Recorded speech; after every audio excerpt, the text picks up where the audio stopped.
Ladies and gentlemen, welcome to the Cursed stream. I was thinking about this morning. This week has sucked. It's a good thing this game is good, because this week has sucked. Between fatigue issues, fighting off being sick, and the water heater exploding. We're on our 4th day of streaming this game, and we're not even through the 2nd campaign. Like, this is just...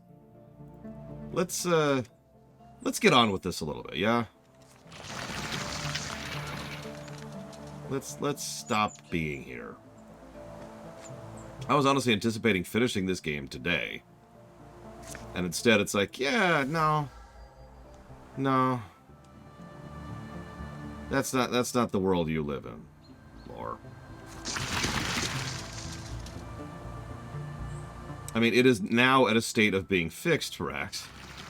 But, yeah, as has been pointed out, it was honestly a really good thing that I happened to be down here to hear that, because if I hadn't been, that would have been extraordinarily worse.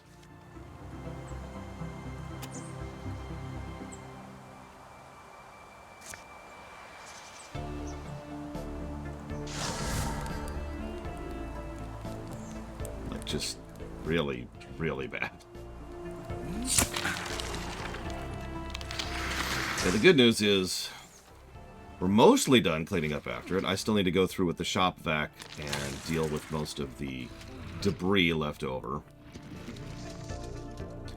And once I'm done with the shop vac, we need to deal with all of the towels, which essentially it's going to boil down to, do we just buy all new towels, or do we... Because if we're going to try and clean all the towels, we're going to have to take them out. I remind you, it's below freezing out.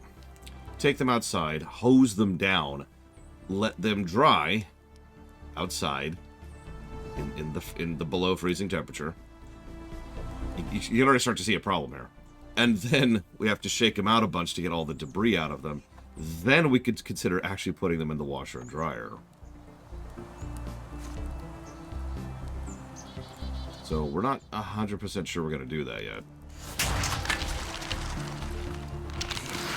Because it might legitimately be cheaper and easier to just be like, yeah, we're buying a new round of towels.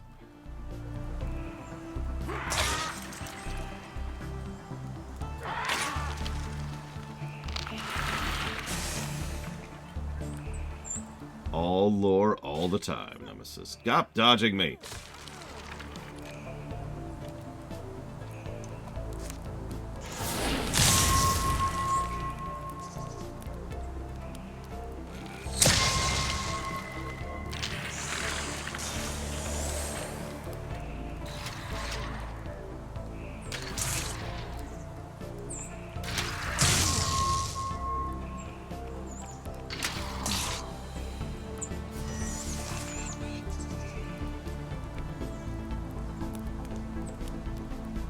Let's see. Of course he's going to block the fire that shot at him, because, you know, that's logical. I just... God dang it. Alright.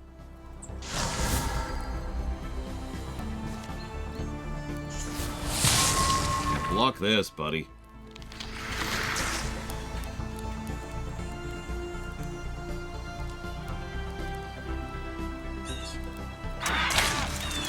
Yeah, I know where it is now.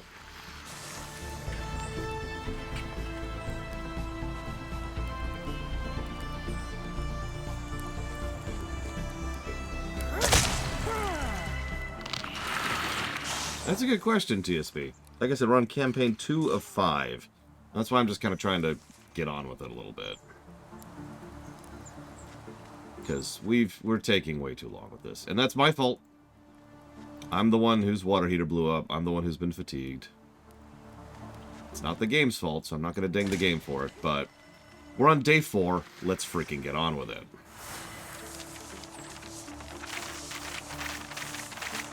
Did I get any rest? I actually did. I went to bed early last night. Which you might be thinking, oh, that's great. No, I hate going to bed early. I hate Judo Joker donating way too much money even more, but I really hate going to bed early. How could you do this to me? I will never forgive you, Judo Joker.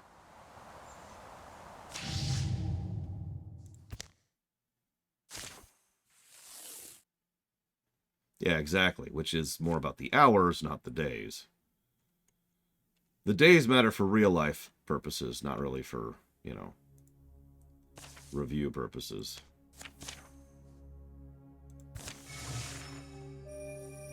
I would rather go to bed early than late, is a statement I agree with. So narratively right now, what's been happening is there's these old people who were like, we're going to figure out a way to not die. And what they did was they created these machines that are part necromancy and part technology. Cool. I like it. And then they dump their soul into it. Also cool. One moment.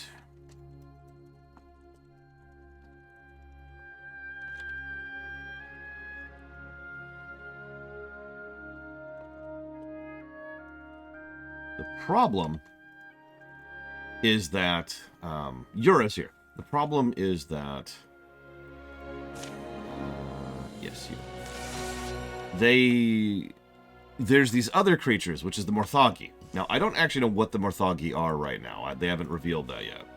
But the Morthagi are enemies who home in on Enduring, and they try to kill the Enduring every time they see them.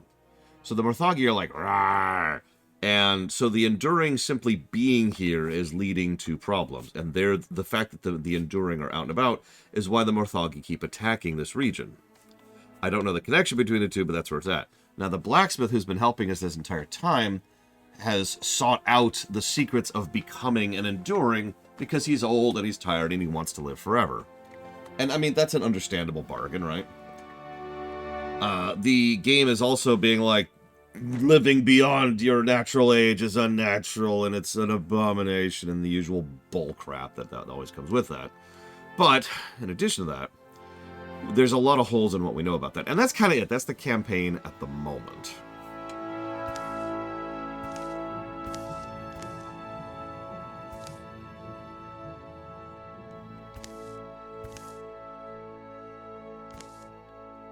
Okay, so hang on. I remind you that the game doesn't care about the transformations I've gone through. Okay? So now that I've said that, please keep in mind that this dialogue would be the same regardless of the fact that Loke is a freaking crow. Grabbing a few more mushrooms? Huh? Oh, no. I was looking for a decent feather. For a passing breeze of fancy, it's not important, he says, thinking that will appease Loke. Anyways, I am glad you liked GTA 5, Rex. Might I point out that the only really good GTA game is 5? I don't want to discourage you, but really keep that in mind when you go back and play the other ones, because every GTA game has what I call a GTA moment, which sucks. There's at least one portion of every GTA game, except for 5, which just straight up sucks. FYI. What about 4? Everyone's like, oh man, 4 is so good. When was the last time you replayed 4?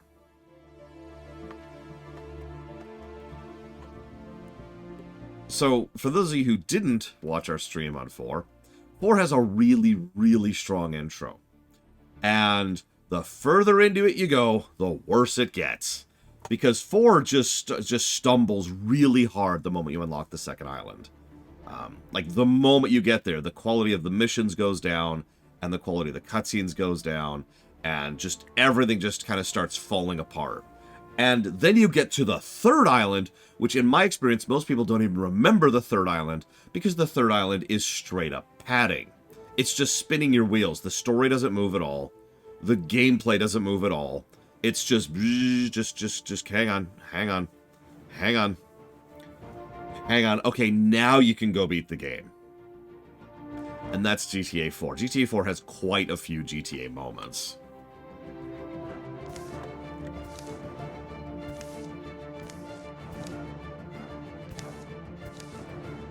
We found a feather.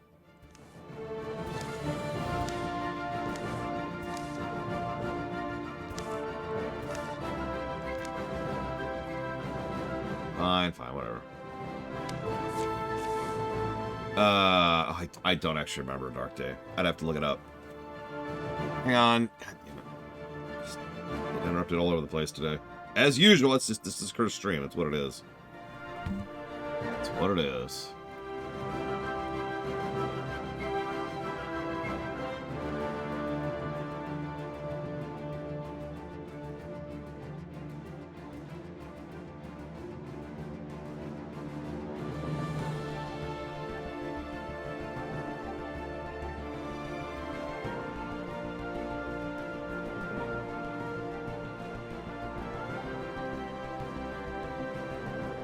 That's a really good question, Dark Day. It depends entirely on if they're going to reboot the timeline again or not. Switch timelines, you know?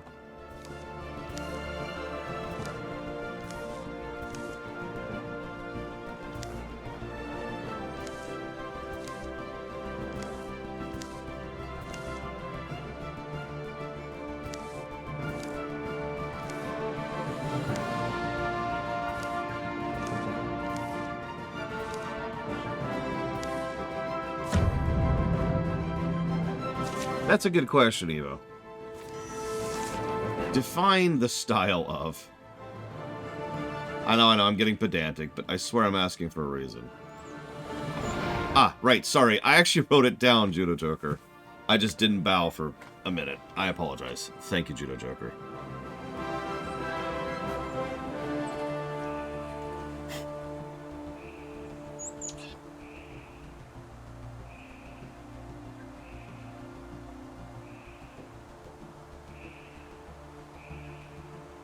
I do appreciate Judo Joker, really. Thank you. I do not deserve it.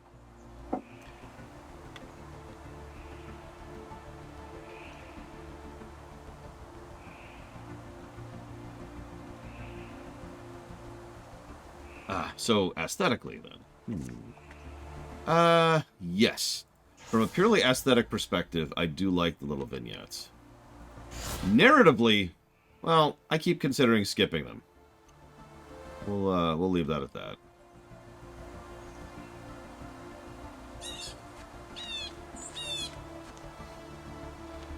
Yeah, so here's a fun thought. So, Rex, I'm curious if you're going to go through in order, because each GTA game is a little bit better than the previous ones, with a couple of exceptions. So 3 is kind of crap. And that's probably the single nicest way I could put that. GTA 3 is not a good game. It was groundbreaking. It pretty much started the genre. You know, cool. But like that game sucks. Honestly, that game sucks.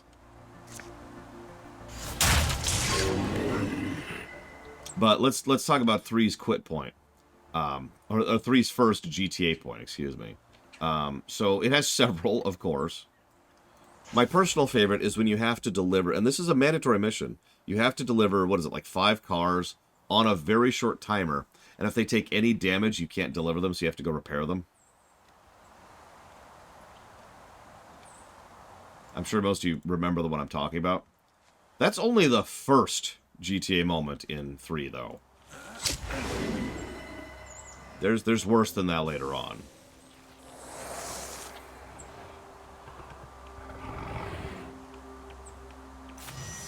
Good afternoon, Jake Homer. And then we've got Vice City. Now, Vice City is an interesting one, because I was expecting Vice City to score much better than 3 when we got there. And it didn't. And it makes perfect sense why in hindsight. Because, first of all, Vice City has a better story than 3. But kind of like by default, you know?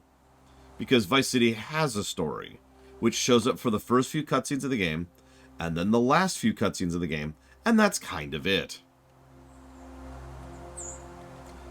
It also has most of the same gameplay problems from 3, including that goddamn helicopter construction yard mission.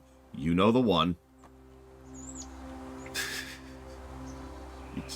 Don't front. You know the one. Which is probably the first and worst GTA moment in Vice City for me. But the thing is, Vice City has another GTA moment that not a lot of people tend to remember, myself included. And that is, go max out all of the buildings in order to progress the game. Remember that? That involves, among other things, doing all the porn missions, which you might think I'm objecting on the virtue of them being porn-related, but no. It's the fact that those missions freaking suck. Those are the missions that involve flying, if you don't remember.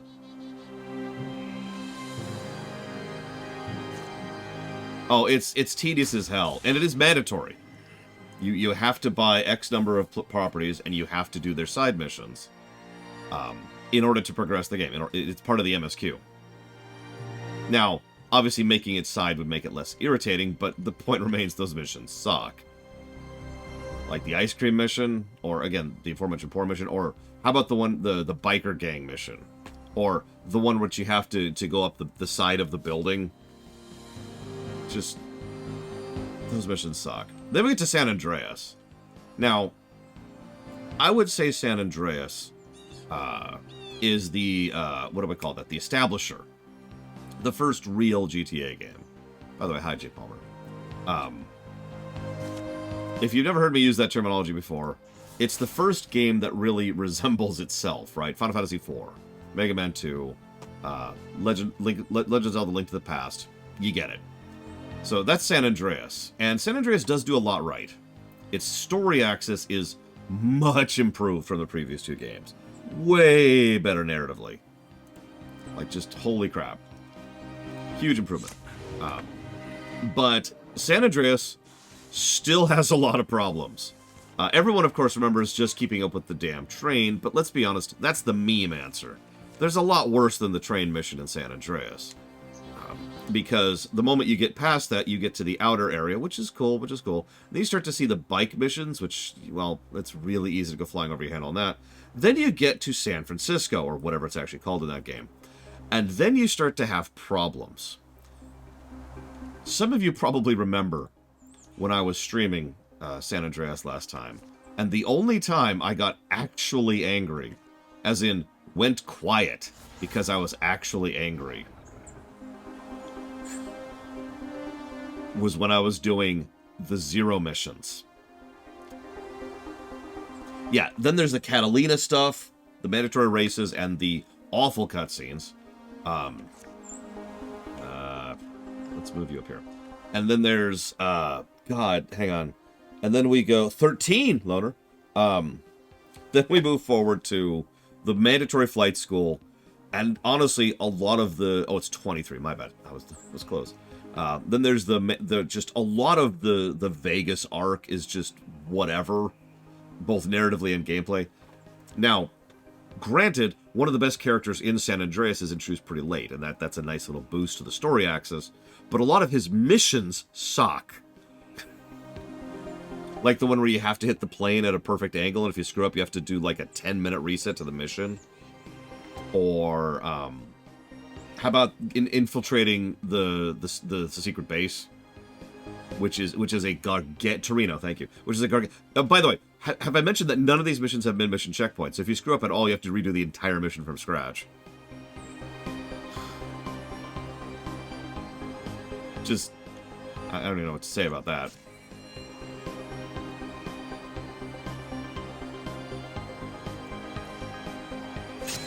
Yeah, no, save states make the GTA trilogy a lot more tolerable. We've talked a lot about how much I just value mid-mission checkpoints or save states in game design. And I don't think I ever really processed it, how much that matters to me, until we went through Mario 3, honestly. Do it, Evo! By the way, thank you for getting this up. So hang on. But then, we're not done with San Andreas yet, because then you have to go through the freaking mandatory gang war missions. You remember that crap? Because everybody forgets that crap, except for the person who was saying in the chat, which was Loner. Credit to Loner. But everyone tends to forget about the fact that those missions even exist. And those are, I remind you, mandatory. And they are boring as dishwater. And relatively easy to screw up, too. So, that's cool. Then you have the final missions in San Andreas, which suck.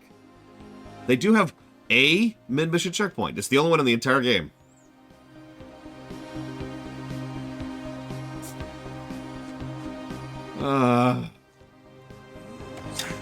So even San Andreas, which is the golden boy, right? It's the one everyone loves. Still is actually a very, very GTA game. It still has a lot of GTA moments. Then you get to 4. Now, I actually already explained 4. 4 has one of the strongest intros of the whole series, even over 5, I would say. 5 is a fantastic game. One of the best games I've ever played and reviewed. But 4's intro is legit, right? Like, almost everything, both gameplay and story-wise, of that first island is awesome. But like I said, the moment you get to the second island is the moment it starts falling apart. Just absolutely starts falling apart. Let's pull you. No? Okay. Let's, really? Oh, I see the issue. There we go. Let's get right up in their faces here. So Judah Drucker asked an interesting question. Is the ability to turn off checkpoints a valid form of difficulty mode? Yes, absolutely. I do have a caveat to that, though. In my opinion, it's better if that's a separate toggle, rather than if you turn the difficulty up, it gets rid of checkpoints, right? I can say this specifically because there is a specific game that does exactly this.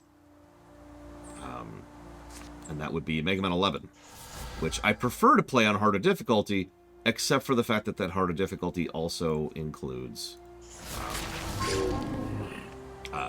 reducing the amount of checkpoints the stages has, which irritates the crap out of me.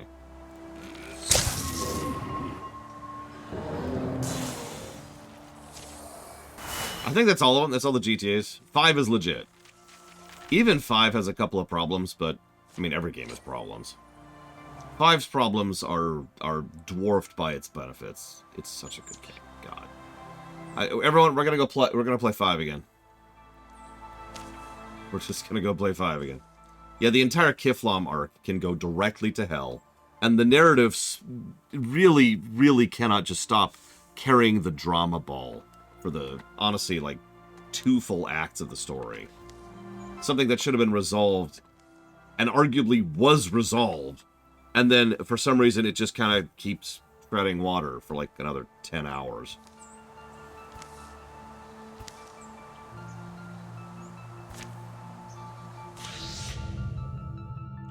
Oh, I have no idea, Spartan.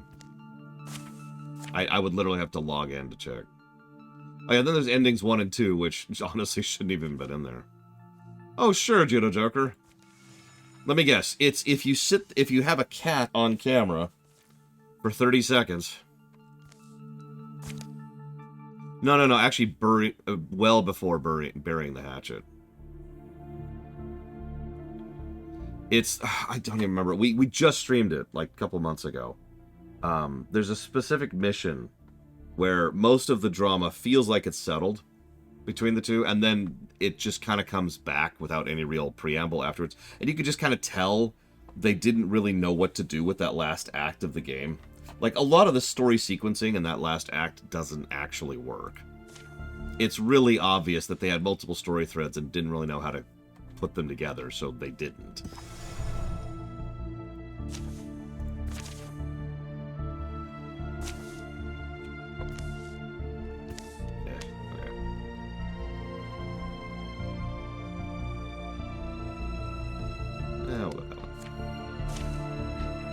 Yeah, I know quite a few people for whom GTA 5's... I can only refer to it as a dystopia, pushes people off. And no judgment. It is an extraordinarily unpleasant setting. I actually realized this most recent playthrough, the specific thing, the thing that makes GTA 5 so unpleasant. It's the fact that nobody there has empathy. No human being in that setting has empathy for another human being. Everything is done from a selfish perspective, even if it's to help someone else. And really think about that. Not only is that horrific, if you think about it, but it explains everything about that story. Yeah, it's an entire world of sociopaths. Yeah, it's some of the best written, best performed, best just general act characters ever. But they're all terrible. That's kind of the problem.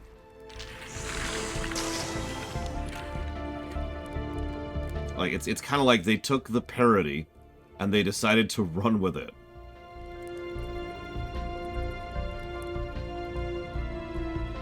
Oh, well, if it makes you feel any better, I already knew about that particular trick, Judo Joker. I almost did that with the cat video. I was really, really tempted to do something like, say, did you know that, hang on, let me think about an untrue cat fact. Maybe something about declawing. Like, did you know declawing is great for cats? And then just, like, leave that as is. Because people will absolutely fall over themselves to correct you. Like is happening in chat right now, for example. It's a disturbingly efficient way. It is a disturbingly efficient way to farm engagement on YouTube videos, is to deliberately say something wrong so that people will fall over themselves to correct you in the comments, which means lots of people are commenting, which means you're getting better engagement, which means it's plugging the video more, which means more people will see it, which means more people will then comment on it. It is a proven thing that has worked very, very well for a long time. Is that a bad thing? Yes. I'm sorry, I hate to get all high horse here, but can I just go ahead and say, that's terrible.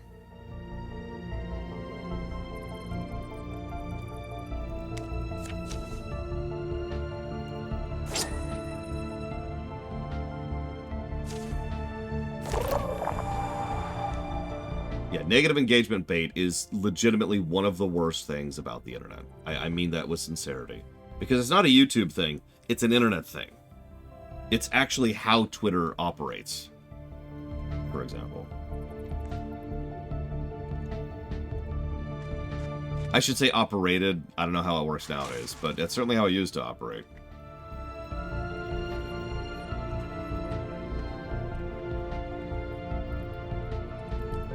I do like Bregman's armor, and her buddy.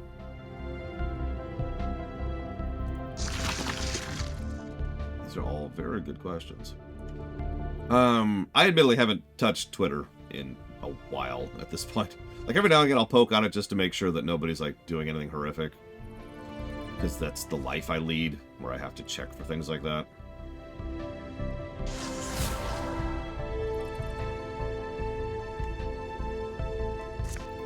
Let's do right there. Oh, I would never actually shut down my Twitter account. That would be suicide. All that would do is encourage someone else to swoop in and take the account from me. Speaking of which, fresh reminder, if you see me on any social media, there's a pretty good chance that's not me. And yes, this is a problem I've already had. Like, this isn't like presumption or, you know, might be's. I have already had people steal my identity on social media, so FYI.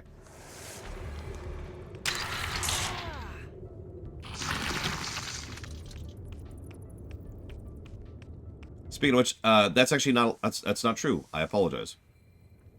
If you see me on Blue Sky, that's actually me. I do actually have a Blue Sky account.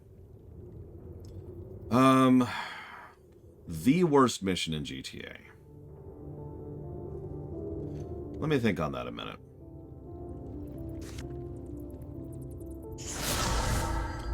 So let's start by processing that down to worst missions per game.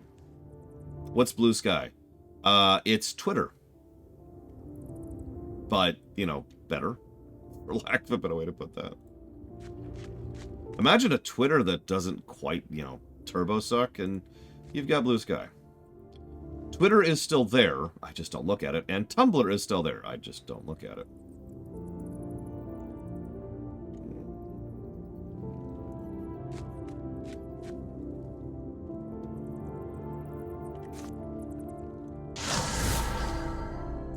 Let's grab this. Can I? I can. Perfect. Take some armor shredding.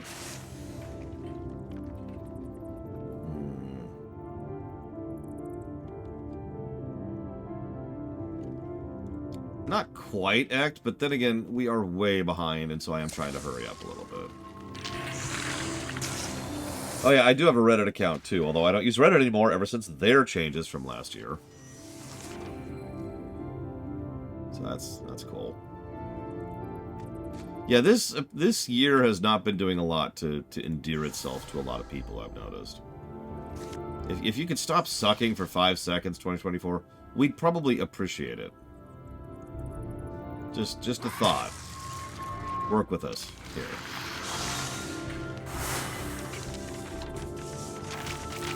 Wow, there's actually a level 6. We're getting way higher level than last time. What do we got? What do we got? Oh, I want all of that. We'll go with endurance. 2 armor and 1 warding, just default. I literally already have that. Cool.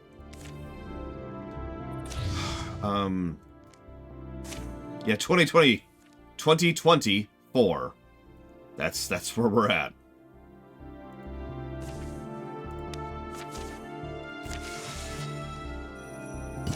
Oh yeah, also, this is an election year, as a reminder, for us in the States. And it's already going terribly. Like, we are currently at a state where the election year has already started sucking. Yay, bridge.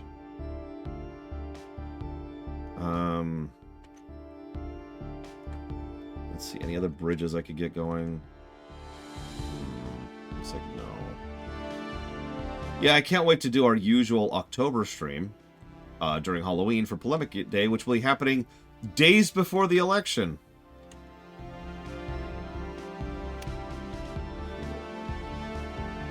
I did see that, Blade Cheval, and I am sorry. I express sympathy. That sucks. I don't know what else to add to that. Yes, fresh reminder, local elections are arguably more important than your other elections. I mean, if my only options this year are jackass and idiot, I will probably still go out to vote for idiot. But as I just pointed out, local elections are a little bit more important, so I'll probably vote for everything other than the presidential election, if nothing else.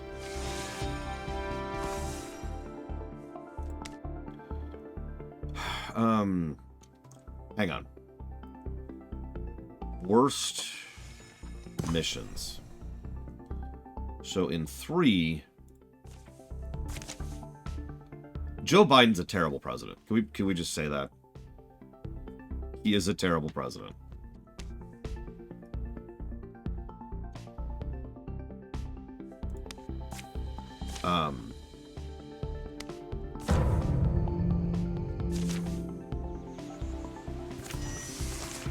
He's still better than Trump.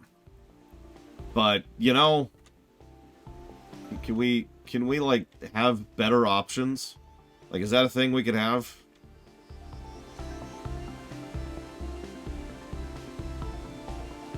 Why?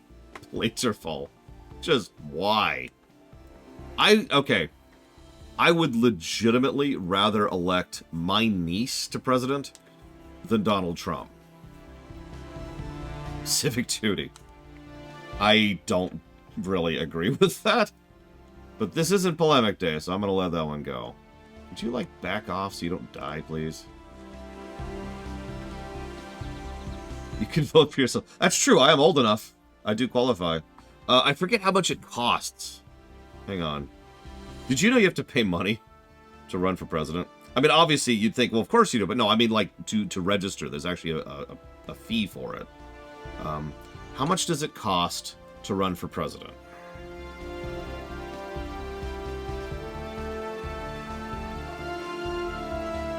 Here we go, here we go. It's $5,000. I feel like that's gone up.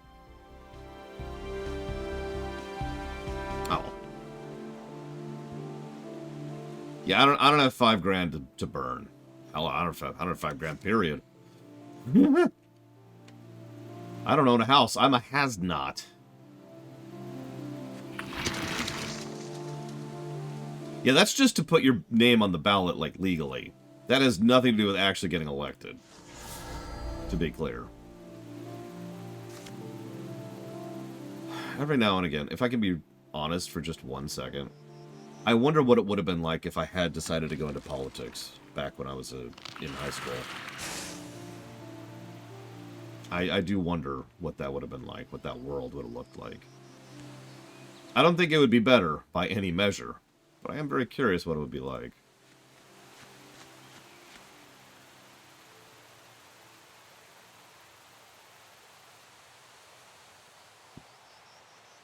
I might be more miserable. Yeah. I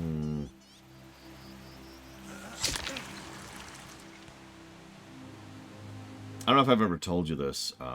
You ever wonder why I went to school for things like business and government?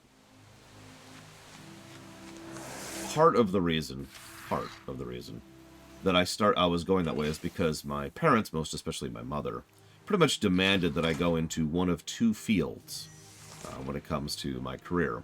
One was to become a CEO and essentially follow in the family footsteps.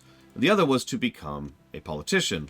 And, well, let's just say that my biological family is actually pretty well connected, politically speaking. So, again, kind of following in the family business there. Aw, dodged.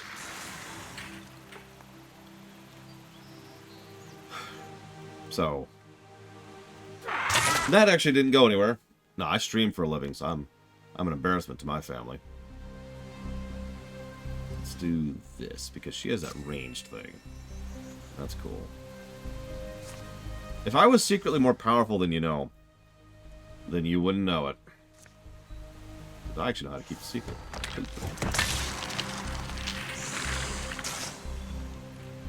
I do. I like management. I like economics. But the problem is, and I know this is going to sound cynical, but I don't have a better way to put this. I like management and economics, which has absolutely nothing to do with being a politician or being a CEO.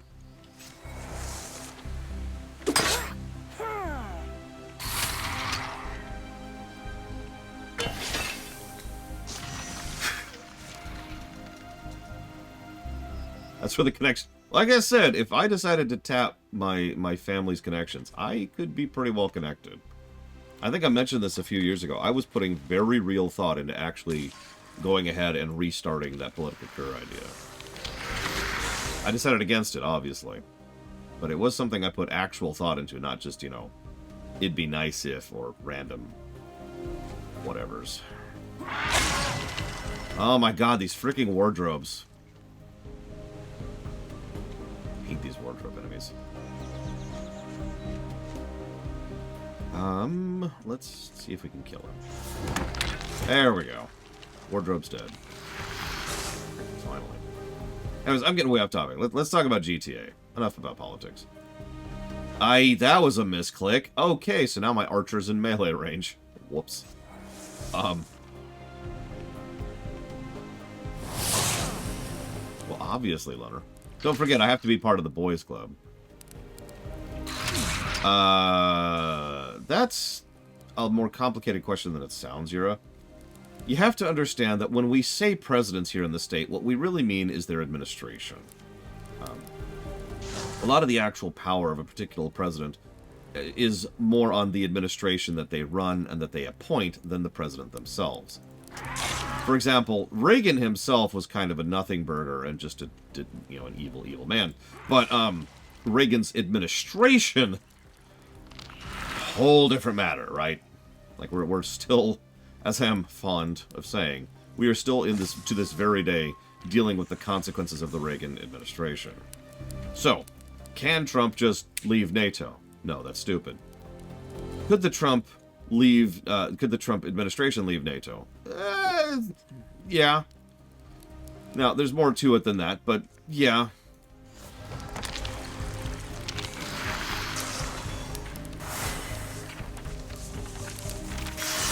Now, of course, the thing is, yeah, that's true of just about any administration. Ooh, yes, even more range. Yes, please. I love how they keep giving my archer melee abilities. Yeah, exactly. The Grant administration is a perfect example of this. Grant himself wasn't really a terrible person, But he's a terrible president because his administration just took him for a ride. Although I will note that historians disagree on that point, because it boils down to one of two things. Either Grant himself was secretly incredibly corrupt,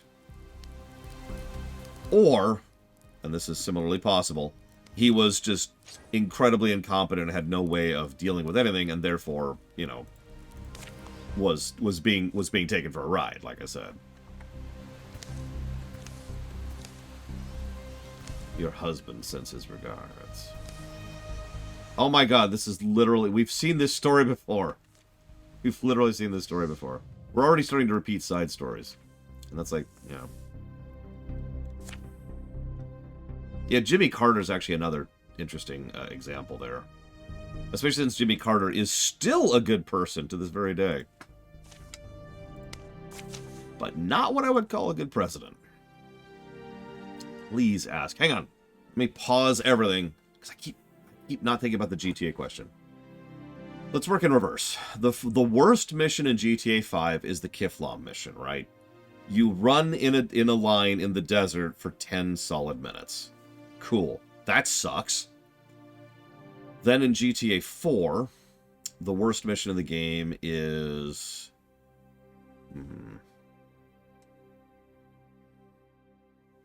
Yeah, don't do the Kiflam stuff. It's a universal negative.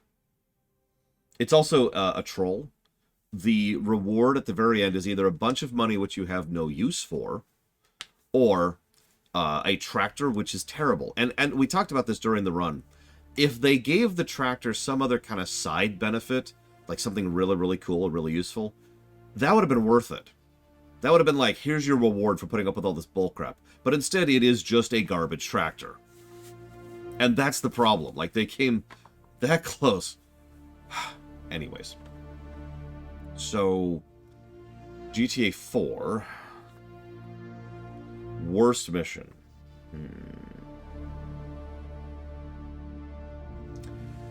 The last one. No question. The very last mission, both of its permutations, is an extremely long, extremely irritating mission, which is designed to be very cinematic, which, for those of you who understand what that means that it's really, really on rails. And if you do anything wrong at any point in time, screw you. Yeah, it's also very unpolished, very buggy. It's very clear that it was not a finished mission. So it's long, with no mid-mission checkpoints, it's buggy, it's broken, and it's irritating. And if you do anything wrong, start over again. I hate that mission. So that's worst mission in 4. Then in San Andreas, I actually have a lot of worst missions in San Andreas. It's a good question, Evo. Don't let me forget about it. Yeah, I was going to say, we've got the gangs, we've got flight school, and we've got Zero's missions. All three of which are very valid choices. From memory, back in the day, the mission that pissed me off most is none of those. The mission that pissed me off the most back in the day was actually the one that I referenced earlier, where you have to run to the airport, get in a plane, fly north in solid silence for like 5 minutes until you finally run into the other plane. You remember that one? I hate that mission, because if you screw it up, you pretty much cannot recover unless you do really, really well. So you've got one chance, maybe 1.5 chances to do it, otherwise you're redoing the entire thing all over again. And it's just really aggravating, very easy to screw up, a huge reset timer. It's not even hard, it's just extremely unforgiving. I hate that mission.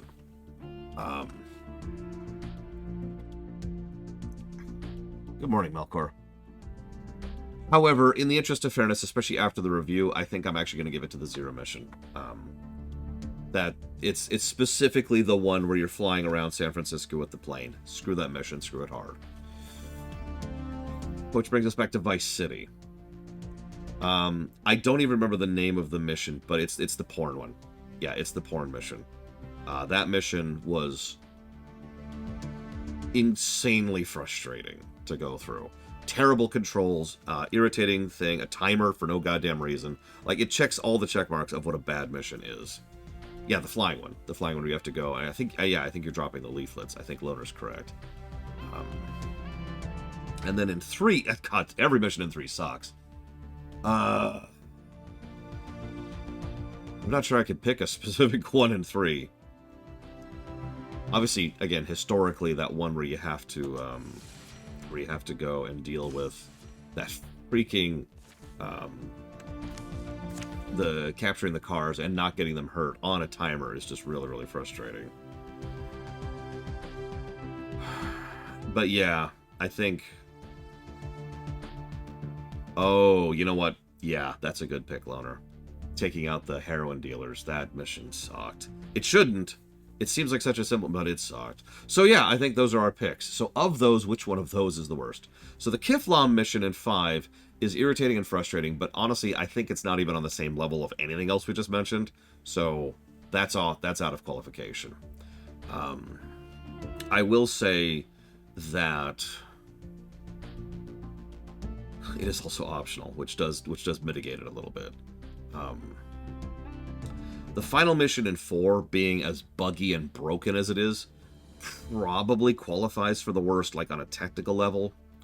But at a personal level, I think I'm actually going to go ahead and give it towards the 0 missions. Because I cannot put into words how extraordinarily badly designed the 0 mission, especially the 0 mission, the big one, is. That mission is so bad. No, it is optional. But, you know what, actually, I'm disagreeing with myself now. Hang on a second. Because the Vice City mission I just mentioned is not optional. And neither's the heroin mission, I think. And neither is the final mission in 4. Holy God, I don't know. I don't know if I can pick a worse. Those are all terrible. Those are all so bad. It's like just trash on top of trash. Why are they... What?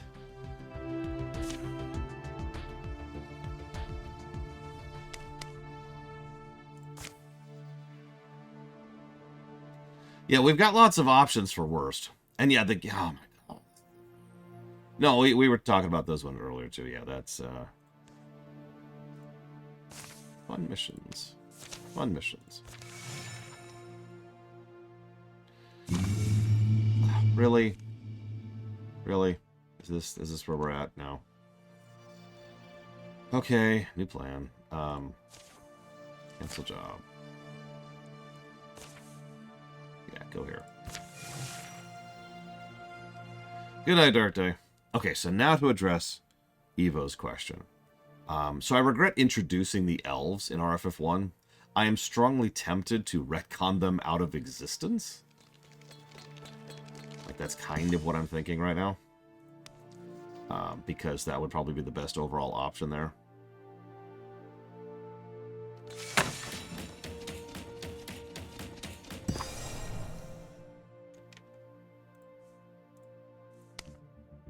I guess we have to go do this now, don't we? Yeah, let's go and do that. Same with the dwarves. Same with the merfolk.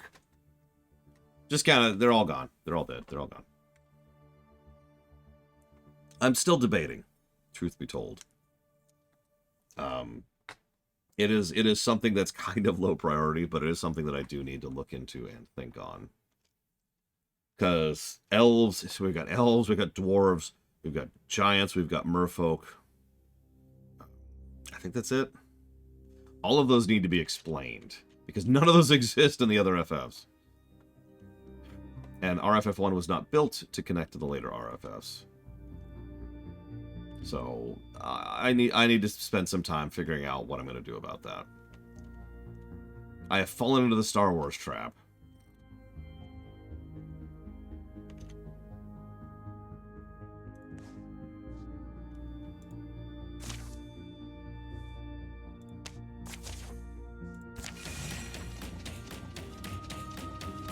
It's okay, Evo.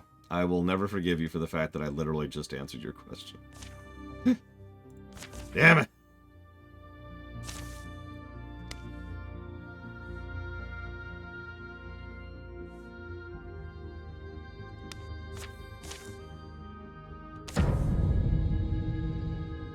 Yeah, TLDR, not decided yet. might just straight up retcon them out of existence. Just pull an out of universe. Nope, wasn't designed to be there. My mistake. They're gone.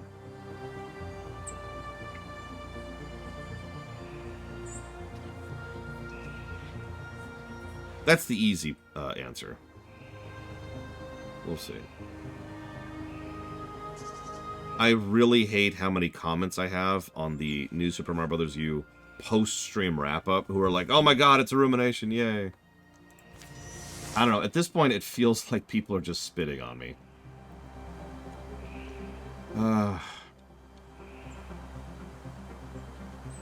Hey, it's the same map again. We're really seeing a lot of repeat maps here. I mean, I guess that makes sense. It's all kind of in the same area, but we're really starting to see some repeat maps.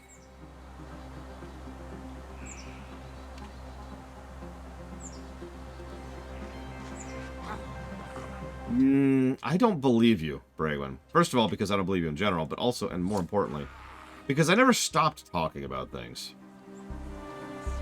The fact that I changed the title of the video shouldn't really be having the impact it does, but it demonstrably does.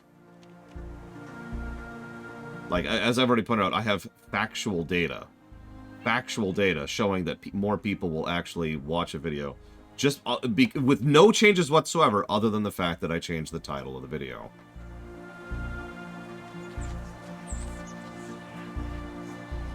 So, you know, yay. Let's actually have you go over here. Cover our back end. Loke can pretty much solo an entire encounter at this point.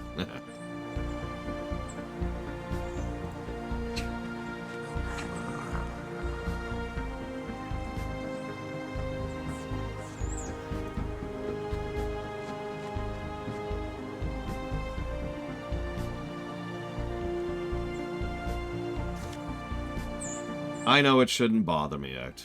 It does, but it shouldn't.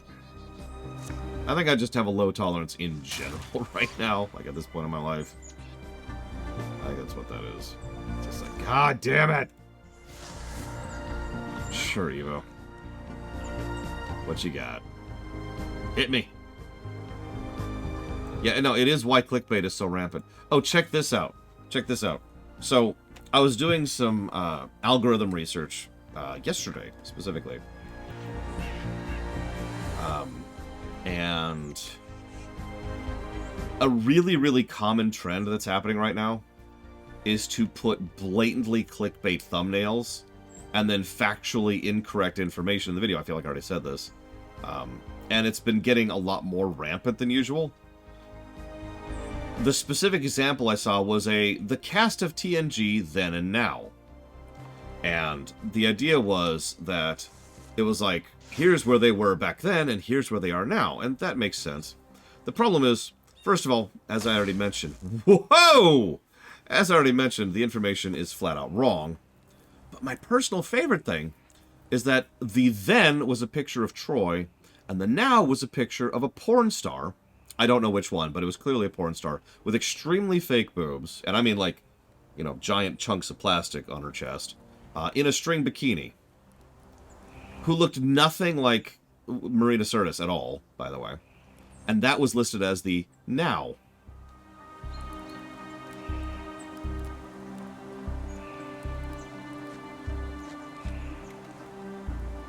And then deliberately went out of its way to pronounce names wrong. It was actually a script that was read by an AI bot. They didn't even get out a mic. They just had an AI bot read the dialogue and pronounce everything wrong and get the names wrong. And you get the idea. You get the idea. Whole lot of comments, whole lot of views on that. Because it works.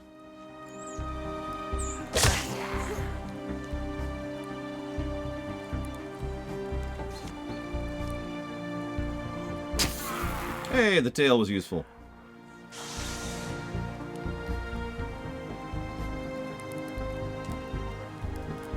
Yeah, I don't mean to sound so derogatory about this. I know this is not really anything new, but let's just say that the way that the cat video blew up was so discouraging, and this is not actually a joke, I sincerely considered stopping putting my videos up on YouTube. I was this close to just walking away from putting up videos up at all ever again.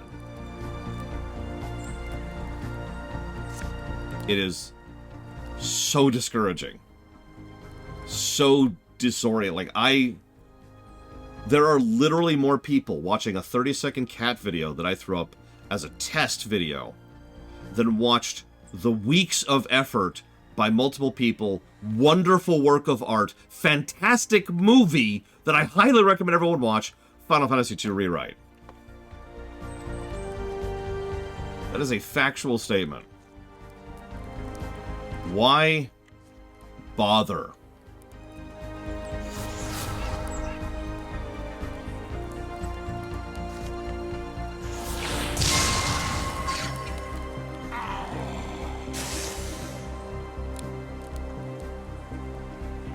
It is extraordinarily discouraging.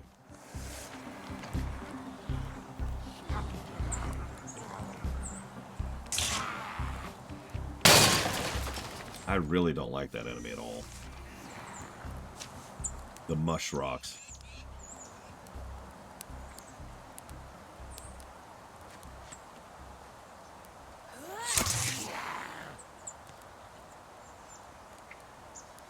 No, I didn't see your question at all, Nears. I'm sorry. Put in the queue. I could pull up the queue here. Please don't start doing Kefka now. I don't even know who Kefka is yet, Evo.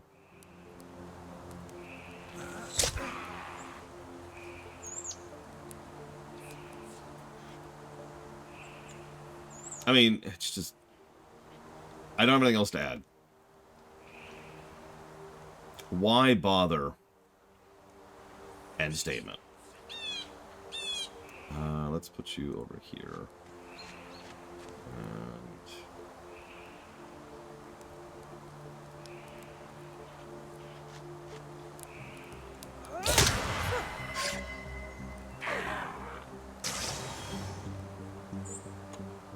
Can I? I can. Just barely.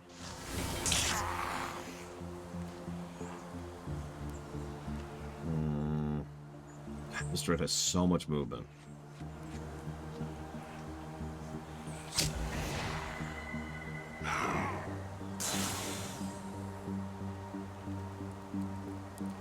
I'll check in a second. Just give me a second. Let me get to the next enemy turn. Oh, it's blown up like crazy, Malcor Blade. Of course it has. It's 30 seconds of inaccurate information that includes a cat. Properly tagged, done as a short. Like, I did almost everything right. The only thing I didn't do was have a voiceover talking about how much it's awesome that you, I still can't, what's it called? The thing where you declaw. The only thing I did wrong was I didn't mention how awesome declawing is. If I'd done that, I guarantee you, the video would have blown up even more than it already did. I guarantee it, 100%.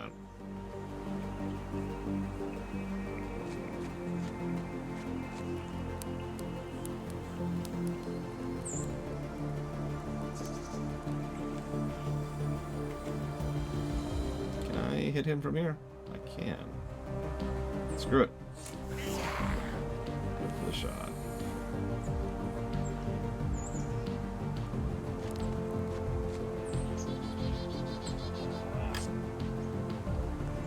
There's another YouTuber who has been quitting YouTube. You know what I mean, right? Like, a lot of YouTubers have been quitting YouTube lately. I wonder why. Anyways, it's probably someone you've never heard of, and frankly, I don't remember his name right now. But the point is, he's been on his way out. And one of the biggest things that was making him consider just bailing is there's a very, very strong prevalence lately towards a style of video, which I'm sure has a term. I don't know what it's called off the top of my head. The style of video is you take footage from something, and then you take some kind of joke or audio clip that has nothing to do with the video in question, and you just kind of merge together and put them out as a short. Oh no, not reaction videos. This is like a step worse than reaction videos. This is even less effort than a reaction video. And so you just do this, and you push this out, and it's been exploding over the last few months. Just about 2 months or so now. It's been absolutely exploding in popularity, and in reach, and blah, blah, blah. Yeah, essentially TikTok Lite, exactly. And that style of video has really been taking off. And the gentleman I'm talking about in question had just spent some time with his team, because most large-scale YouTube channels are a group of people. I've talked about that before. Putting together this whole video. We can. Nice. Putting together this video, and then essentially did kind of the same general thing that I did, except they didn't do it to test. They just were like, hey, this video goes funny with this other audio that doesn't fit that video. You know, pretty much the typical approach to the joke. Guess which one of those videos did better?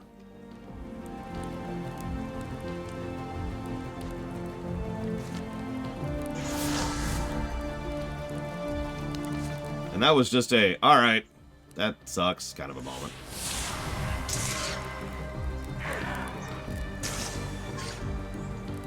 Like, really picture that for a moment. Really picture that.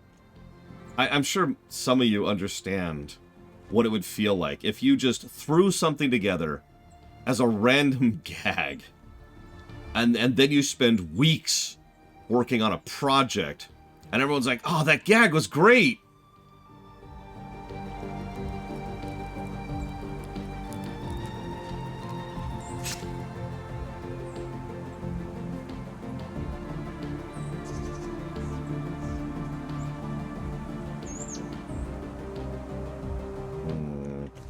Grab the tree.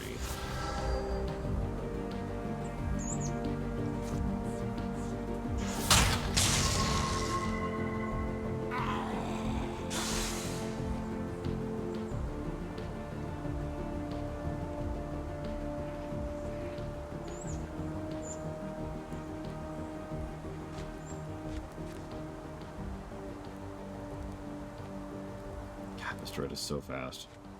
Look at this. Look at this.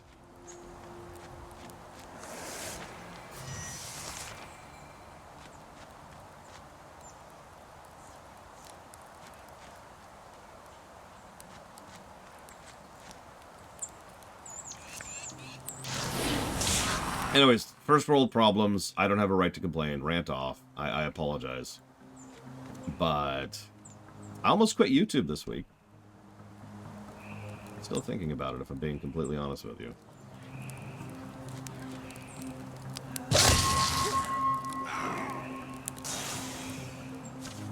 Yeah, burned out.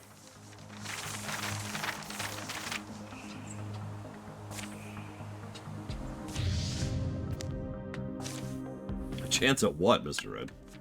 What's your goal? What's your objective?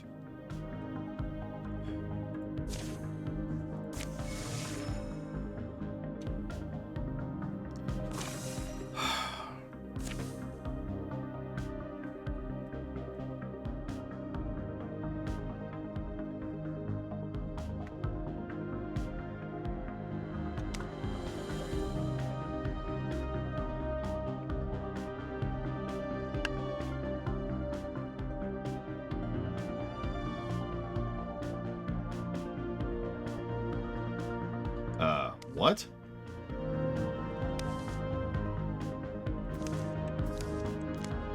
Blade Traval wants to leave Loke down there as bait. You're starting to understand the statement, Evo, yes.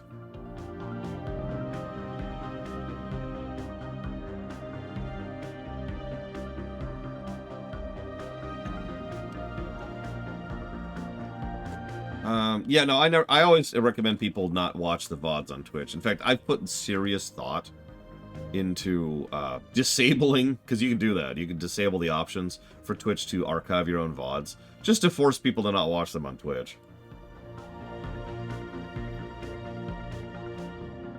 Just be like, look, stop it. I upload this stuff literal seconds after I cut off stream on YouTube. Go watch the YouTube VODs.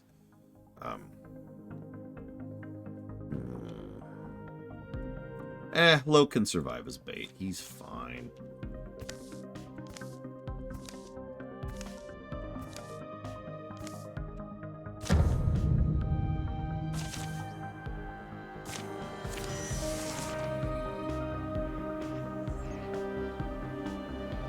The only reason I haven't done that, by the way, is because, you know, I'm a fan of options.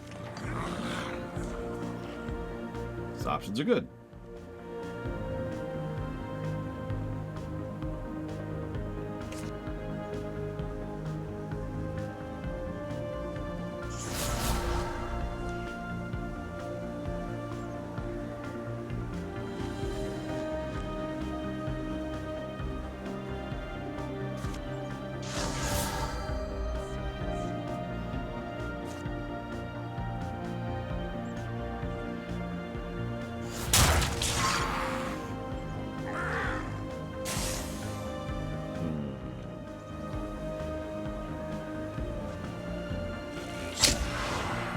Mr. Red, you do way too much damage.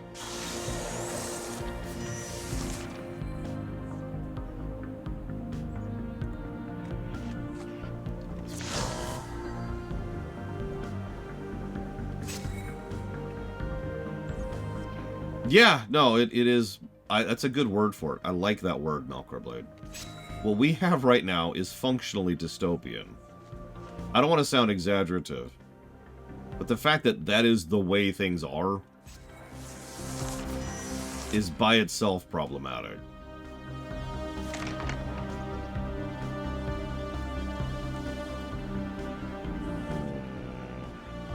Let's go right. I mean, you are a chicken nugget, Mr. Red. Oh my god, we're still not even in the final chapter of this campaign. God, why does everything take so long?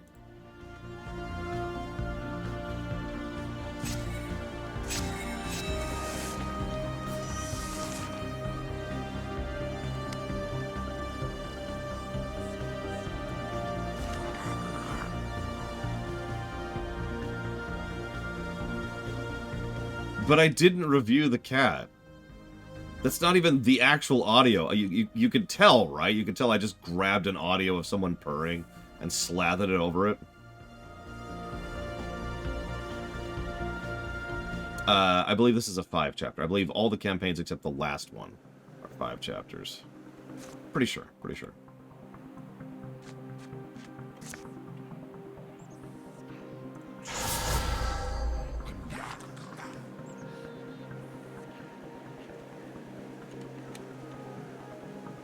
Now, see, what I really need to do is need to win the lottery.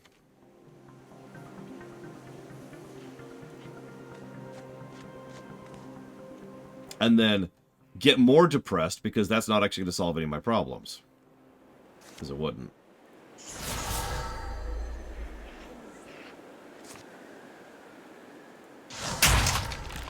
God damn it, stop dodging stuff. How do you dodge, like, a spray of splinters? Go ahead, Evo. Remember, you don't have to ask. That's a rule.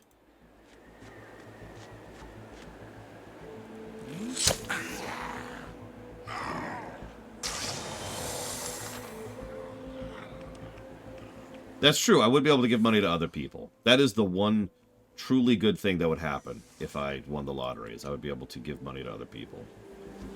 I'd be able to pay Evo properly for her work, because she does some great work. I'd be able to play my actors, who do some wonderful voice acting for the rewrites in the theaters. I'd be able to pay Mr. Red for the highlight reels, which he does some great job on, and he deserves being paid for that.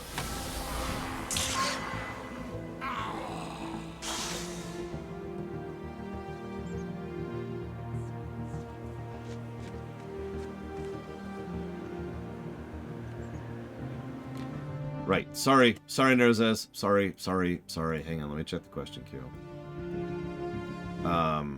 Nerzes asked, what if I had save states as a reward? I beat the game the first time and unlocked save states the entire game so I could save anywhere. So I automatically don't like that idea, I'm going to be honest. Knee-jerk, that's the emotional gut reaction of that. I tend to dislike games that force you to unlock features like that. In general, but especially when it's something that's what I would consider a base feature, like save states. Having said that, I don't think I would ding that in a review sense. I don't think I would give that a negative.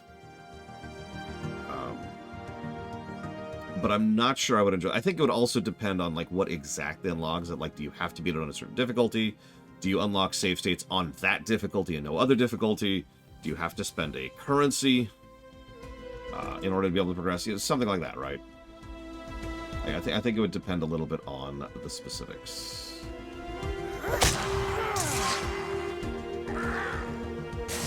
Having said that, I think it's a neat idea, but I'd honestly, at that point, I'd rather just have save states, you know?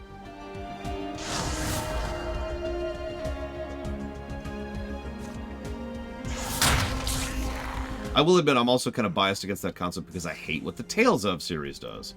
And almost every Tales of game I've ever played would get the exact same negative. That is to say, the New Game Plus negative. Because I hate the Tales of New Game Plus. I always have. How many main characters are there in FF4? I've actually already answered that, Evo, but I will answer you again. So the only characters we know with total certainty are going to be getting... I know, Mr. Ed. I know.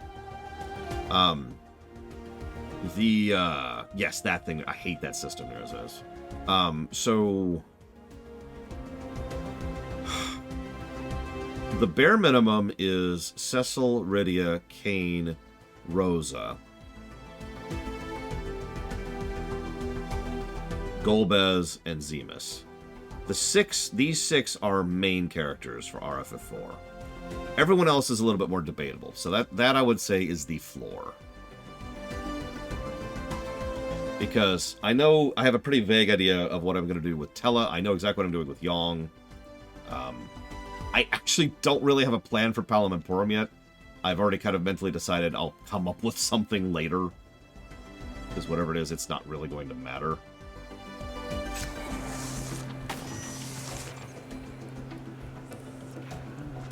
Let's scooch a little bit more here. Scooch, scooch, scooch. Scooch, scooch, scooch. A block of power here.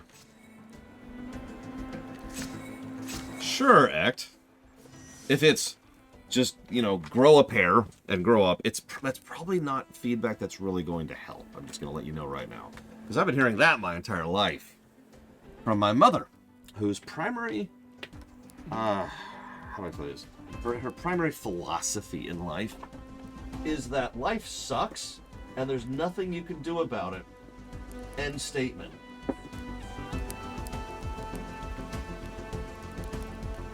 Now, maybe I'm the weirdo here, but if that were actually true, which for the record, I don't believe, but if that really was it, life sucks, end statement, then we should all die immediately. And I mean that with legitimate sincerity. If everything is that awful and will never get better, then nothing should exist. Right? Yeah, exactly. Then why? Why bother with anything ever? I don't agree with that, to be very clear. I don't agree with that mentality. But that's what I grew up with, was living with that every friggin' day.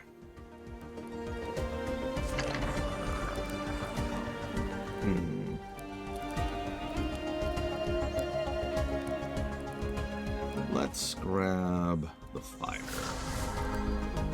See you around, Ross. Or maybe not. Whatever ends up happening, happens.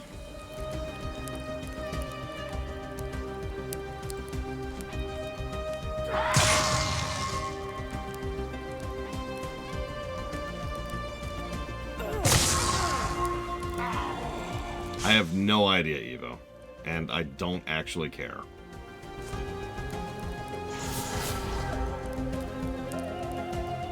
Why are you just standing in fire? Which also isn't damaging you. That's the best part. I am still listing LX, by the way. Sorry. I wasn't trying to cut you off. I was just talking while I was adjusting my mat here. What's the current objective? You know, that's actually a really good question. I don't know. I mean, right now we're just dealing with the latest Morthagi outbreak, but we don't really have a goal. That looks like salvage to me.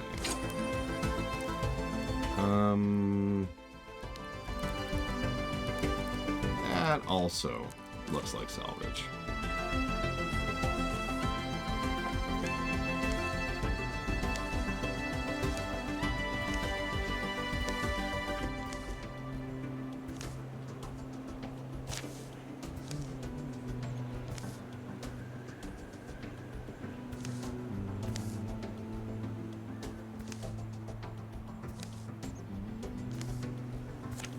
Interesting.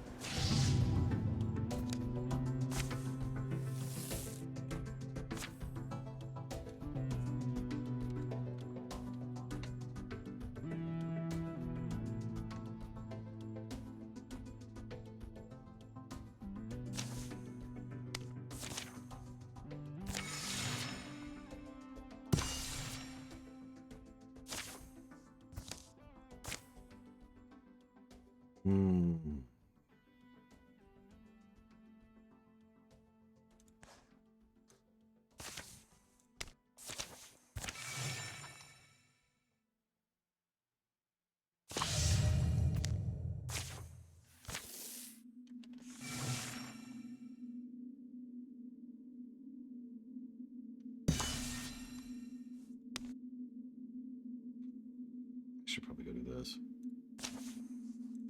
So, couple things, Ect. I understand not having time. Trust me, I understand not having time. I don't have time in my life. But how do I put this as succinctly as I can? I don't make short form content. I think you're aware of that. So, hey, I'm just starting here from a direction. I'm not trying to be antagonistic, but I don't make short form content. So that's pretty much never gonna change. Hang on, I know. Let me finish. Aw, Mr. Red and Loke are even closer to each other. Yay. So any content I make is going to be long form. I mean, duh, right? Okay, cool. So now that we've established that baseline, chopping long form content into short form content is certainly a valid option, but there's several things wrong with that. First of all, it's actually a lot more extra work than it sounds like to simply chop something up like that. It's also going to... It's kind of cheating. I guess that doesn't really matter, but it is kind of cheating. It's like, hey, here's this video, but I'm going to release it in parts so that people can watch the whole thing. So the extra work is the first major hurdle. But the second problem, and I don't in any way mean this as a negative thing, is I don't see the benefit of doing so. Because this is just me, admittedly, and I'm wrong and dumb and I'm stupid and I should go die. But if I've got like a 5-hour... Hang on. I have 1, 2, 3, 4, 5, 6... I have 6 multi-hour videos just kind of on pause right now. Because the moment that I'm ready to actually have time to watch it, I just hit unpause and I watch it for a bit. And then when I no longer have time, I pause it and I come back to it later. Biting it up versus just pausing is functionally the same thing. It has the exact same functionality from the viewer perspective. So the reason I haven't done that, because I actually consider the exact same thing you're thinking about, and the reason I haven't pulled the trigger on that kind of a thing is because it's extra work for no real change.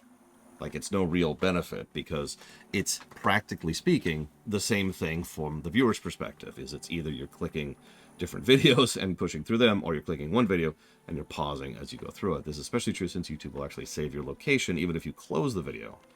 And within the last 8 months, YouTube has really been pushing, you didn't finish this video, would you like to keep watching it? So if you just pull up the YouTube main page, it will be like, hey, here's this video you didn't finish watching, and here's the exact moment at which you stopped watching it. So I don't see the benefit, is what I'm trying to say. Especially for the extra work, because it's all a matter of cost-benefit analysis, right? How much it costs for what kind of benefit you get out of it. We're still on the second campaign, Another Man the Dan. I've been trying to push through it, and I feel like I've been failing. I'm going to try something new with the third campaign. I'm going to try something else with that.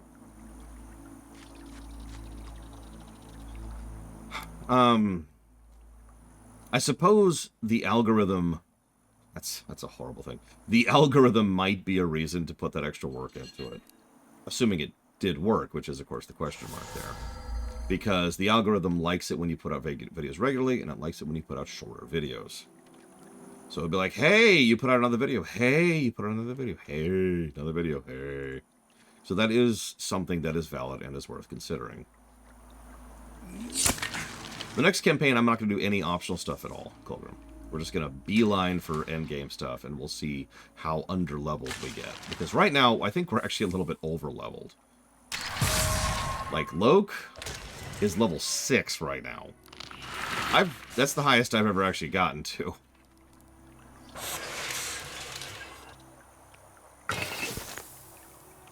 I love Tornaco's chapter, even now. Tornaco's chapter. I'm looking forward to Dragon Quest 4 and seeing how bad it actually is in reality. But by memory, Tornaco's chapters are great.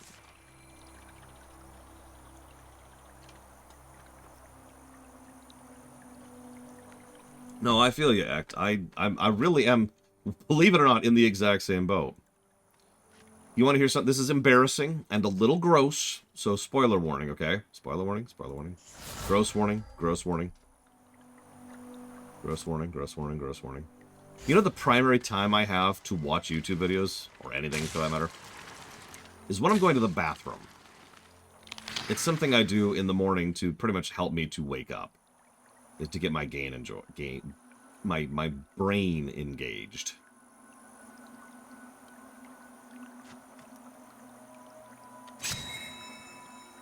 Let's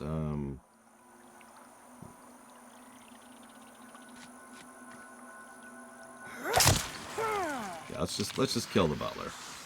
Go away. Really quick, what does a sommelier mean? I know, Blade Taval's actually been pretty good. He still doesn't have, like, the good ability, but... You know what? We're making do without. A wine expert. So we've got wine experts. We've got wardrobes.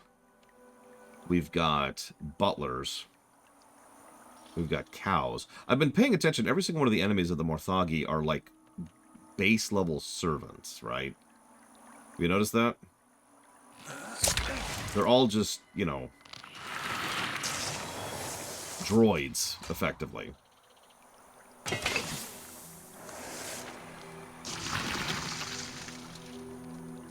Like the welder is another one. The watchman's another one. I don't know what a spectic is.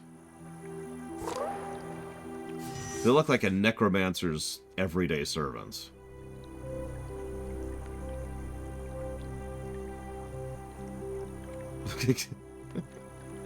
Oh, that's a lot of stuff. All right, let's start pushing through it.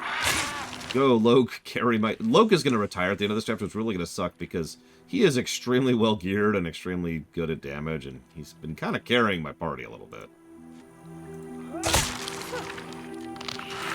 Next chapter, that's another thing I'm going to do. Next chapter... So you remember how this chapter I decided I was going to go all mystics? And that was very RNG. It hasn't really worked out. Next chapter... I'm going to go full in on warriors, I think. See how that works out. See you around, J. Palmer. There's downsides to being a Necrobot? Would be my answer to that. Let's do... We do need to do an all-rogue party, too. What do you think? Should we do the next party as all-rogue or all-warrior? Because Mr. Red is our only rogue this time around, and he has been dead. Look at his move range. Look at his move range. It's like double what anybody else can do. And he automatically stealths after every attack. And he has huge range. Like, I can hit almost everything from here. Like, watch this. Bam. Almost dead. Almost killed that thing in one shot from over here. It's crazy.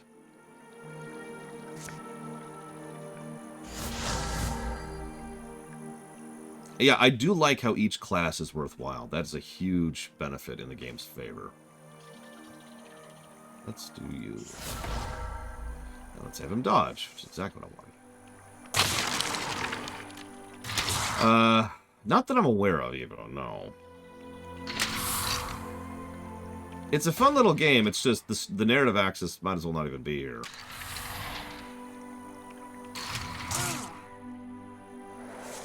See, what I really need, Act, is I need the ability to fold time. If I could just do each day multiple times in a row, I would be so much happier. I mean, sure, I have a lot of work to get done, but you know how nice it would be to just kind of go to the beach and relax? You realize that I could never do that right now. Like, physically, it would not be possible for me to do that. I don't have the money, and I don't have the time.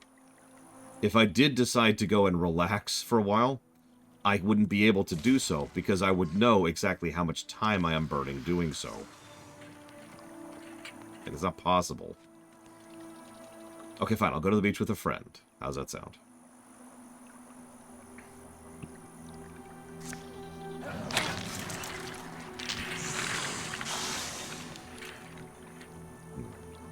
Gravity, huh? I love this. I'm going to move over here, and then I'm going to attack this guy. Because I can, and then you miss. You missed, Mr. Red! You have failed me! Alright, time to chop off your pinky. But yeah, I was just showing off that range, which is just insanity. Absolutely bonkers. Yes, Evo. Well, I mean, they don't need those powers, though, do they? Some people have been arguing this is an RPG. I don't know. It's kind of debatable. I'm personally mentally categorizing this as a tactical turn-based game, XCOM style, but it's designed and being plugged as a D&D game, or a D&D replacer kind of a game. So, yeah, it feels more XCOM than RPG for me. It's probably going to score better than XCOM 2. So whatever complaints I have about this game, you can take that to the bank. What do we got? What do we got? Nothing I want again.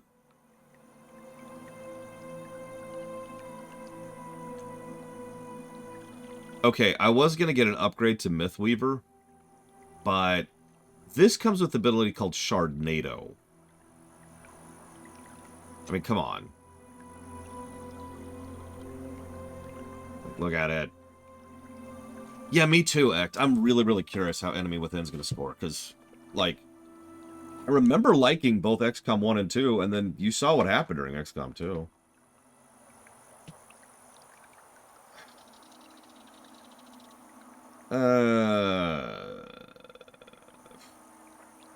Give it a screw it. Let's do it. Let's do it. Commit, commit, commit.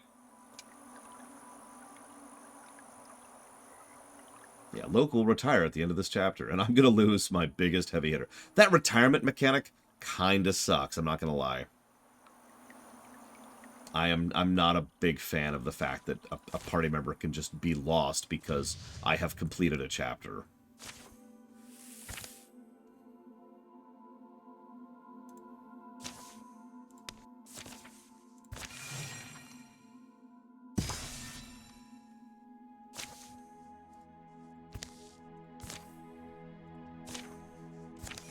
Finish wrapping this up, because we only got one tile left. Look, we've kind of swept the map here.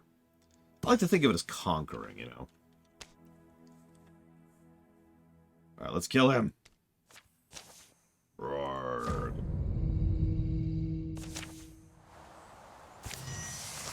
I mean, I've heard that sentence before for a couple of games, and I've never been convinced of it yet. We'll see. We'll see. I'm not sure I'm going to give a negative to retirement. It's just not something I'm in favor of. Like, I spent all this time and effort investing into this character, and now they're out of the party, and it's like, okay, well then why did I bother? It's the first question I ask there.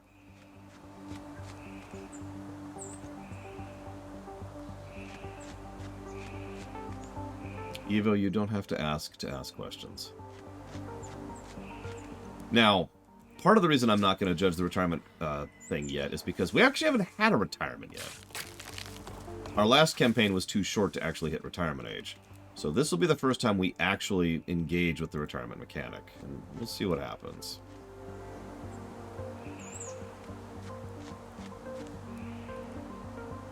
No sorries either. You can't say you're sorry. And you can't ask if you can ask. Those are the rules. No, but I've given a face massage. It's actually really hard to give a proper face massage. Extra sensitivity, and it's really easy to screw up. So you gotta hit just the right spots, and just the right way. It's kind of like this. And then get down into here, and you gotta get up into like this. I'm really good at massaging, but then again, I get a lot of practice with it.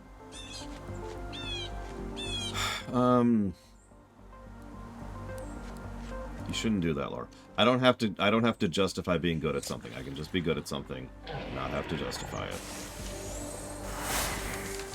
Acupuncture is different. We here at the Lore Walkers are not actually in favor of acupuncture. Let's give that to you. Because you're about to replace Loke.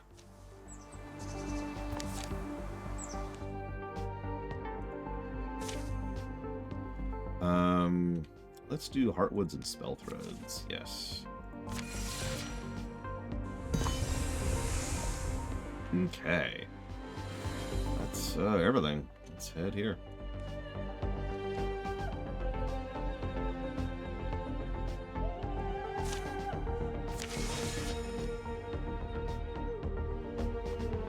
I mean, it would look cool, Evo. But if you add that cloak, which I'm totally cool with, by the way, we have to have a scene where he rejects it, where he tosses off the cloak. And we'll have to put that into the scene where he becomes a paladin. Or, no, that's not true. We could have it be before he becomes a paladin. He tosses off the cloak, and then he could, like, finish the climb, literal or metaphorical, up Mount Ordeals, and then he takes on the garb of the paladin. Oh! Ooh. Ooh. Okay. Make the cloak Baronian. Evo. I don't care how you do it. But make it Baronian. Of Baron. Of the Kingdom of Baron.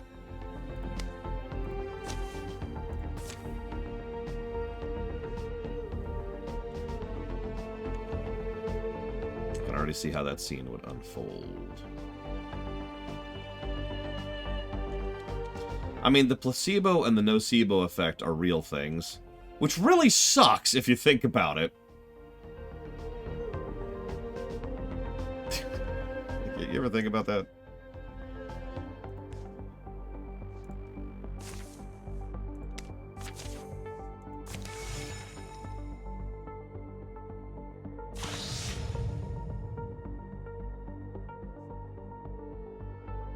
Let's cancel that.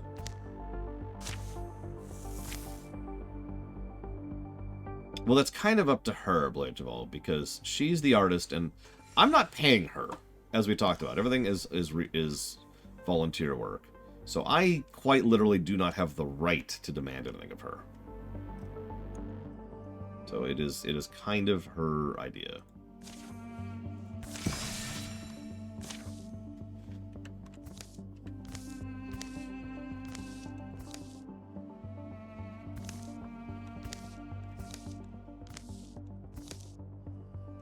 So there's Gulvish, the smith from earlier. This will take longer to explain than we can afford. Would you like the short version or the extremely short version? Extremely short, please. Turns out you can put a human soul into a specialized Morthagi body.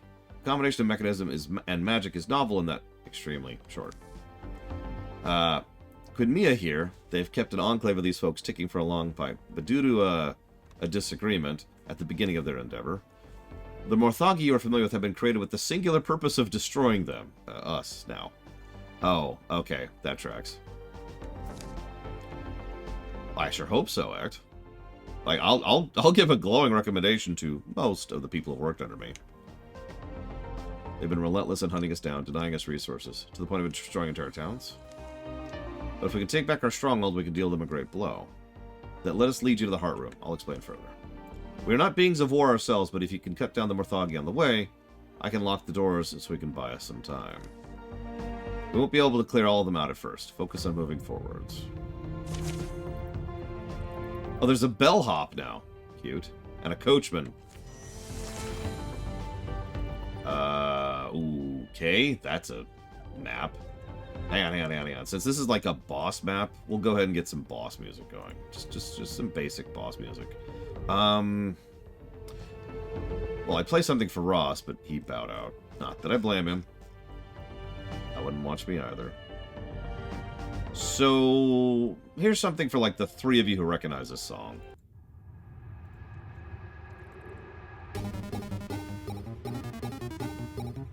Also, someone killed the question bot.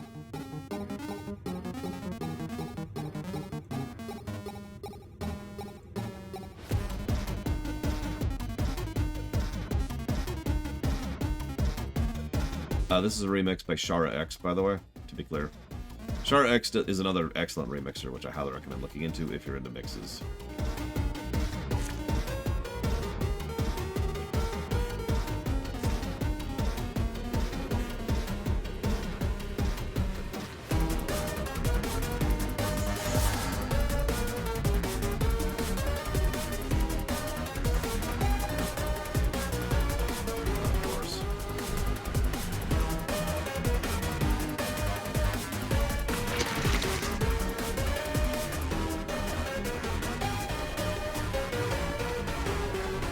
There you go, Act.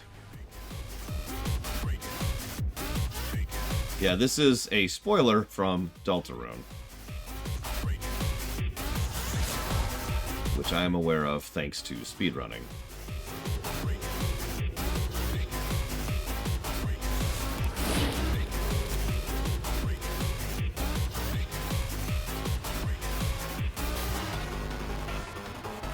Mr. Red just being the ridiculous sniper death here. Die.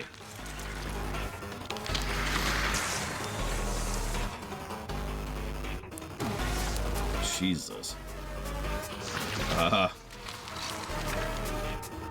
Yep, Mr. Red is just this much of a badass sniper in real life. Like Sniper Wolf? Nah.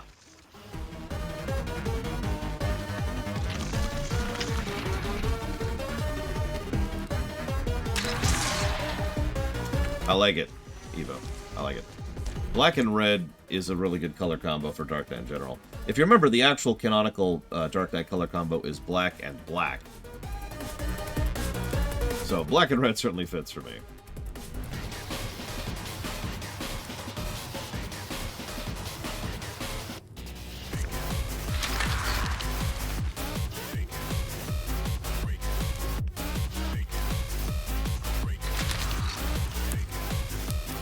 But having red be kind of a color of darkness is something we can play with later.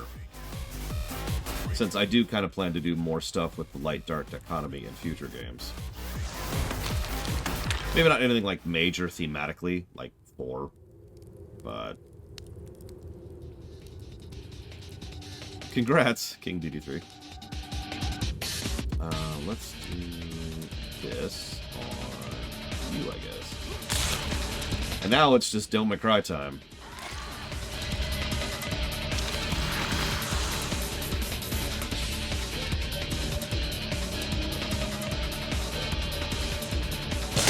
Most points if you can name which Devil May Cry this is from.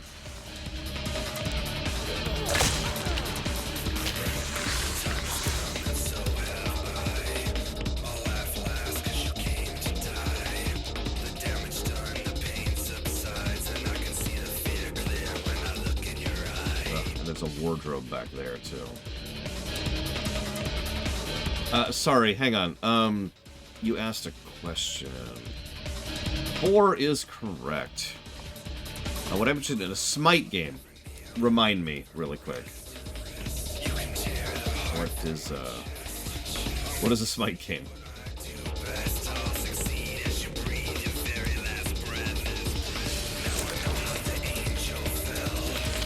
Oh, so you mean just a Dota game in Warcraft? Well, I mean, Dota is Warcraft, so...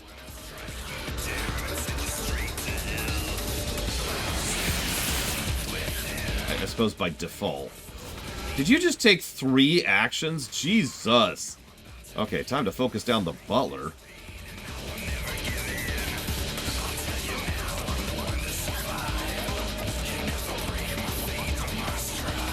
Yeah, if it wasn't obvious before, this probably gives away it. No, what franchises it's from.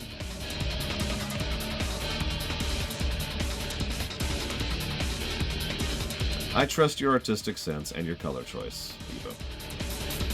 Whatever you want to go with.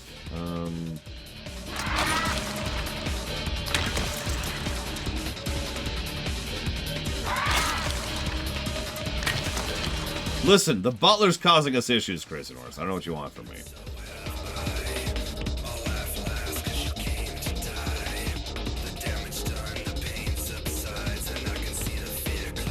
Yeah, no, I know, Valerian. Chat GPT answers have been creeping into Google searches in a way that is actually really disgusting and horrible. And I don't have anything else to add to that.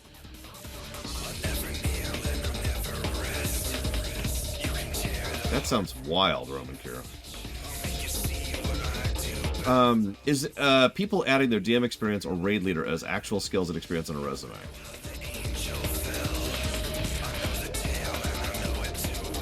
Yeah, I would say that is actually valid. I think that's something that I would consider valid.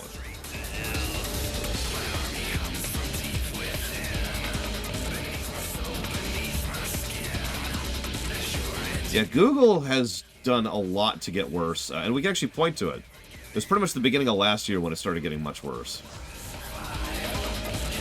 Don't know why, but we can point to it. Let's wait. Yeah, managing a raid group is not a small issue, especially if you're good at it.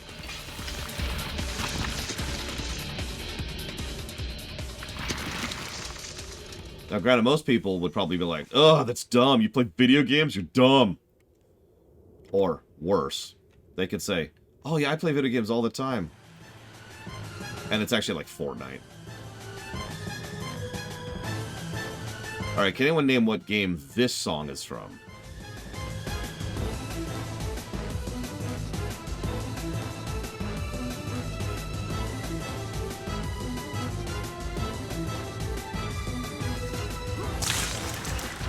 Got it. The bellhops are the problem here. Sonic is correct, but I said the game, not the franchise.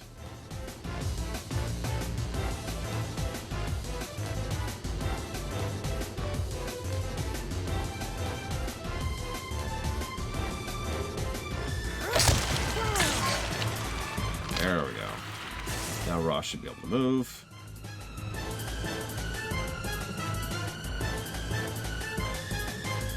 The Sonic JRPG. Most people don't even remember that exists. And that it was made by BioWare. Mr. Red just being a boss here, as usual. Just like in real life.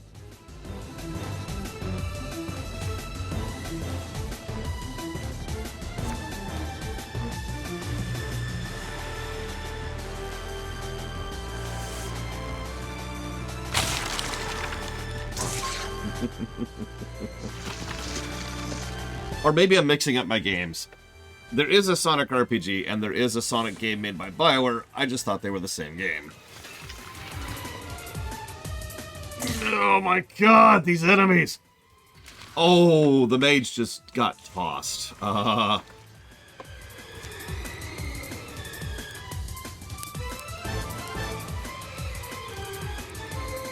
absolutely, Evo. 100%. In fact, if anything, maybe we should get rid of the... How hard would it be to change the emblem on the Paladin suit, Evo?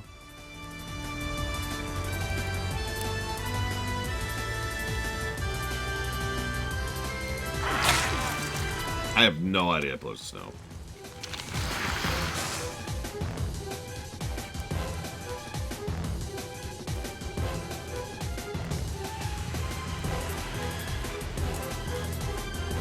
Put Ross out, because, you know... Oh, we can't. Okay, cool.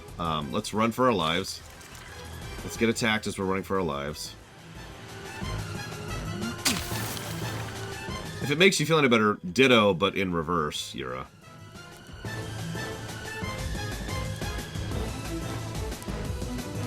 I'm not sure there's ever been a 2D Sonic I've actually really enjoyed.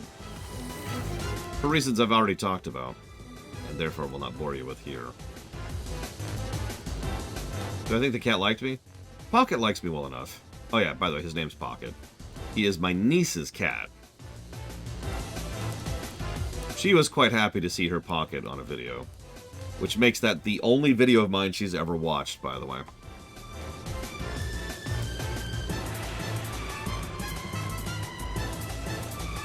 I don't remember why she named him Pocket. It's been a minute.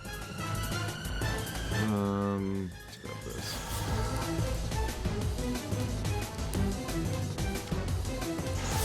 Come on, damn it! I knew it was gonna dodge. I knew it! Alright, whatever. So here's what I'm thinking, Evo. I'm thinking if you could put... Do I like Pocket? I mean, I don't hate Pocket. It's not like I seek any harm upon Pocket.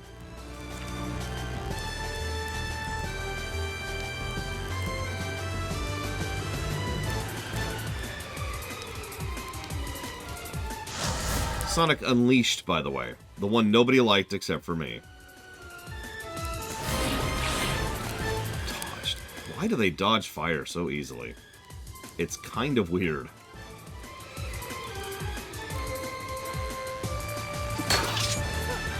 Oh, bull crap. Bull crap.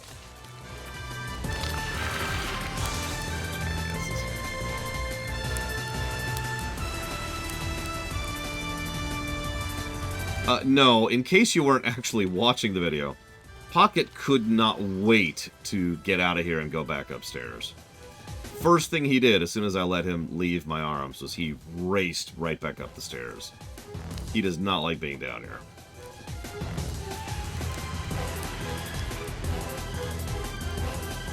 Well, you know exactly what I want, Evo.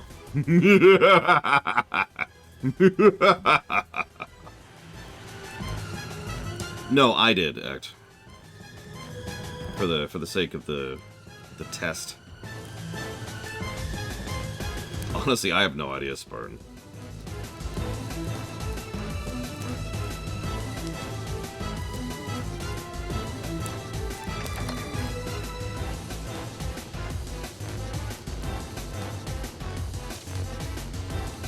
More than I thought there'd be. Leave the Morthagi, just get inside. I hear screeching metal in my dreams. Still intact. That looks important. The heart was made to give spirit to our soldiers. To work, it needs a willing soul to be infused into it. Without that, the Morthagi... Hang on, sorry. We're no longer in a boss fight.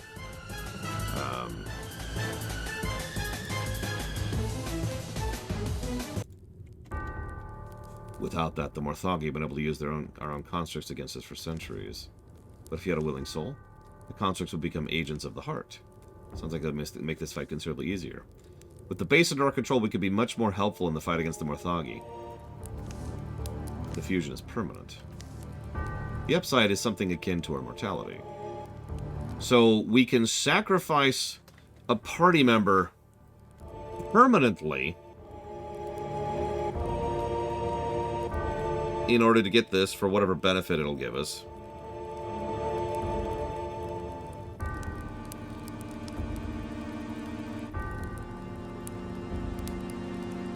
Or we could not. What do you think?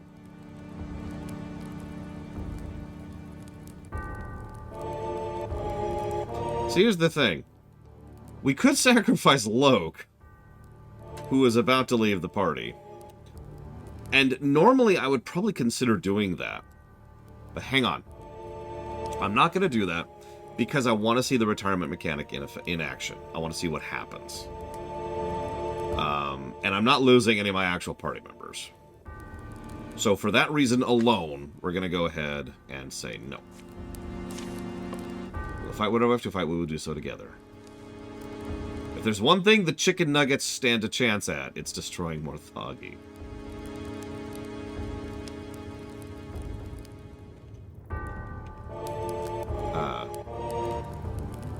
That's what I'm thinking, Blade Joel. I still would try it out, if not for the fact that I want to try out the mechanic. So here's the idea, Evo.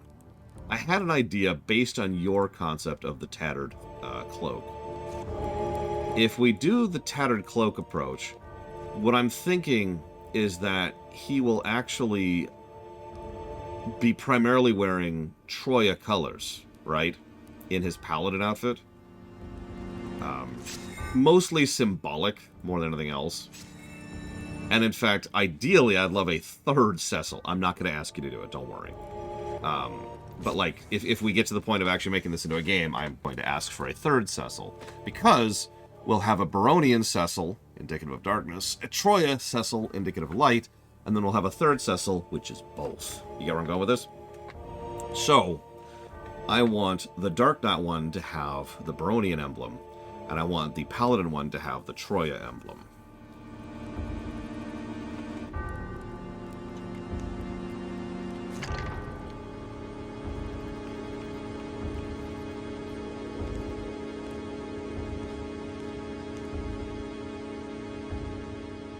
And for some reason, a fish.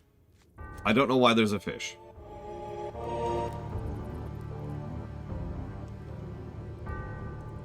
Troya's colors are light blue and white.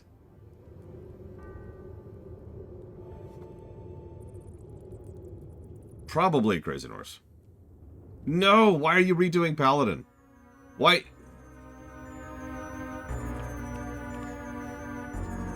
You're fired, Evo. No, yeah, you get it. That's admittedly coincidental, but I like how that lines up.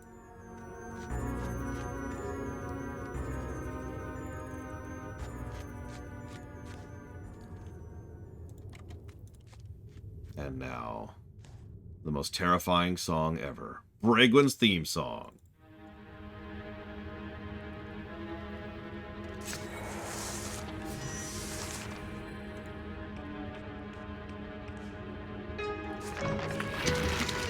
I figured there'd be a boss. Grand Matron. And a bunch of trash.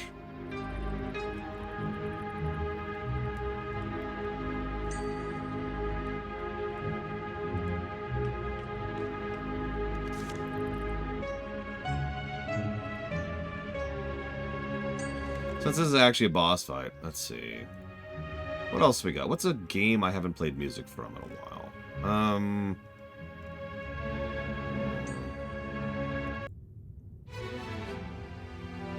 Bonus points if you can guess what it's from.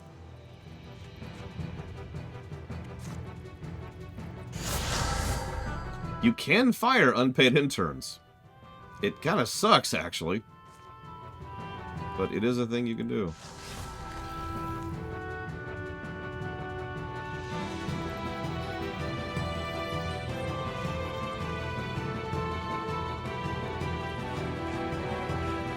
Kingdom Hearts is a good guess, but no, because it is in fact Radiant Historia, same composer.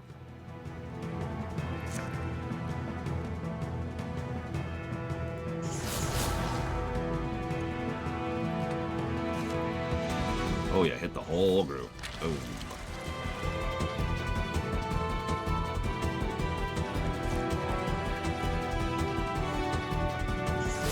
Tell you what, Evo, I'll rehire you if you give me the one thing I want most. Yeah, no, Shimamura's style is extremely distinct. It is probably one of the only things I would consider to be, like, objectively worse about her composition style than, say, Uematsu. Uematsu has range, right? He can do a crap ton of different styles and genres and types of music. Shimamura is pretty locked in. She's much more focused on her type of music. She's really good at it, to be clear.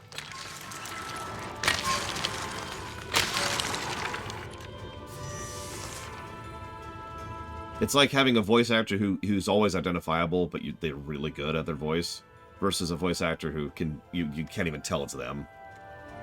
Same general concept.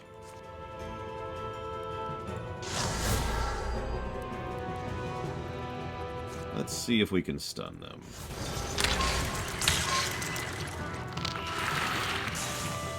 Nice! We actually can stun them. Yeah, no, Shimamura... To be clear, Shimamura's probably my second favorite composer. It's kind of tricky. Because there's a lot of really good composers out there. Yeah, no, Troy Baker is another one of those great range actors. He is just crazy range.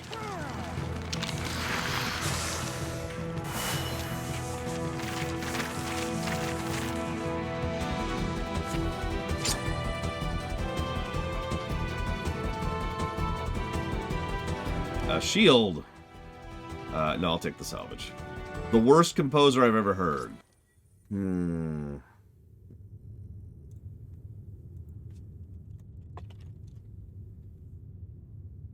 Clearly, that would be... whoops, that's actually the wrong song. Sorry. There you go. Worst composer ever.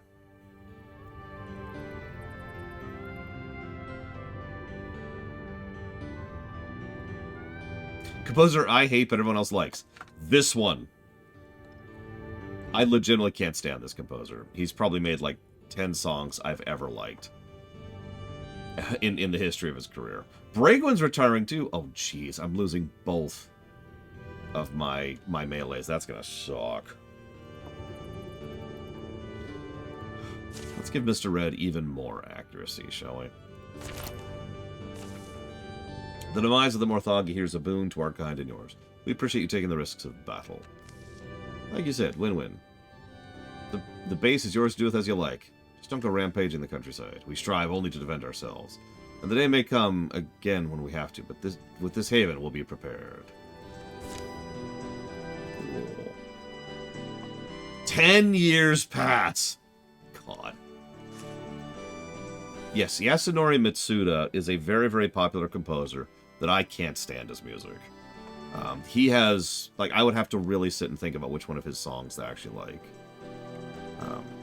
This is one of them. It's why I have it locally, actually.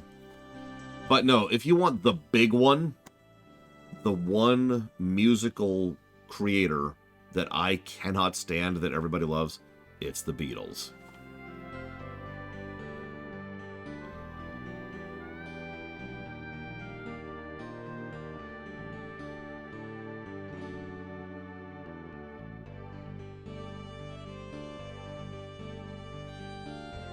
Also Elvis. Mr. Red was invited to join the hunters at Hira Blind for a trip one season. They came home with little meat for the hearth, but many tales to tell around it. Jade Otter Earthworks was unique in that it consisted of a small group of men who had taken a vow of silence. Loke tried to work there, but quit after 2 weeks. There's silence and then there's silence, you know what I mean? Yeah, seriously, Loke. When the clamor of town life grew too much for Blade, he would find an empty patch of land and plant saplings. He quickly began to run out of empty land. Yeah, it's been 10 years. When the lulls of peacetime got too quiet, he picked up a hammer. Over here, Dad, he's rock busting again. Gwild visited her family when she could. There was always the pointed inquiry from Loke about Gwild's latest accomplishment, but it didn't bother her too much. One afternoon, Gwild followed her father up to the attic, and they spent hours going through Mr. Red's old belongings. The first harvest of the fields around Vixie Vanes was a little off. The grain was moldy, but the cattle were drawn to it and would break fences to move around the discarded piles and bellow in musical tones. I'd keep fighting if I could, but muscles tire eventually. After years of hard use, not that you know about that. Have you ever had muscles, Blade? I have muscles. You have a wolf arm and a scorpion tail. I'm just pointing that out.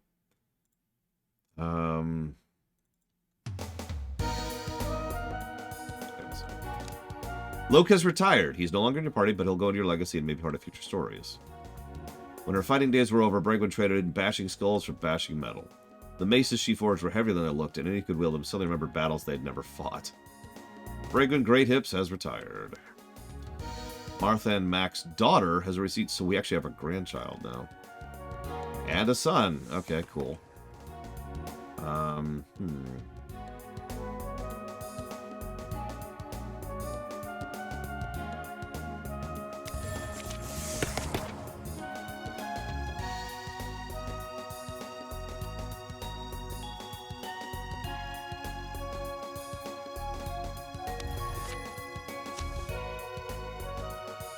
Yeah, that's her name, Braegwyn Great Hips.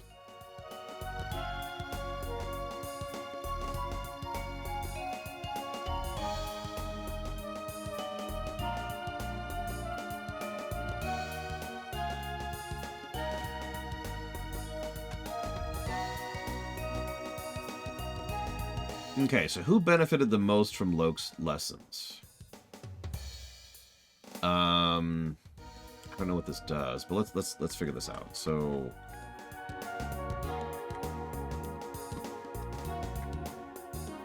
I've noticed a couple of fun combos. Like if you get Shield Shear and Broad Strikes or whatever it is, the one that's kind of an AoE, the Shield Shear turns into an AoE. And of course there's Ignite Plus, which I just got so much use out of the first campaign. Let's see, you've already got armor. Holy crap. Okay. What do we got here? Hey, there's Sentinel.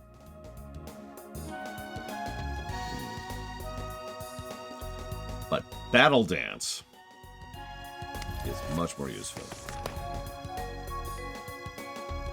Yeah, there's Broad Swipes, that was it. And Shield Shear, but we're going to go with more Battle Dance.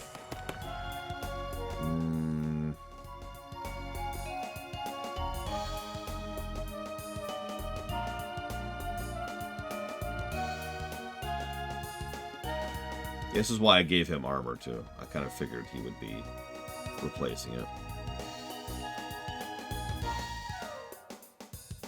Yeah, we'll go and upgrade Sentinel. Blocking enemy movement sounds nice. You know, Bragwin will benefit. None of these have any gear at all. So I'm going to have to think about that. We'll go with Blade. Sure.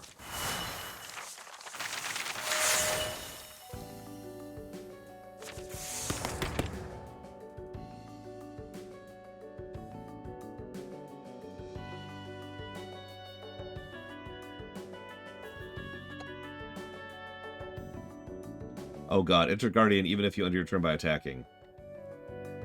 I'm gonna take that. Yes. Blade Taval is gonna become even more transformed. Mr. Red is gonna become even more transformed, obviously. Yeah, we just got a crap ton of resources because we swept the map. So let's see what we can offer here.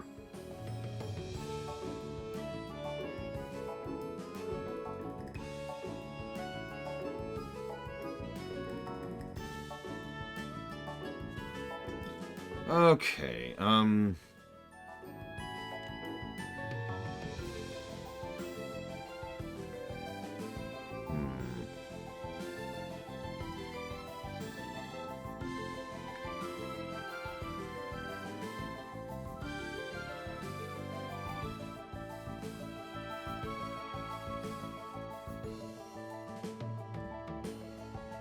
Listen, we'll see what we can figure out, Blade Taval.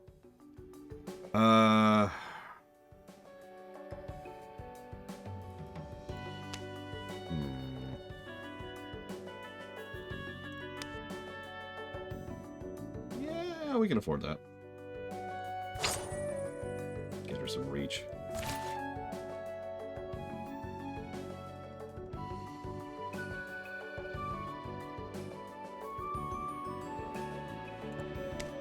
I'd kind of like our tank to be able to do more damage, too.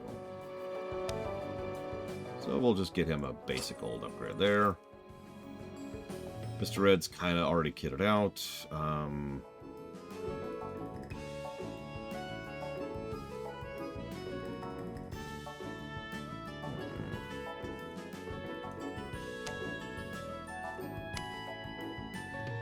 Yeah, let's make her kind of a deeps. Just straight up. And he's already got armor. So she's got deeps, he's got armor. Blade is kind of fine, honestly. Also, I'm out of spell thread, apparently, so that's whatever.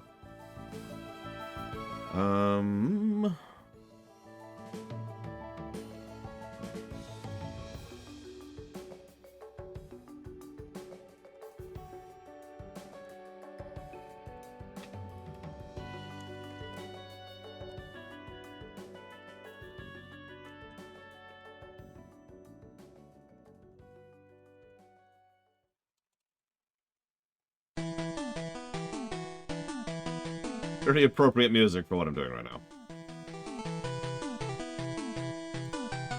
I like it. Crazy Norse was making fun of me for only having like 10 games I play music from, but I actually have like 200. It's just several of them sound similar. For example, if I played this, you have no idea what game this is, don't lie. You don't know what this is. How about this one? You still don't know what game this is. Don't lie to me. You might know this one.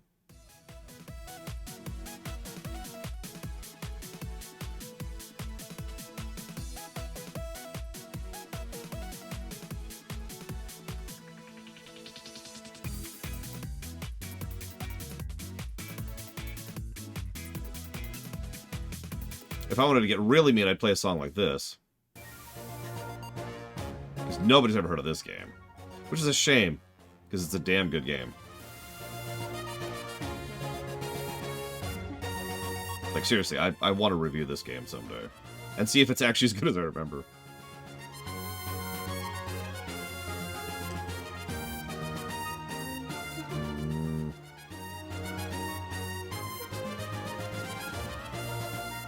I mean, I might as well just get armor on everybody. I have plenty of ingots.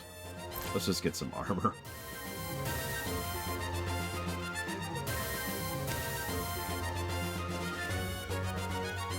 And I guess that's actually all I can do for armor. Ooh. What's your weapon? Let's get you a shield, shall we? One that matches? That'll do.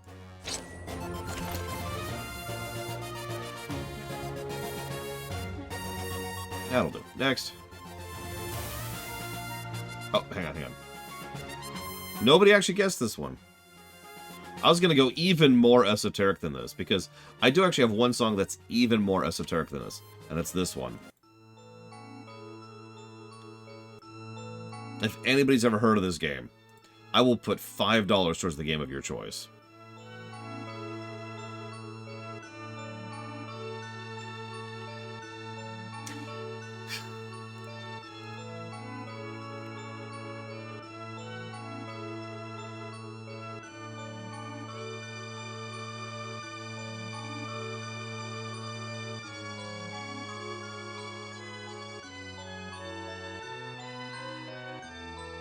I think I am going to not give a negative for retirement. Which is about as good as that's getting. But having said that, it is very board gamey, isn't it? Like, it's very abstracted. To the point where the more you think about it, the less sense it makes. Which is fine. You know, that's what abstracting means. In this context. Terranigma? No.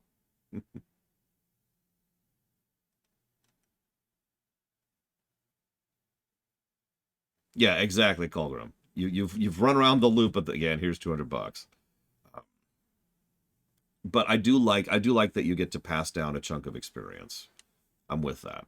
I kind of wish you could pass down something else, maybe like one piece of gear, or maybe like a legacy point, or a luck point, or I don't know, something. But being able to dump a bunch of experience into someone is nice. So, like I said, I don't think I'm going to give it a negative. No, nobody guessed it. Nobody guessed it. So instead, we'll listen to this. The factory was supposed to be our life's work. But Queen Mia traded that life for something horrifying. And I won't let it spread. Yeah, I guessed this. A Morthagi never misunderstands, never decides it knows better than you. Morthagi are the only ones I can trust to carry out this mission. Long after I'm gone. Yeah, so he, in what I can only refer to as a fit of pique, decided to turn on an engine to create tons of Morthagi to go kill the Enduring because he was pissed at the fact that she decided to try for eternal life. Not that she did anything to him. She didn't attack him or like provoke him. She just exists. Do you know what it feels like for someone to want you to die because you exist and you've done nothing wrong? Oh wait. Anyways, the mountain shadowing collies keep erupt, bleeding drills and blades. Legs that are not entirely legs and blank empty rage. They seep and spill through the wandering hills. So then we get news that our efforts didn't fix this and made it worse. We don't have a lot of other options. We must do what we can.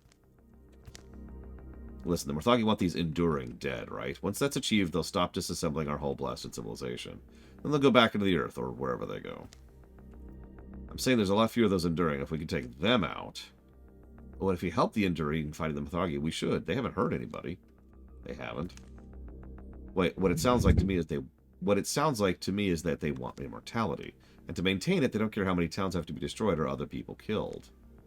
Maybe it's not the most pleasant way, but don't we owe our homeland the best chance at peace? Interesting.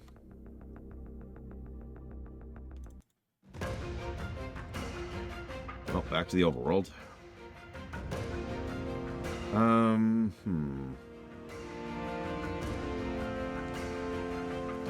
We suddenly have a lot of warriors.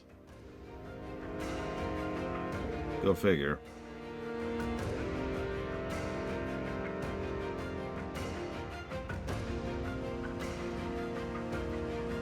So what do you think? Should we join the evil ones in wiping out the people who've done nothing wrong? No, Ross, it's not fire. What are you doing here? Oh, you left. I didn't even blame you. Get out of here. Go have fun. Enjoy life. Let's go over here first. Oh, that's just to destroy the Enduring.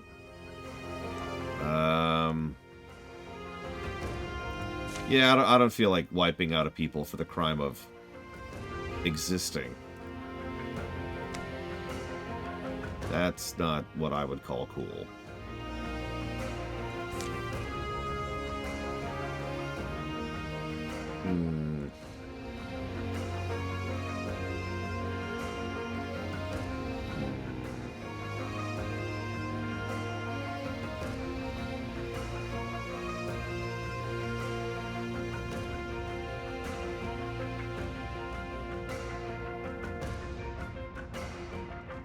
But yes, this is Fire Emblem. 3 heroes, actually. Let's make a bridge here.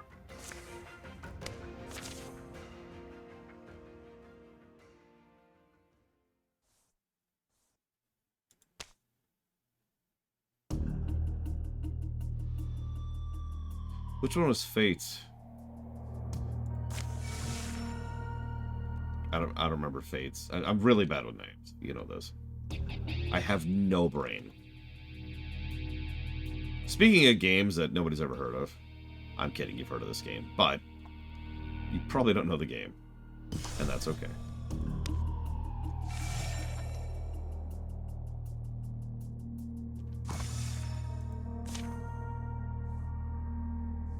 Let's see how our new team does.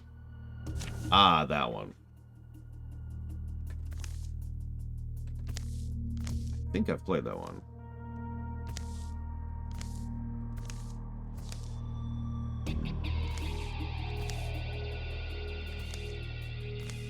So Ross fell into a burial mound.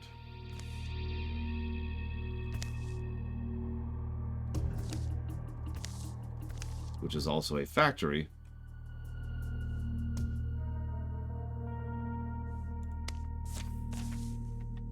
Which,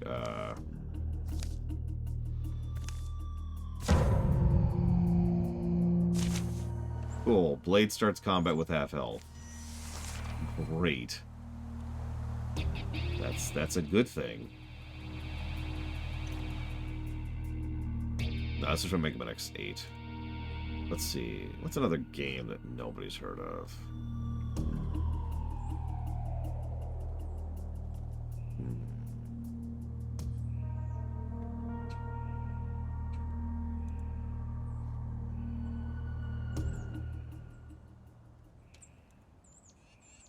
How about this one?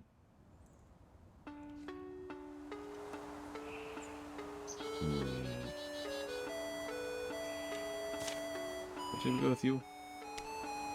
Okay. Oh god, there's a wardrobe. And of course, Ross is the one who dropped down here. My mage. Okay. Seriously? Another man the Dan. Wow. Let's take over a table. I hope we can stun these guys. Or just wipe them out. Jesus, Ross! I take back everything bad I said about you. Frickin' mages, man.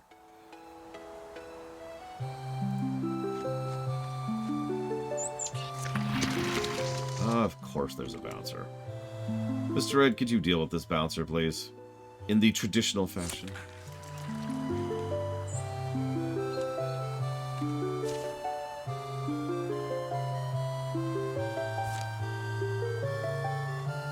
Oh, that sucks. I suppose I'll move you over here.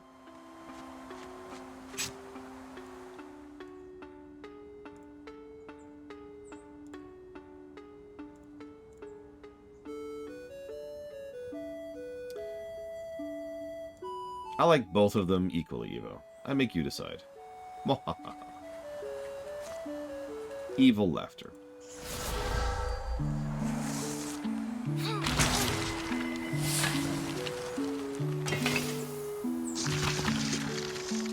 Of course there's a coachman.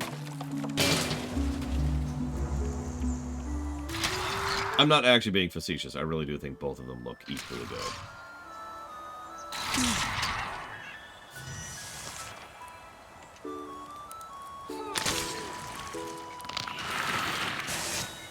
I mean, that's what they keep telling me. They keep being like, Lord, you're so evil. And it's like, ugh.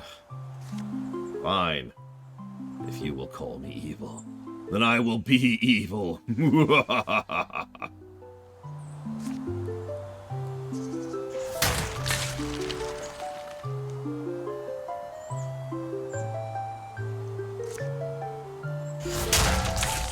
that guy, so he's out of the way.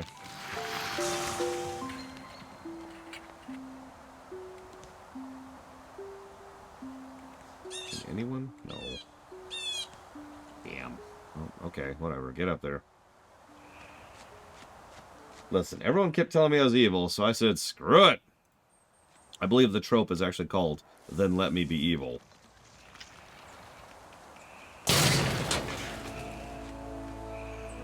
Okay, if you don't recognize where this song is from, then you're fired.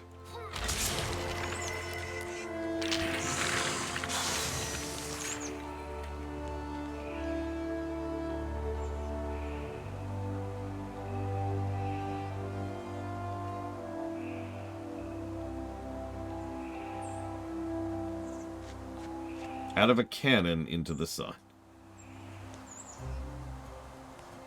Yeah, the one and only good thing about Gridania is its frickin' soundtrack.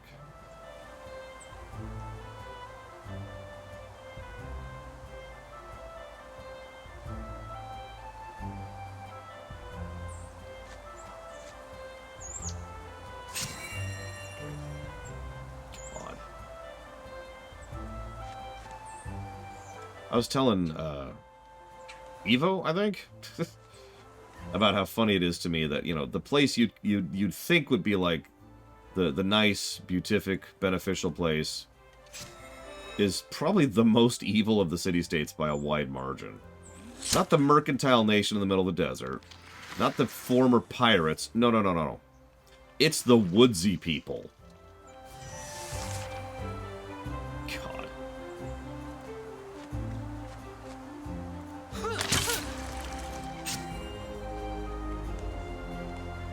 I did too. I think I've told you that. I began my FF14 career in Gridania. I was foolish. Young, naive. I had hope for the future.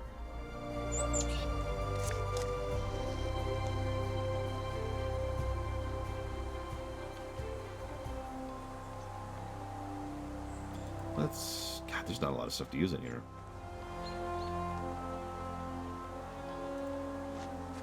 My sister was talking about how much she hated Gridania because it was full of pirates and was hard to navigate. I knew what she meant, but the whole situation still kind of amused me.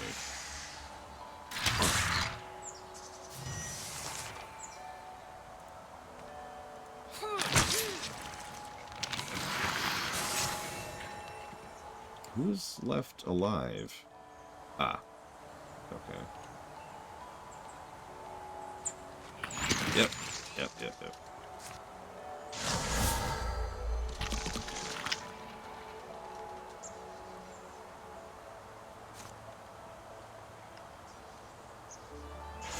let's shred some armor here. Yeah, it's run by scummy business people. Ugh, frickin' Gridania.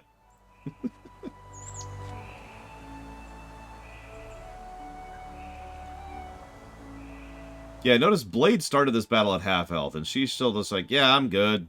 This is why I bought armor and everybody. I am sincerely debating next campaign either turning it down or up, just to test it, just to see how it feels.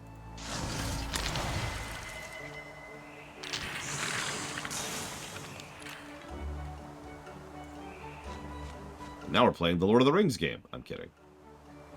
It does sound kind of Lord of the Rings-y, though, doesn't it? That's a good question. Can we change diff mid-campaign? I'm guessing not. Oh, I'm extremely wrong. We can also do a custom turn. Oh, that's kind of cool. Huh, well, you know. Now, I'm not going to do it. I want to complete the campaign as is, but that is interesting.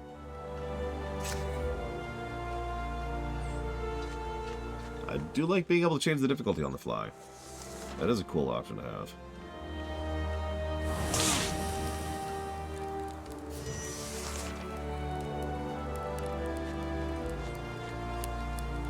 What's the effect from water?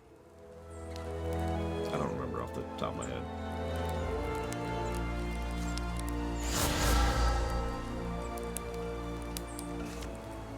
That's a true Blade Trial. So we can actually try out both next campaign.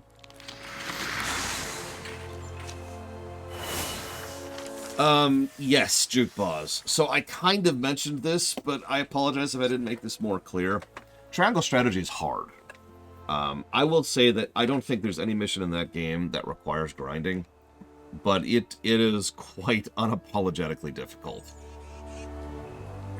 I feel like they overtuned it a bit, and I'll probably ding it for that when we get there, because I feel like they designed it a little bit too much for New Game Plus mode. So that's a tier 3 spear, which would be nice, but we already have a tier 3 spear. We have a tier 3 everything. I could give it to Blade Javal. Give it to Ross.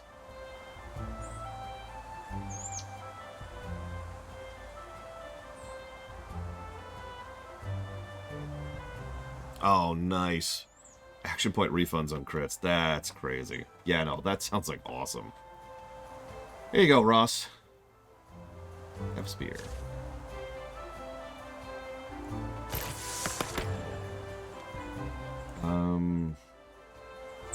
Oh yeah, Sentinel, absolutely.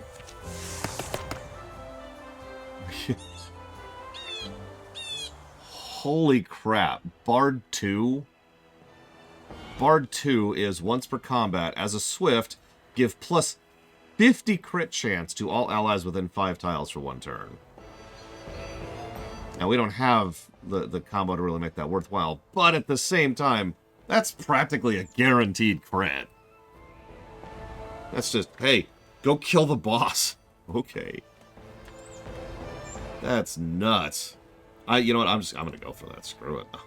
Blade Javal, you've just become the buffer. You can tell, because you have a scorpion tail, the traditional visual appearance of buffing. I guess there's no reason to secure anything at this point. I guess we should. Just for the hell of it. Just for the hell of it. Not like it takes that much time.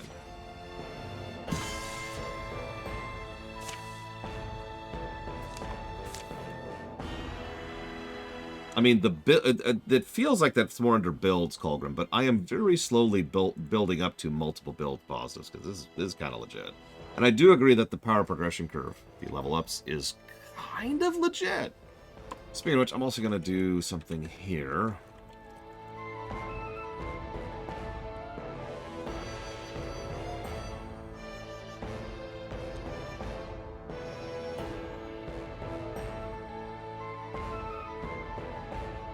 I've been enjoying Wildermyth.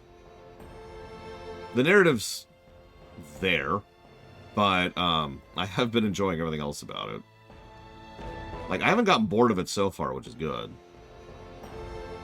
Yeah, exactly, another man that whoops. I mean, you say that so logically, and you're right, but God, it's so often I see games screw this up, you know? Yeah, the biggest complaint I have, so much so that I'm actually leaning towards a triple negative for it, is the in-game music. I am very much not a fan of the in-game music, and my enjoyment of this game has gone up substantially ever since I turned it off.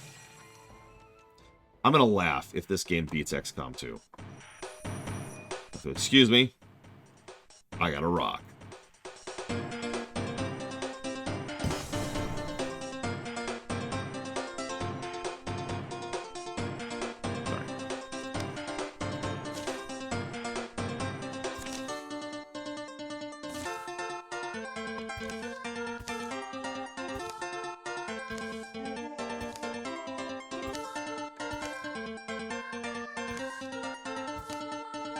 I've seen this cutscene.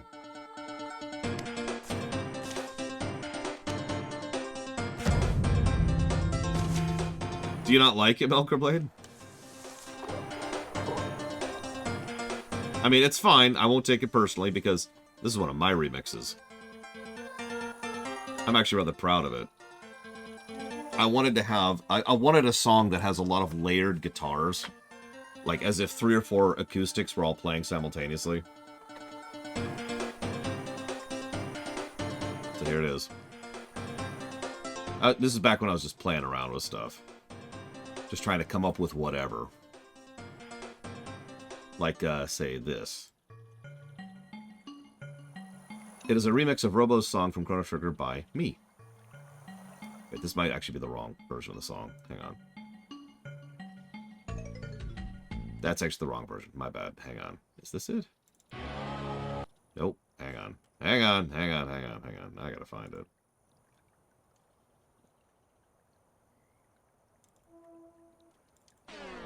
Nope. Nope. Where is it?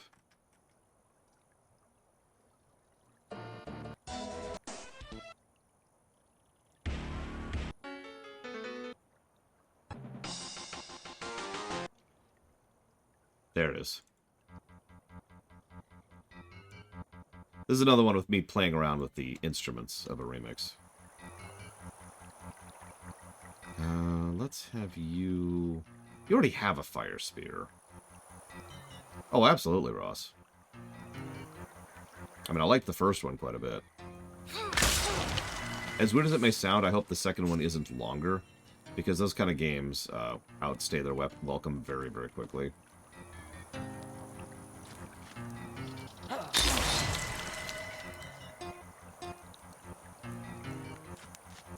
But the first game was awesome.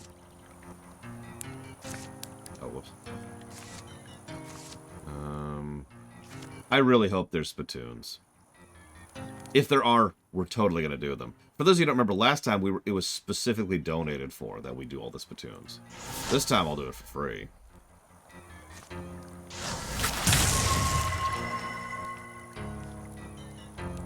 Alright, Blade to Fall.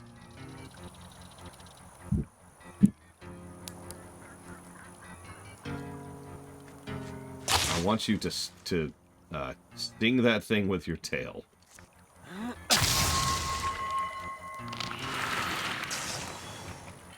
Cool.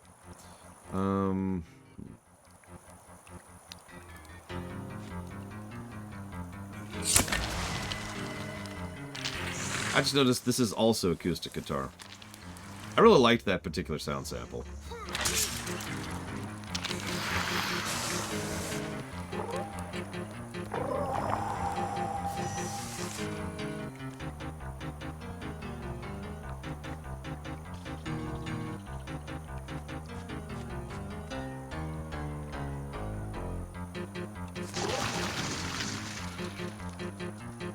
Let's go get him a fire weapon, shall we?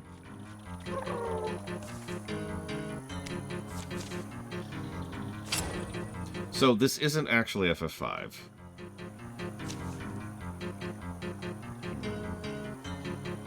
Yeah, I'll take it.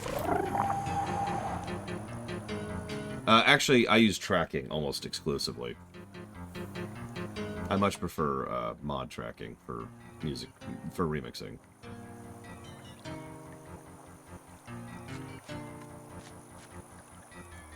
I didn't say not to play FF5. I said FF5 has great gameplay.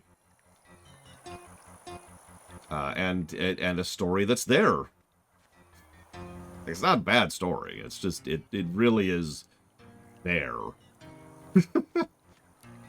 No, this is actually the final Genova fight from FF7.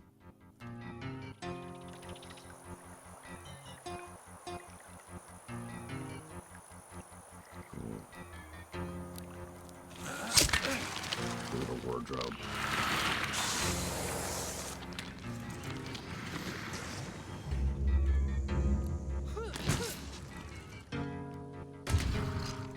Yeah, FF5 is a great gameplay. Emphasis on the way I phrase that. And it is. I could play FF5 right now and have tons of fun with it. And there's not a lot of FFs I could say that with. There's like 3. Anyway, I'll stop boring you with my mixes. Although, actually, there's one other one, which was another experimental song. And it's going to sound terrible, but I just want to hear what people think of it. If I can find it. Is this it? Nope. This is it.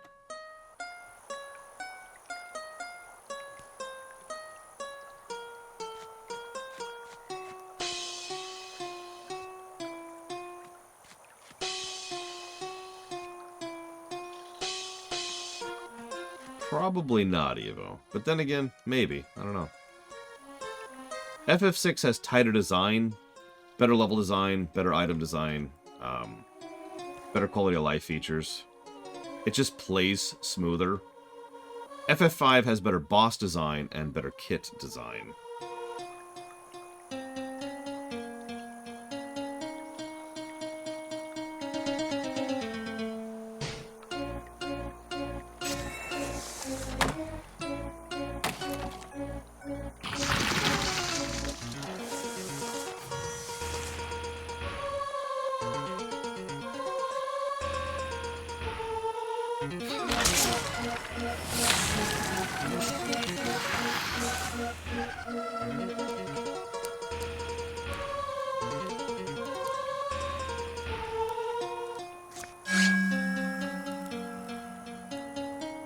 I wonder if that applies to me, too.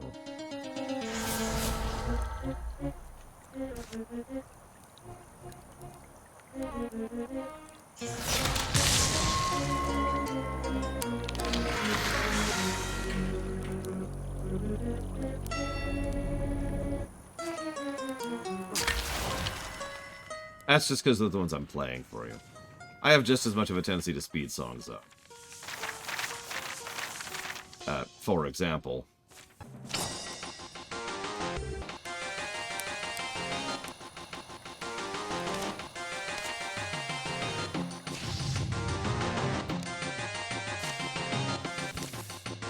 it's kind of glitched, which is why it sounds weird.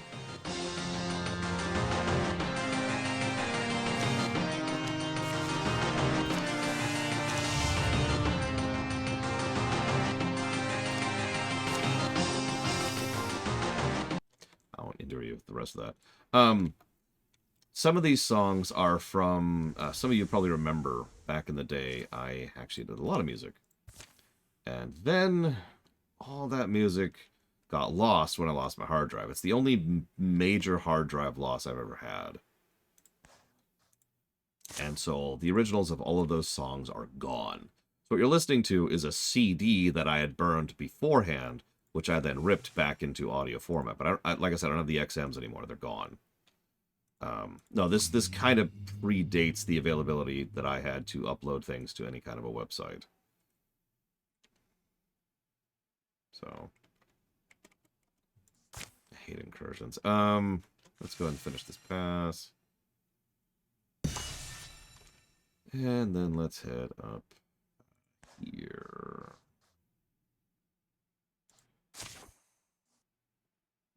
Go. So that's why some of the audio is glitching there, for example. There's no original version of that exists. But if I can play one last song I'm rather proud of, just one. You can guess what it's a remix of.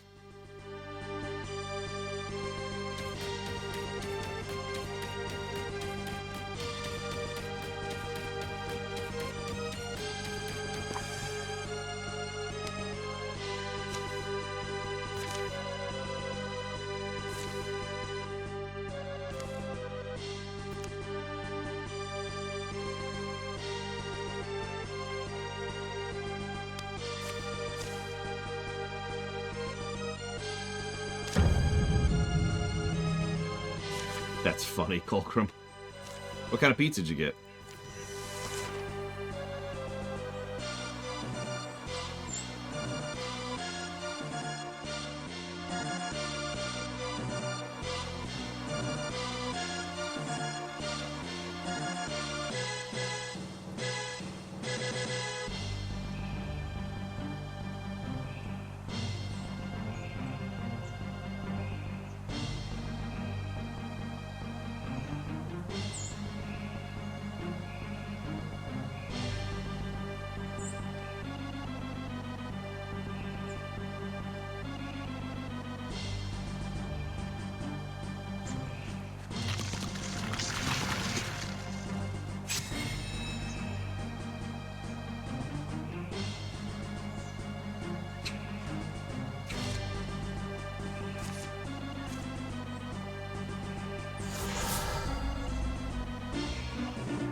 I can't believe that worked. She actually jumped over the fence, too.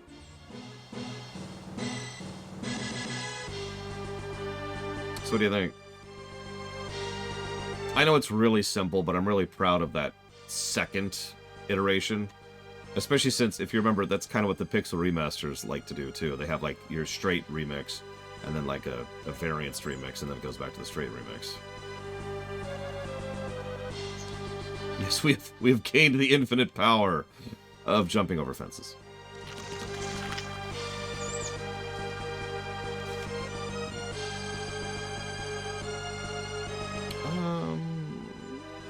Let's do this.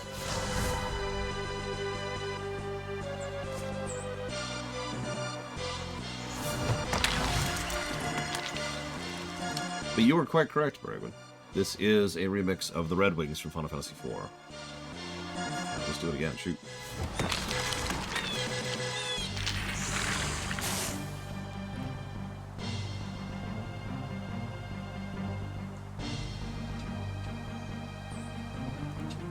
Just put Mr. Red up here so we can shoot the entire area. Because he's Mr. Red. Just in the face.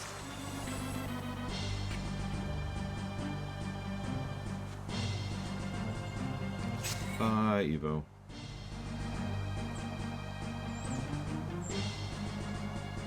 Do you have...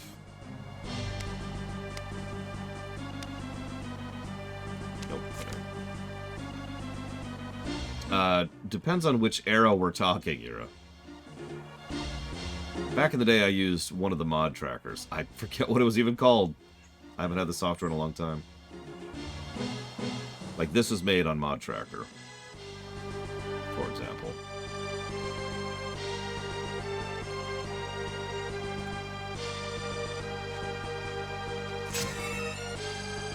Listen, airships are cool.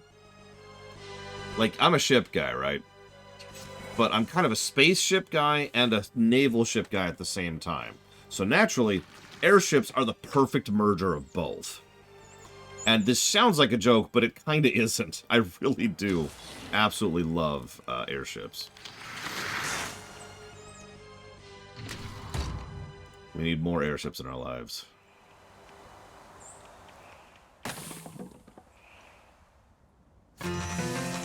Oh, sorry. I left it on playing. Zeppelins? No, Zeppelins are dumb. Nobody likes Zeppelins. I mean airships. Amazing ships of air.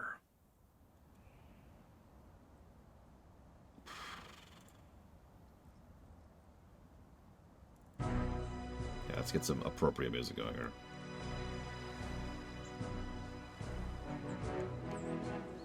Yeah, they kind of suck so far on Volkswagen, unless we have them upgraded, in which case they suddenly become awesome.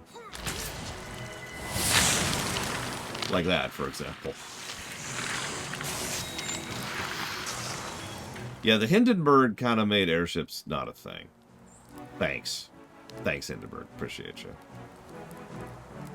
Let's see. You know what? Die.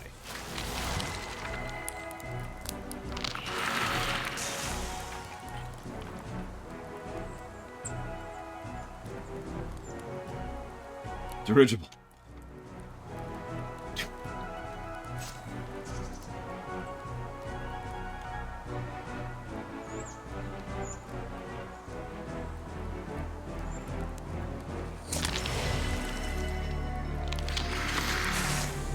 Just no airships. Damn it. Hi, Dakota.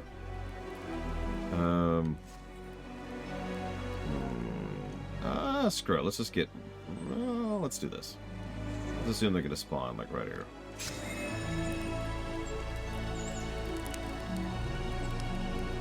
You're just kind of useless, so you just stay back there.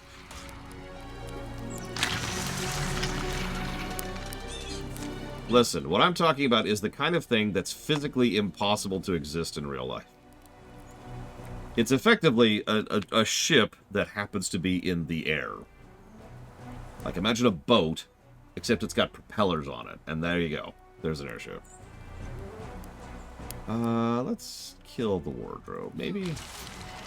Yeah, that's a definitely. God dang, Blade.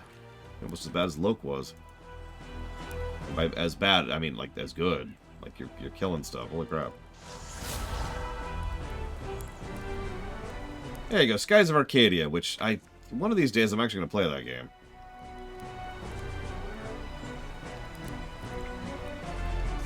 But, you know, Dreamcast. Or like Guild Wars 2, or like Final Fantasy 4.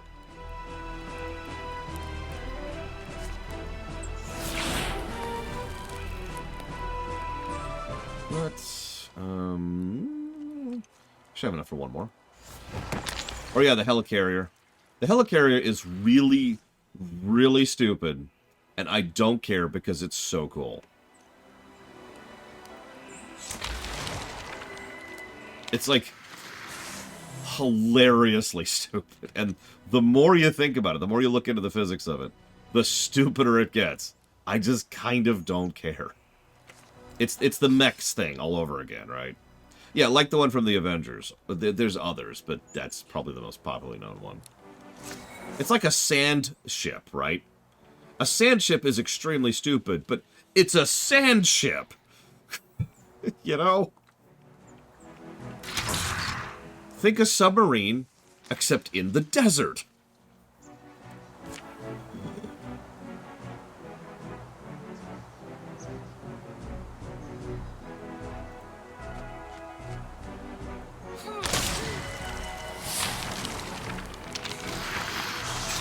I mean, that makes sense given the era act. Carriers were the kings of the waves, and arguably still are. So, yeah, Figaro Castle, another great example. There's such a thing as overdoing it with mouthwash. Not really, but kind of. You don't actually need a lot of mouthwash for it to be effective. Let me put it to you this way.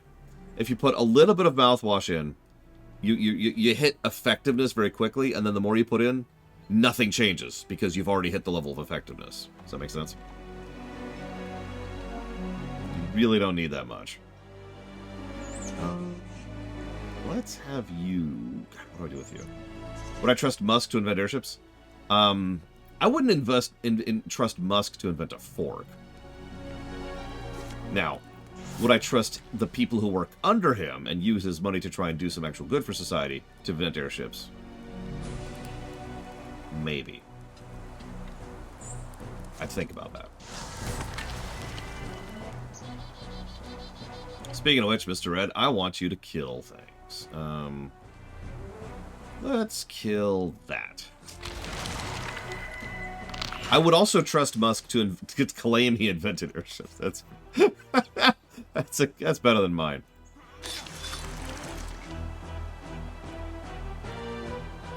Hi, Oculus. I hope your new job is going well. And I hope it's taking care of you. Because if it isn't...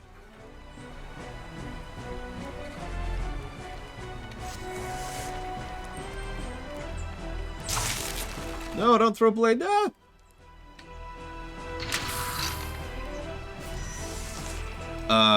That's a good question, Mr. Red. But generally speaking, mouthwash should be your last step. Let me put it to you very simply. Oh, dodged. All right, Blade. Or no, that's Ross. Sorry. All right, Ross. Stab. Nice. Sorry. I gave the mage a spear and he just killed a giant with it. So what do you want from me? I'm excited.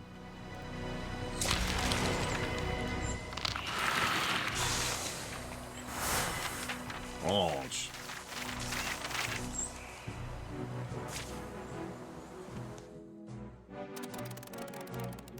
Okay. Now that we're done with that, let's go back to the work we were in the middle of doing.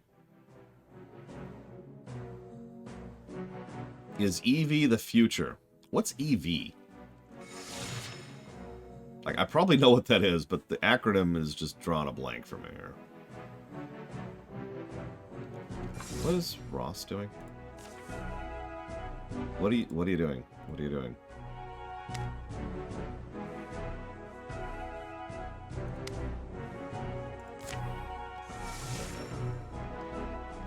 There's nobody... What? Yeah, do that. There we go. Jesus. Oh, electric vehicles. Okay. So...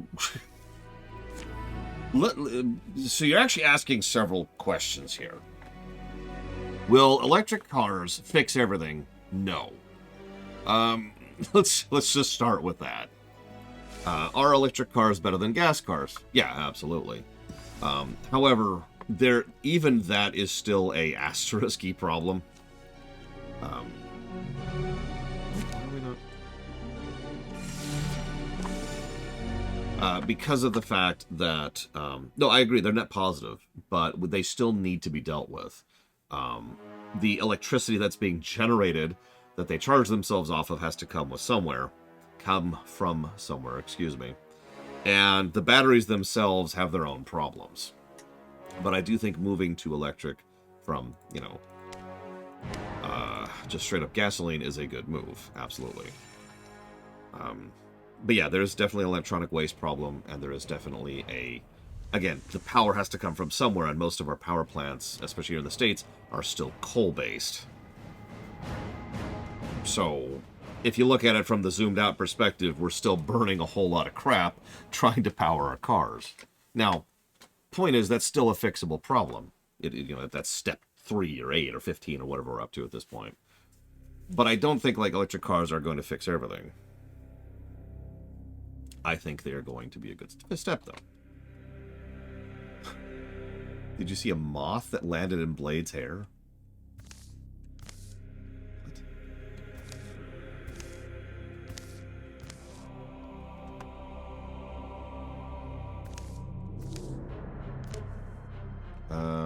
Okay.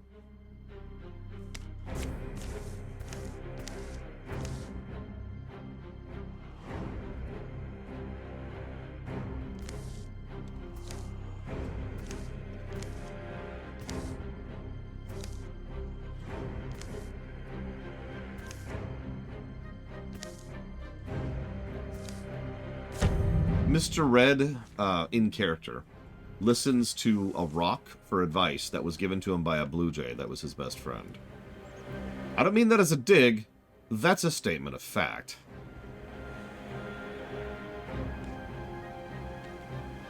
Yes, our wolf has a scorpion tail. For his request, Giga Pudding. Is it helpful advice? See, that's the really interesting question. Because this setting absolutely has the mechanisms for having... well, you know, eldritch horrors and all that fun stuff, so...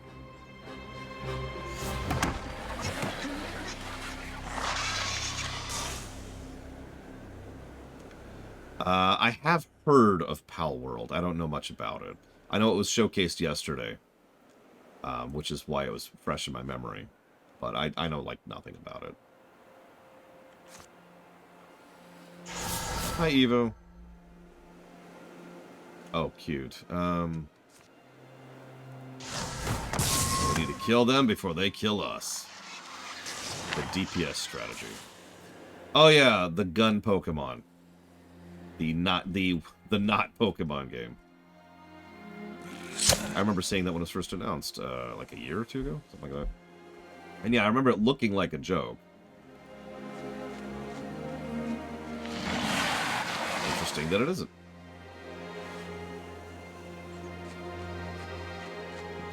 Up. Let's get infused. Let's get infused. Let's get infused. You can capture other trainers and butcher them for meat. You can capture other people. Let's try to phrase this as correctly as we possibly can here. And butcher people for meat. What is this, RimWorld?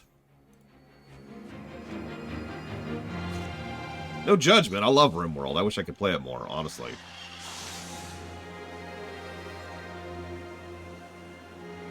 Like, seriously, RimWorld is great. If you haven't played RimWorld, go play RimWorld. But, I mean, Pokemon's kind of been leaving a hole lately. Because, well, because they've been falling behind and falling apart on the polish side of things.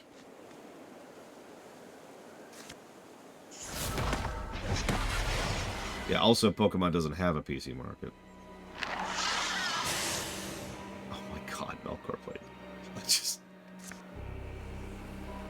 that'll fit.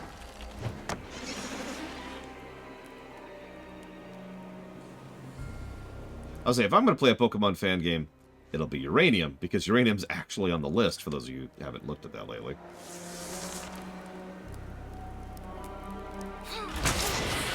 Goodbye, Jesus.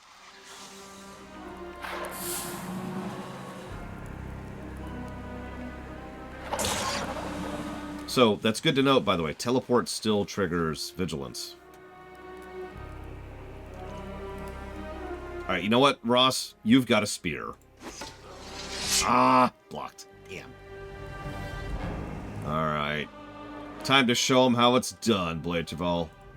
With the Scorpion Tail. That didn't actually kill him, so hit him with a rock, too.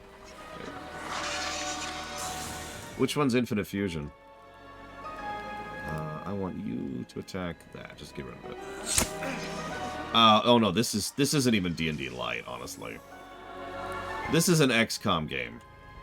Let's be very clear about that. The more I play it, the more I'm convinced of that. It's got some cool little side things, and it's got a story. I know, TSP! He hit him with a Scorpion Tail for 5, and threw a rock at him for 8. Anyways, but having said that, I've been enjoying it quite a bit, actually. Make that what you will. Yeah, so far, I'm pretty sure this game is going to score better than XCOM 2, which is sort of sad.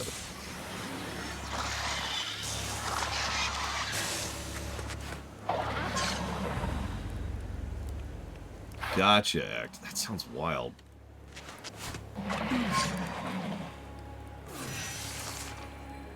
We got little paper craft looking things, Giga Pudding. Let's do this. And then let's do this. Yeah, 10 damage. That was a crit, admittedly, but 10 damage with a rock.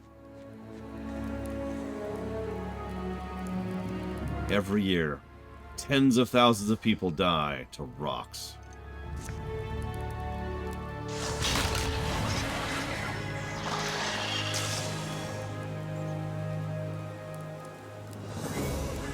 Nice, Oculus.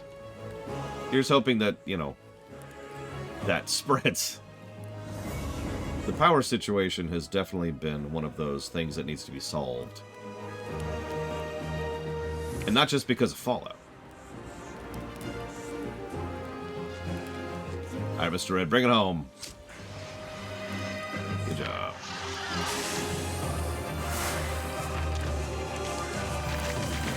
Here's a better question. Do we even need fusion? I'm sorry, to explain that a little bit, some people have been theorizing that we might be able to leapfrog over fusion.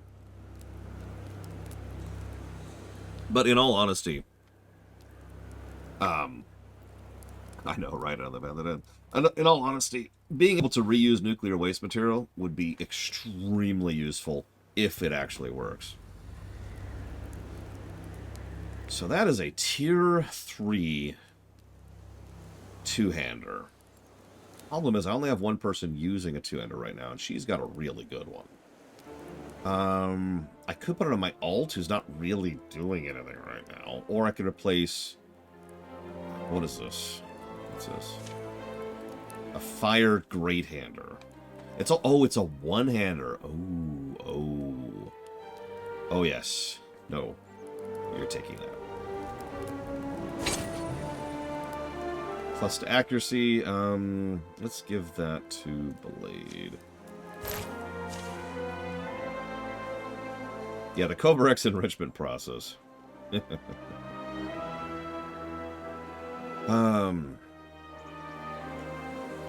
What I guess is coming to help based on this. Chief Burns. Help is rolling out. I mean, probably an Autobot, just based on that. That's really gross.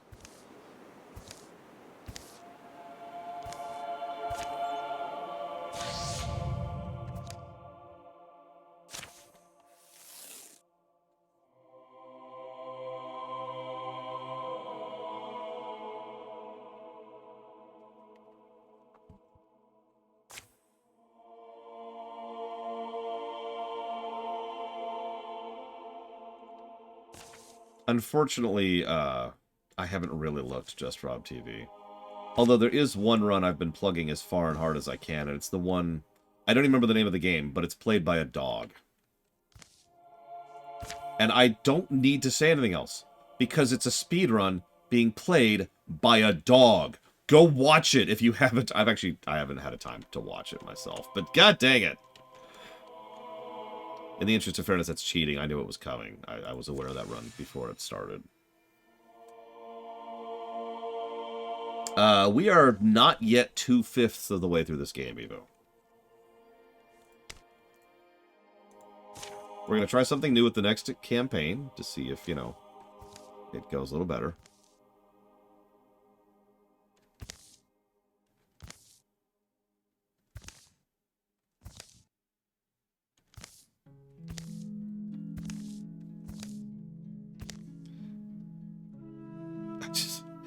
I love this. This big old normal looking guy's like, Dad, Dad? And there's this green zombie mutant Sylvan freak.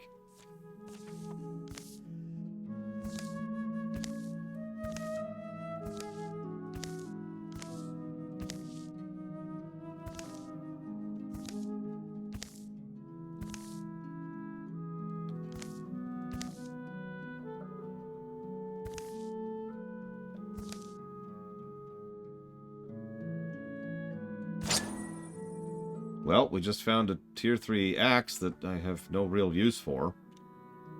So that's cool.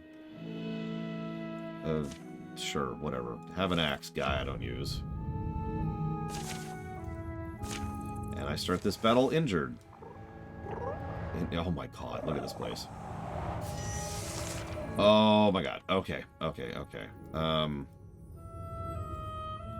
What are you linking me, Hellmucker playing? Oh my god, I'm never playing that game. Alright, so. Dog assisted speed. No, the dog was playing it by himself on Falkenstein. He gets full credit. He was a good boy.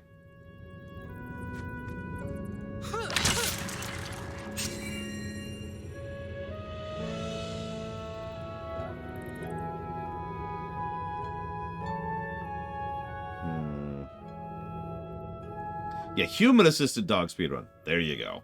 That's where it's at.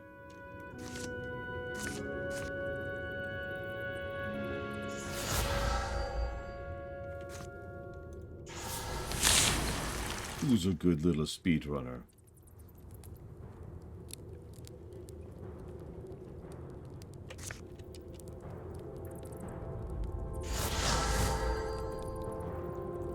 Alright, so let's do that there.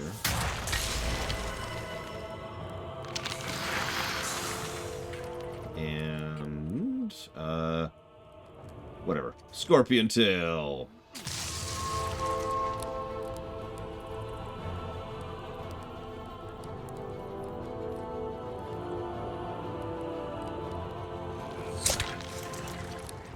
Oh, wow. Okay, that makes sense.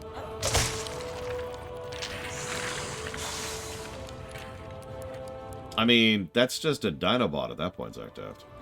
And as we all know, Dinobots are cool.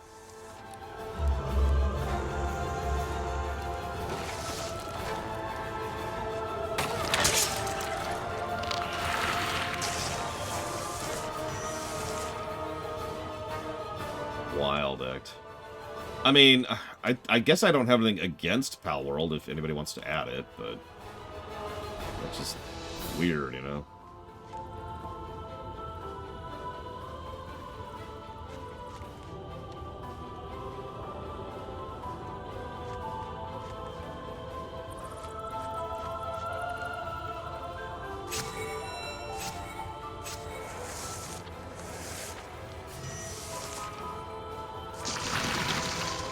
Yeah, we'll see. I mean, on the plus side, if you really want to know how good or bad it is, you could just add it and I could review it in like a year. Look, I'm trying to shrink the... Someone just added Starfield, okay? What do you want from me? I'm doing the best I can. I have never actually watched a Street Fighter tournament live, with one notable exception.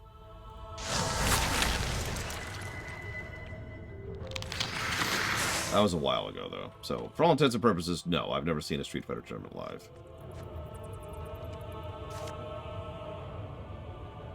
I guess, unless you count participate. Do you count participating in one? Because that's actually valid, now that I think about it. It is, that's what I thought.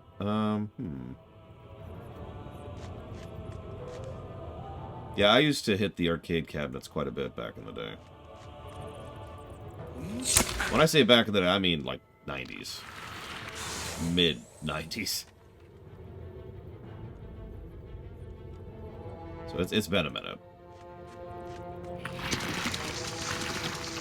Where we're going, we don't need boats. That's a really weird reference. Oh man, I used to play the crap out of the Simpsons arcade game. I actually got good at it. Because that game... isn't that good? Like, there were two types of beat-em-ups back in the day. They were the kind that people spent a lot of time and effort and work carefully polishing to a refined sheen to make sure they were as good as possible. And then there were the ones that were designed to stick a vacuum into your pocket and suck all the quarters out. And that was the Simpsons arcade. Now, hang on, it's actually weirder than that. Because the Simpsons arcade was actually a good game, it just was also one of the quarter suckers. It did a lot of things weirdly right. It also had nothing to do with The Simpsons, like, at all. It used to confuse the crap out of me how little it had to do with anything.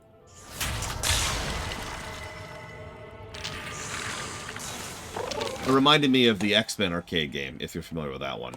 Which is another not super well-designed game, but weirdly fun to play. Oh, Area 51. Is that the shooter? The light gun shooter? Or am I misremembering? I am sorry, Oculus. I do hope that that's more of a good thing than it is a bad. Okay, so I'm going to ask something that's going to sound crass, but if usual. Was that the one with the woman who had the massive push-up bra?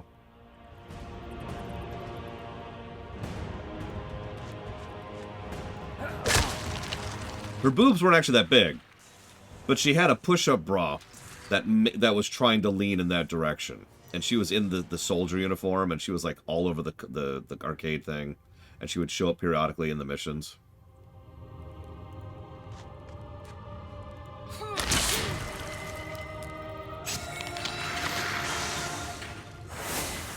So I actually played the hell out of that game. I just want to make sure we're on the same page. And I'll never forgive it, because I never beat it. That freaking UFO right at the end. At least I think it was the last boss. I shouldn't say that.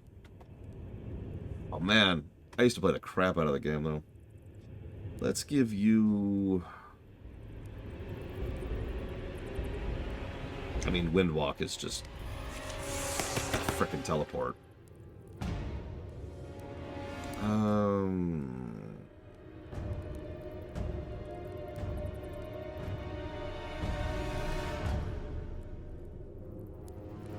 Okay, it was the final boss. I never actually beat it.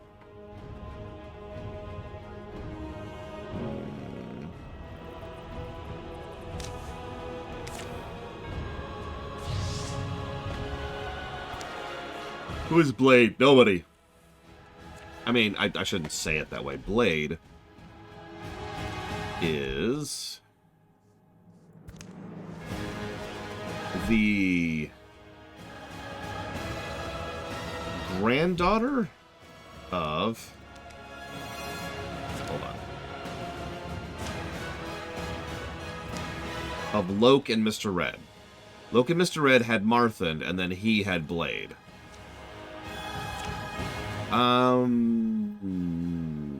4 eggs, Ross. Feels like a 4-egg morning. Especially with your early morning. And it helps soothe the stomach.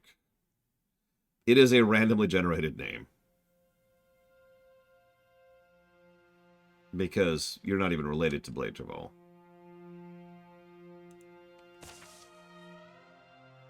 Or she's not even related to Blade Travell. You're obviously related to yourself.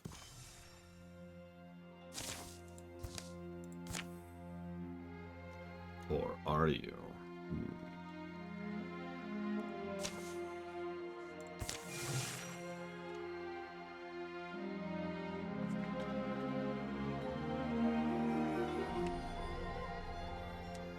A combination between Ark and Pokemon. I've never actually played Ark. I know Giga has. And she says it's the greatest game ever made in the history of the ever, which means it's probably terrible. But I don't really know much about it.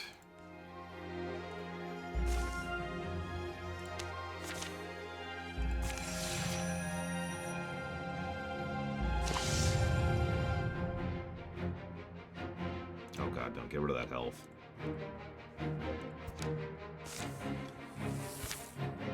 I do like survival games if they're good. I mean, I can't relate to myself. I'm a loser.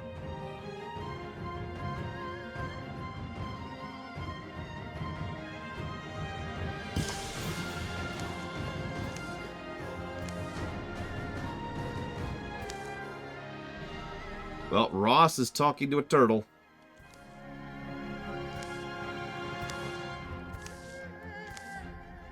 We have always been here. We hold up the earth and the sky and the storm. We protect the fern and the water and the wheat. You should understand that. You protect others also. You're one of us. Ross is a turtle. For real, please tell me I'm about to get a turtle transformation.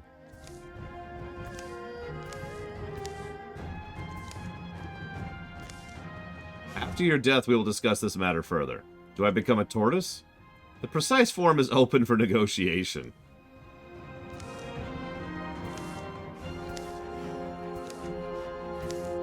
Interesting.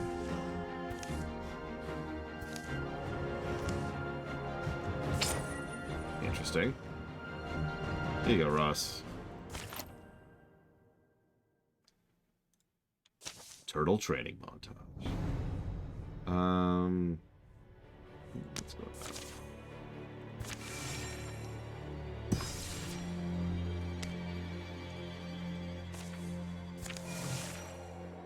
Which one, Milker Blade?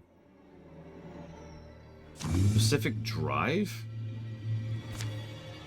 That already sounds like a cool premise.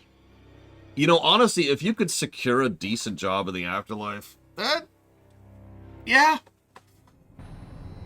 Yeah.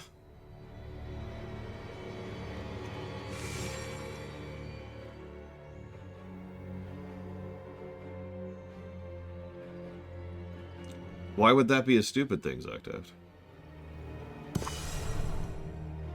Wait a minute, you had marbles at one point in your life, Giga Pudding? Why did nobody tell me?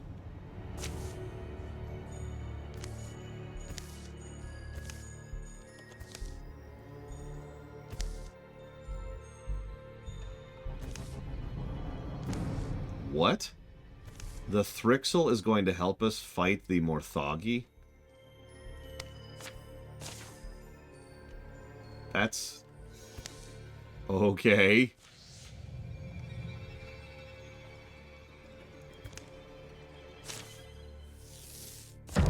Sure.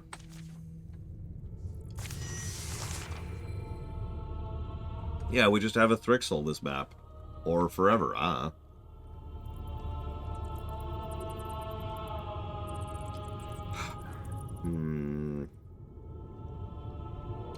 I remember something in one of the Underdark modules discussing that, because getting hold of diamonds in the Underdark was, like, harder to do or something.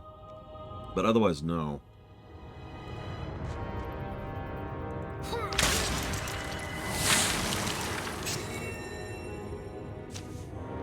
Ability. Wings. Can fly over scenery. Action. Dream Trap. Secret puts an adjacent enemy into a dreamlike state, applying stasis. No gear. There's its stats. 12 health. Jesus. And 6 speed. It has mandibles. And Dream Trap, which we already talked about.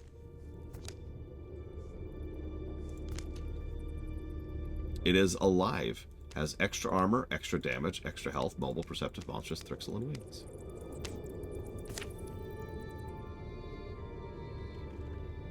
Yeah, it's got some range. Yeah, true enough, Dakota. Well, let's try this out. And let's do Dream Trap, just to poke at it. You... Red light.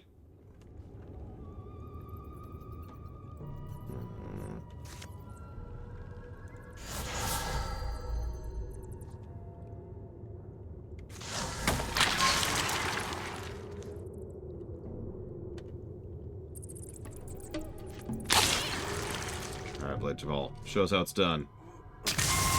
Scorpion style.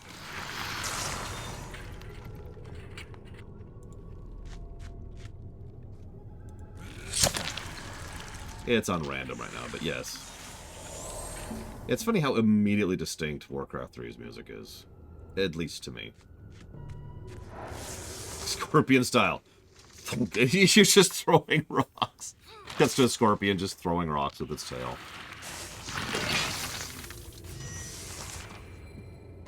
Alright, Act. Just for you.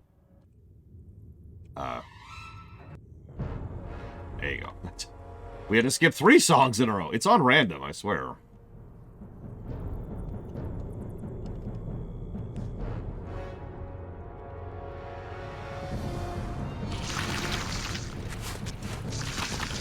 Well, he's also a wolf, Giga Pudding. So he's a wolf and a scorpion, so he's hitting two demographics at the same time.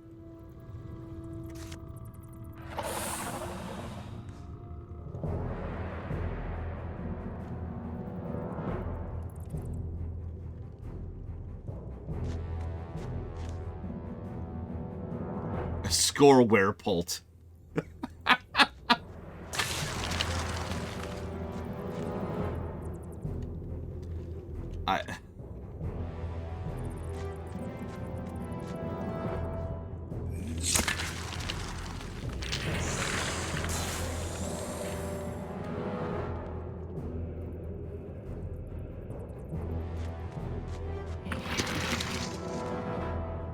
Jeez, that's some fun stuff.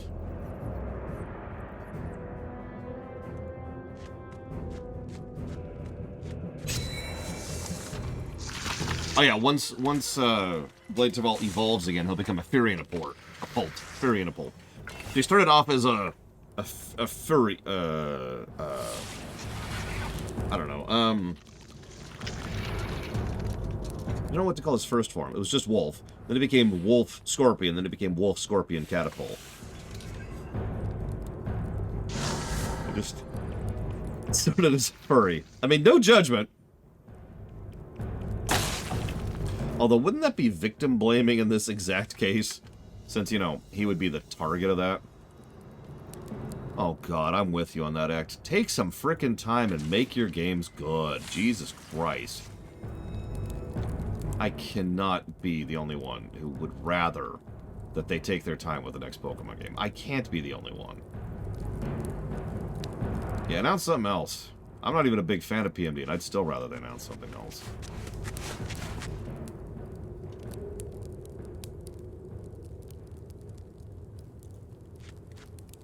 You know, like PMD.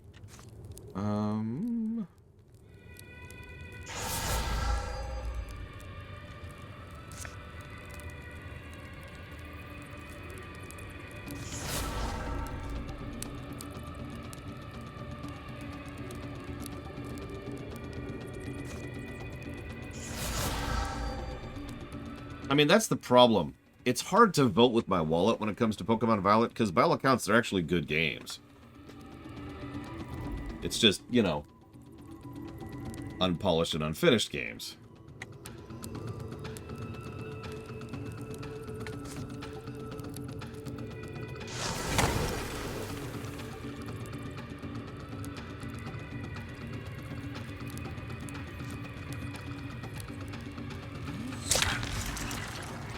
I mean, on the plus side, at least Pokemon Violet is still a good game, right? It could be worse.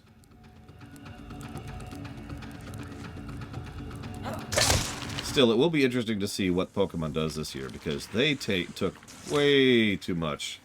Like, what was it? It was Arceus, Arceus, and then the Platinum port, the Gen 4 port, and then Violet, like, in the space of a single year. Hey, Diabeepus. Thank you very, very much for 2 years of support. Always appreciate. Thank you. Yeah, that's why I paused for a second there, Act, because by all accounts, the Gen 4 remake is actually a port. I wouldn't even call that a remaster from what I've seen. So that's Anniversary sub towards the BRPG block and the Zelda block. But Starfield's funded. So if you want to put that towards something else, please let me know.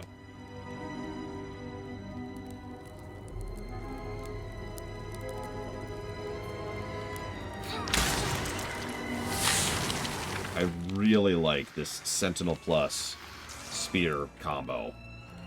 Like, I forget the full combo. What is the full combo? Hang on. Yeah, Paladin Plus, in other words, always enter Guardian at end of turn. And Sentinel, well, Sentinel Plus would be better, aka I jump to you to attack you when you get near me. That's a crazy combo, and I love it.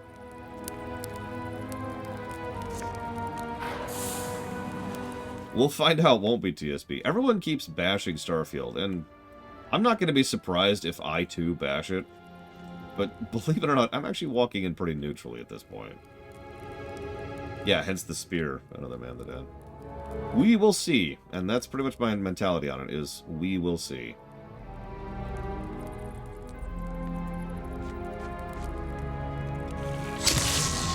I no longer have positive or negative perspective walking in. It's just, we'll see what it is.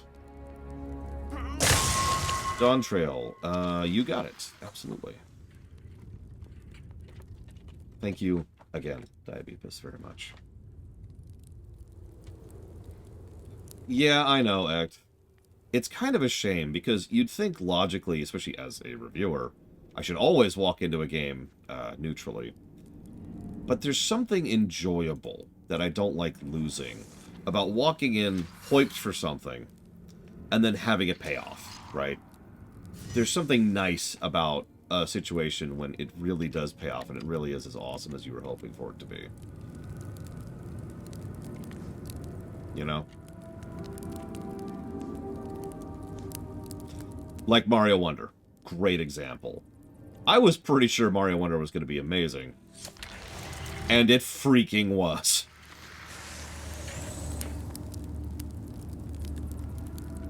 Let's poke in here. Is there anything else in here? I think there might not be. Yeah, there's nothing else. Okay, cool.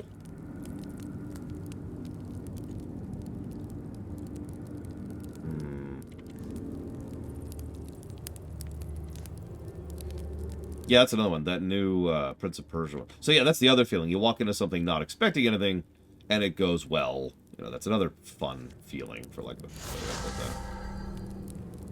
I have heard good stuff about the new one. I know. I didn't think Mario Wonder was going to be able to best Yoshi's Island, because Yoshi's Island was really, really, really good. It was the best Mario game until we covered Wonder. I don't want to give you an opinion on Metroid Dread, but you should go play Metroid Dread. And I feel like that's the best way I could put that sentence. Go play Metroid Dread. Yeah, I never even heard of Cyber Shadow, and that just blew me away.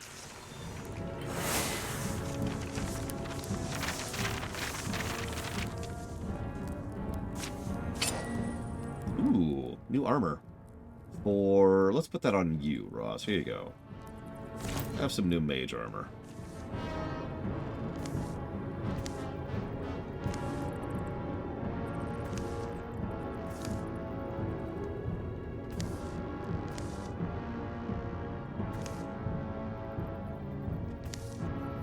Leitjavel's really happy for having a Thrixel in his brain.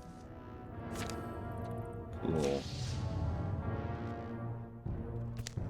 And the coachman just got better. Oh my god.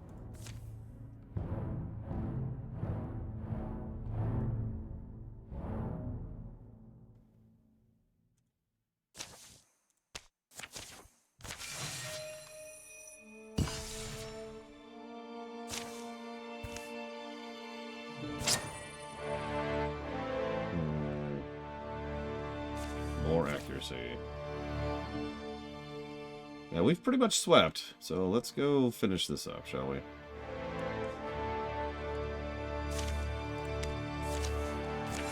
Build this barn, 1, 2, 3, 4. Yeah, Hat in Time's another one that I knew nothing about. Walked in as blind as I possibly could have, and that blew me away.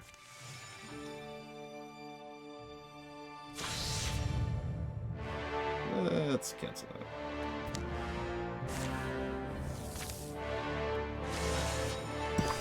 Biggest positive STO? What do you mean?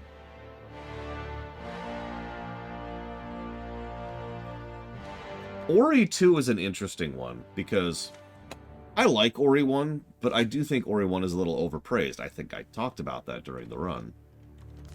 Because people just really, really like the presentation of the story. You know, the visuals and that intro sequence, which everyone loves.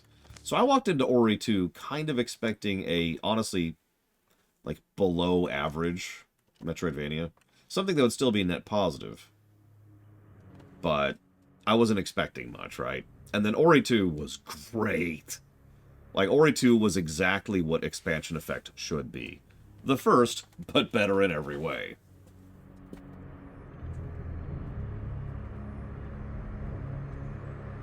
I really liked Ori 2. Like, that's a game I want to replay. Not that I'll ever have time to. Yeah, Psychonauts 2. Another good example of that. I did not expect much from Psychonauts 2 when we got there. This is all WoW music, although if you want specifics, this is from BFA, Zuldazar, specifically, you. Oh, here you go, Act. Orcs, just for you.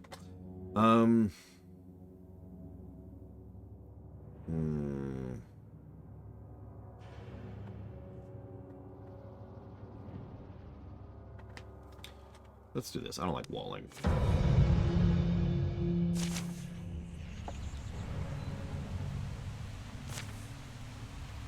That's a lot of cultists.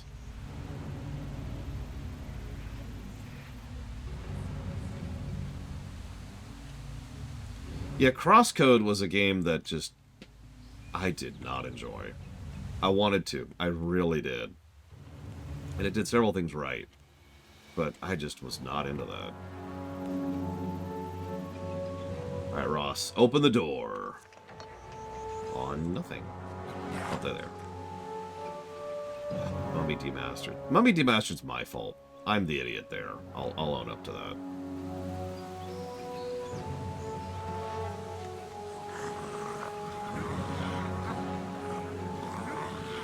For those of you who weren't there for the Mummy Demastered run, it looked cool, and it's by a developer I really like, so I was hyped for it. And it's Lamentation status. It's crap. Thing is, and this is really the kicker here, when it first showed up on my radar was during a GDQ run, and I was like, oh, this looks great. And it was my fault for not noticing the fact that it was during the awful block.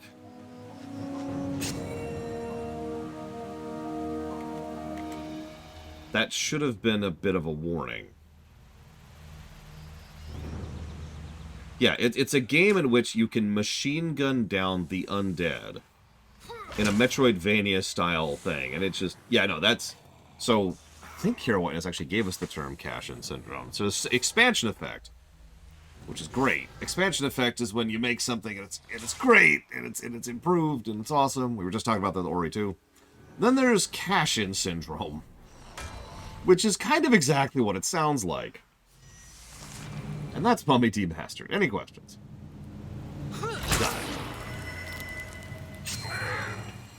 Yes, awful games. Every GDQ, almost every GDQ, usually has an awful games block. It's usually some of the best runs of the entire marathon, because speedrunning awful, terrible games tends to be rather enjoyable, both to watch and to do. The thing is, it's almost always in the middle of the night, so for various, you know, I guess obvious reasons. They always try to put the more well-known games towards the middle of the day, because they're still a charity and they're still trying to make as many donations as they possibly can. So that's really just there for the people who really want to see the terrible, terrible games at the end of the night. There's still some great stuff, though. I highly recommend looking up any of those if you have any interest. You don't get any armor anymore. Chastised? If killed, a horn child will be spawned in place of this unit. God dang it. God damn cultists. It's always cultists, too. Yeah, Silksong, speaking as someone who did actually like Hollow Knight, a lot of people tend to forget that fact. I don't know what to expect from Silksong. On the one hand, them taking their time is actually what I would consider a good sign, for reasons we've discussed a trillion times. On the other hand, what the hell have they been doing for the last several years?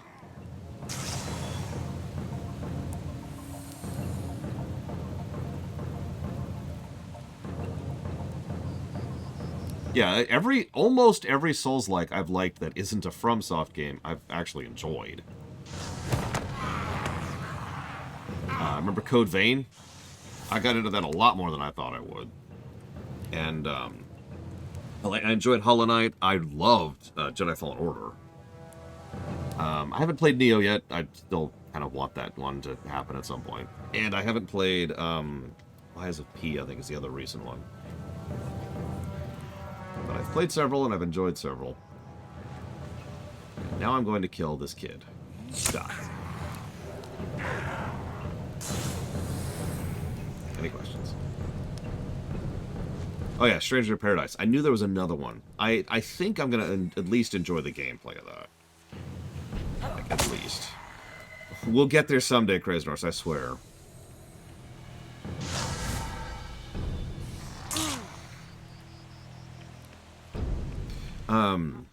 So what do I expect from Prime 4?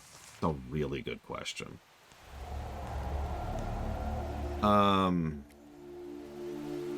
So, if I'm being 100% honest with myself, I actually have really high expectations for Prime 4. And that's a shame. Because that's never really a good sign when I'm really, really hyped or really excited for work. Having said that, that's Retro. Retro is legitimately one of my favorite developers out there. They have put out some of my favorite games ever. And they also have been doing it pretty accurately. They've been doing all the right things with Prime 4. They started development, they saw that it didn't work, and they did something that is extraordinarily rare. They pulled the plug and restarted. Do you know how rare it is a company is willing to just eat a loss like that? Like, that by itself impressed me.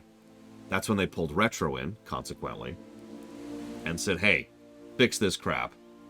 And then they've said, yeah, we're working on it, we're doing our thing, and they've been pretty quiet about it ever since. Probably because they don't really have anything to showcase, and almost assuredly because it's going to be an early title or a launch title for the Switch 2. And the Switch 2 is probably going to be a good hardware. So basically, it's like, it's all good notes. It's like the exact opposite of Cyberpunk. So everything leading up to it has been what I would consider a good sign. So it's kind of hard to walk into it being like, we'll see. But having said all of that, like narratively speaking, I have no idea. I am assuming they're going to follow through on the plot thread, which I will not even mention, other than the fact that it exists from Metroid Dread. Because Metroid Dread followed through on the plot thread from the Metroid 2 remake, the 3DS one. And that certainly seems to be where the story's going right now.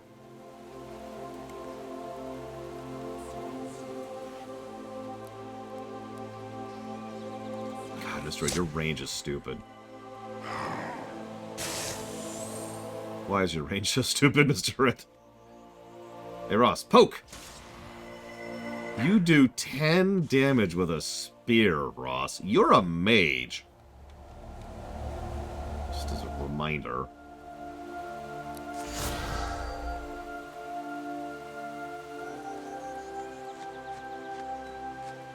I actually would also be pissed if they did nothing with the Joy-Cons. As a reminder, the Joy-Cons are my favorite controllers of all time. I would still be pissed if they did nothing with them. They really could use some improvements.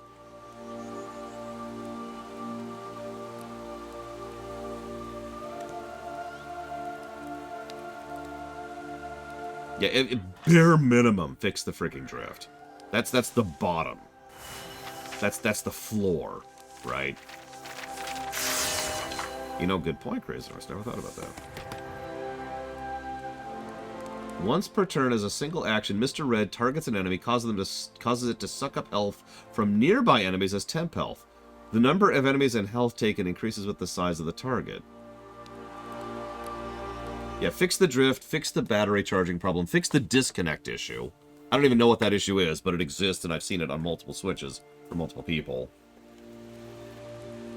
And, like, past that, then we get into, like, bonus features. Like, give more options for, like, shapes of the Joy-Cons, or positioning, or layout, or whatever. Like, just give us more Joy-Cons, you know? Give us more options with your hardware. You used to be really good about peripherals.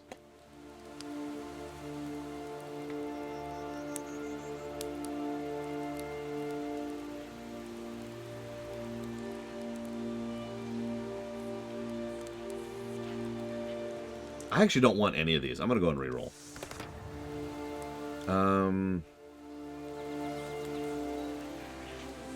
Mr.'s range attacks have 4 pierce. Yes. Oh, absolutely, Shira. Yeah, let your engineers do their jobs. Come on. You have them. I know you do. Don't you lie to me. You know what, Blade Taval? Let's give you a sword, shall we? Here you go. Have a sword. Okay, so now, Blade Taval, I want you to take the exact same sword I just gave you and throw it in the trash, because I didn't realize I got an artifact sword in the same round. Thanks, game.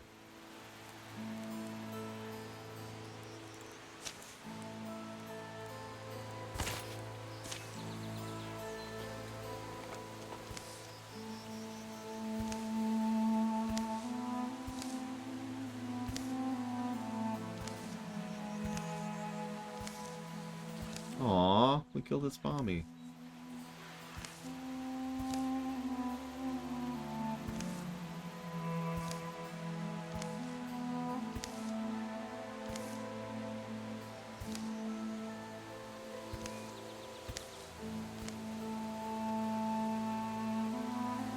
Okay, so we can adopt the baby, or we could take it to the shrine, or we could, you know, just leave it to the wilds. What do you think?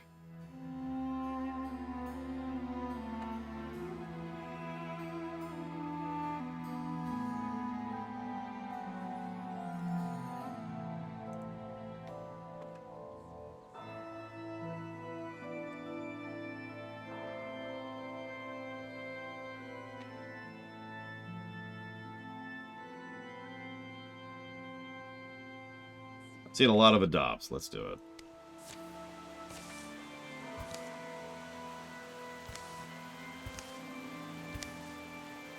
So this is a dice roll.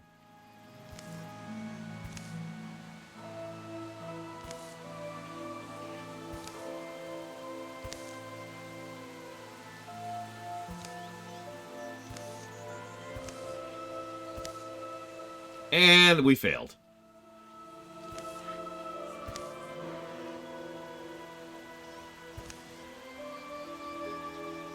Wait, maybe not. Hang on. Maybe? Well, we got bid.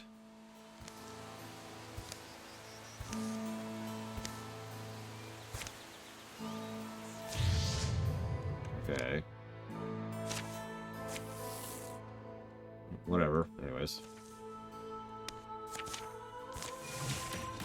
Oh, for God's sakes. We shouldn't be assaulted when we take out the source of the assault, game. God, I hate assaults in this game so much. Fine, let's go defend our stupid thing. Ugh.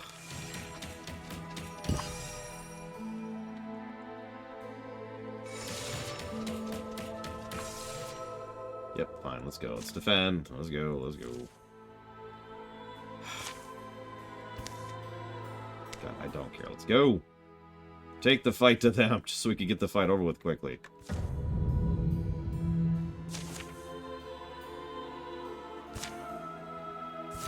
Not even our... It's just some frickin' jackass cultists again.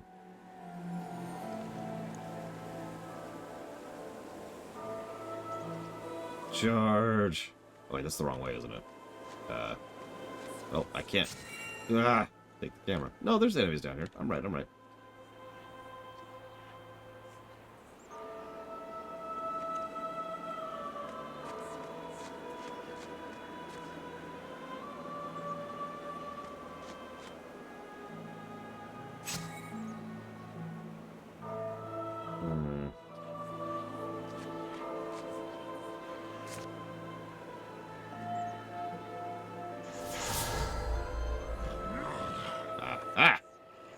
I was gambling that there's another dude down there. There was, but of course he's out of range, because of course he is. It'll be interesting to see if Intel actually pushes past, well, the big two. They haven't really been a player on the board for quite a while. Not in that range, anyways.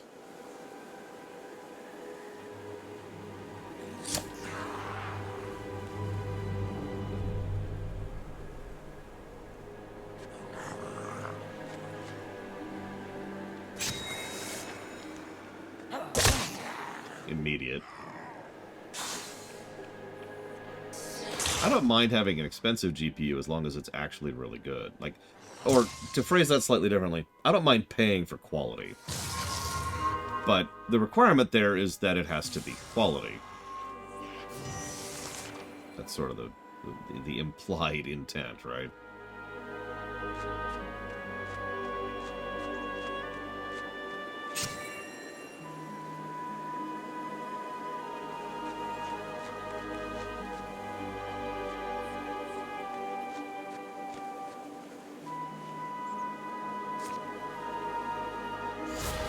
Go be on fire. Thank you. Yeah, no kidding out. Ugh, crypto. And honestly, I could say more about that subject, but I think I already have. Ugh, crypto. I feel like that's a good summary of that topic.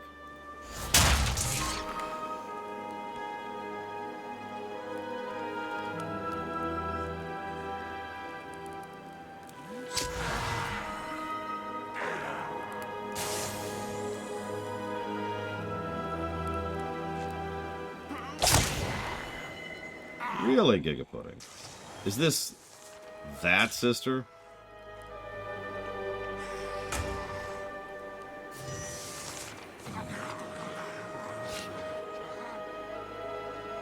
Yes, but, you know, maybe you don't know. Ignore me. Point being, your sister sucks. Any questions? I shouldn't say that. I mean that as a joke. Don't take it personally. Here, I'll try again. Does she have your fashion sense, Giga Pudding?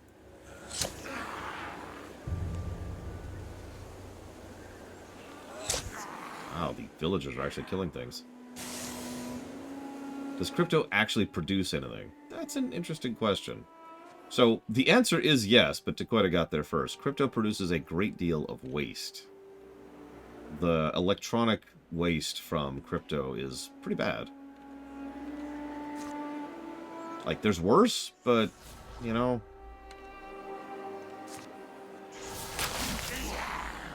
Oh my god, I just realized we're fighting the woke.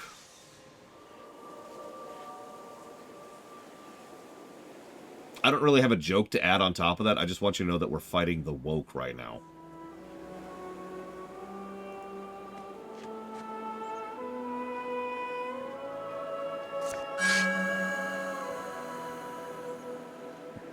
We are! Look, there's a Woken singer. There's... Oh, he's not the other guy. There was another Woken guy earlier. Oh, I can read... God, that scorpion tail has some range. Look at that. Okay. You know, Mr. Red is still like a mile in the background and still participating in the fight because snipers. We did that in XCOM 1 as well. You remember that? During our big XCOM 1 playthrough, I just leaned on snipers so hard. Like, alright, I'm going to put a sniper a mile back here. And they're going to just kill everything. While the rest of my team's up there being a distraction for the sniper, who is killing everything.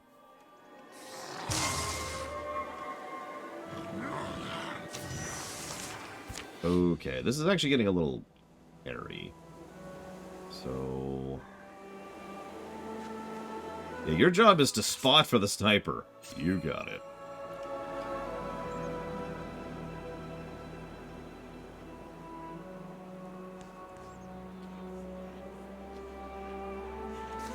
Yeah, so.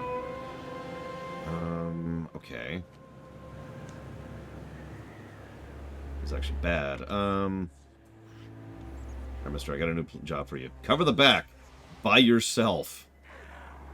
So you could probably do.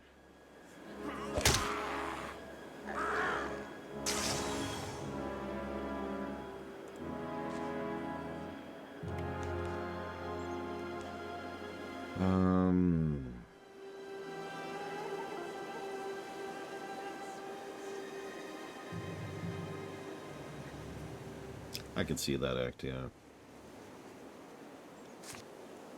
This is such a waste of my time. I'm just fighting cultists.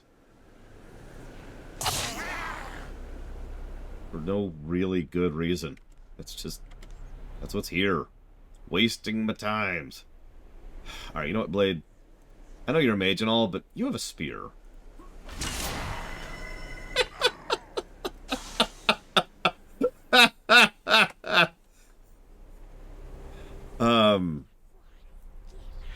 What's a Picto? I'm sorry. No. Blade Tavol has... or, sorry, did I say Blade Tavol? I'm sorry. Ross has the spear. Blade Tavol has the sword. But Ross has the spear and just killed something with it. Oh, a Pictomancer. Yes. Giga, yes. This is your mission now. You're kicked out of the guild and the lore walkers until you accomplish your objective.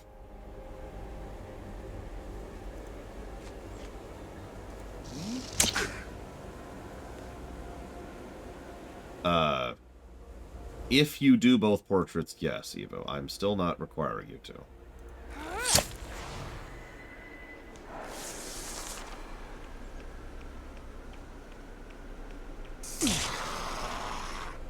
Oh, jeez, there's a big guy.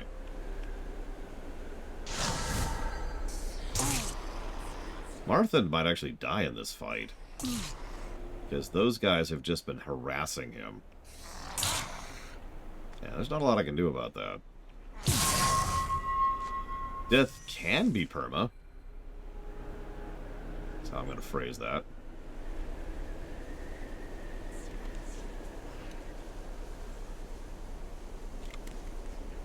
Okay. Well, get to stabbing. And, I mean, honestly, ditto. Go stab that thing with your sword, and then he dodges. God. Okay, I'm actually gonna have you run. You're like much more worthwhile being alive, so get the hell out of there.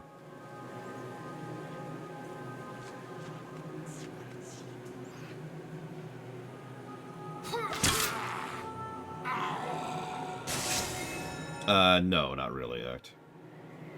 Now, 3D rendering, sure, but AI, no.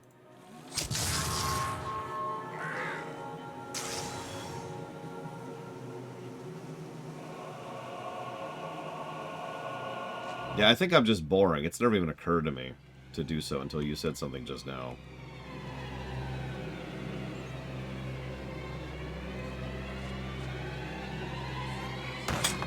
Yeah, I figured. Yeah, that guy's gonna totally die.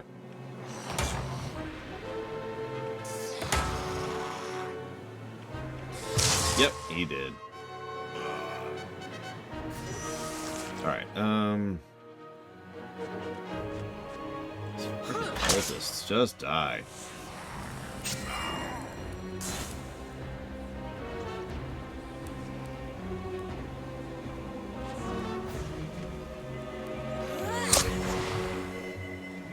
I don't even know what the cultists of, because I haven't done their chapter yet. Here. Go stab something with a spear, Ross. And Blade Devel, I got a job for you. Go stab something with a sword.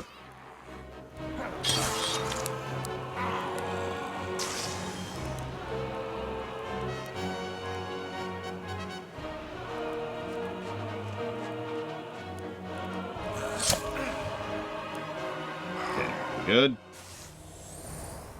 Nope, apparently there's still someone alive somewhere. Whatever.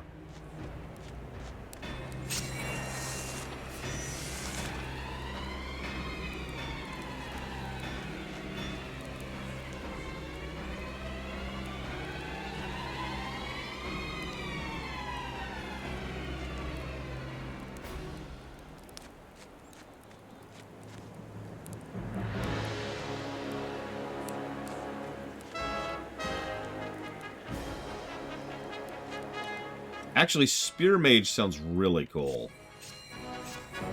We did see a Gun Mage back in Avowed. There. Oh, Jesus, it's one of those things. Also, Spear Monk, while we're on the subject. Spear Dragon.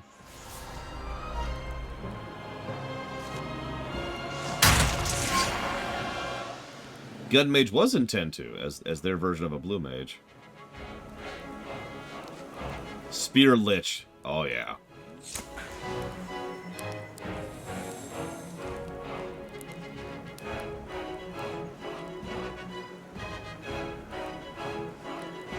God dang it.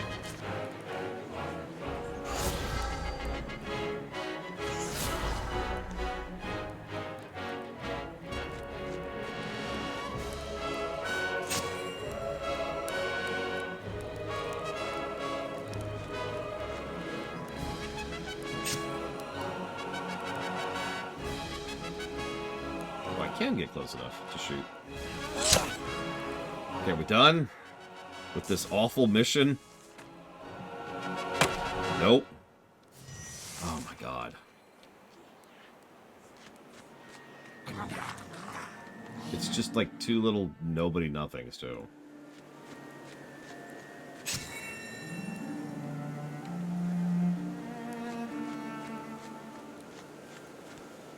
Yeah, I'd say Davy Jones qualifies as a Pirate Lich. I mean, we all know what he really is. He's actually a nobody from Kingdom Hearts.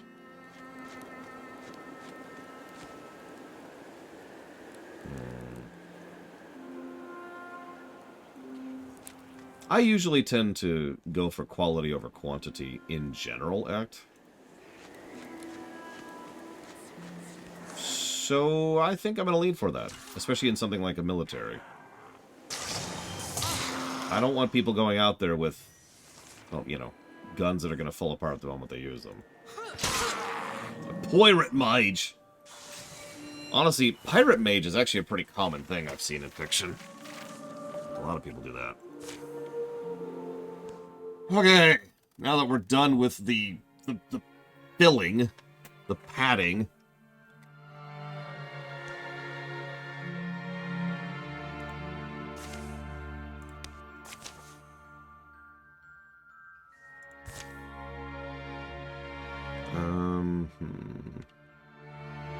Let's go to what I assume is going to be the final boss fight.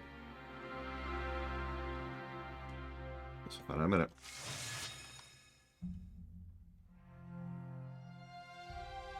So we build this bridge.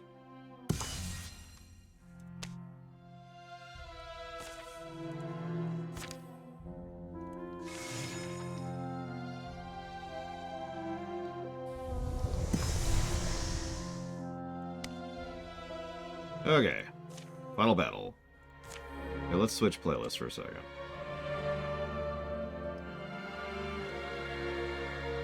Game. Okay. Go! The time has come. The moment is at hand when we draw strength from our bonds and scrape this curse off of our land for good. Says the wolf scorpion, who is immediately next to a plant man. Blades and wits sharp. Ready yourselves. Is there any gear we can even make at this point?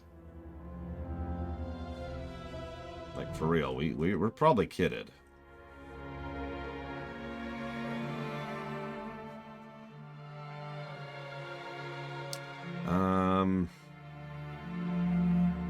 Yeah, no, we're maxed out on gear.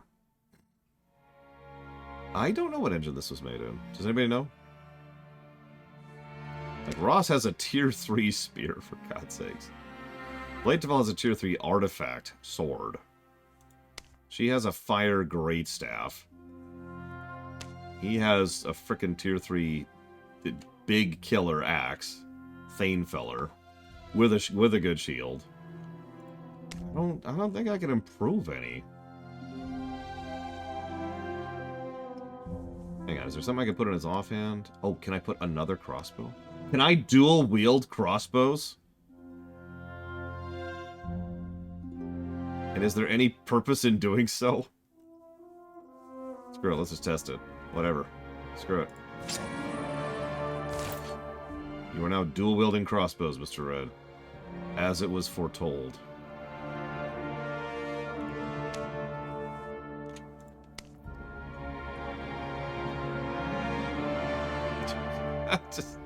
I mean, at this point, I've got tons of resources and nothing to spend them on, so screw it, honestly.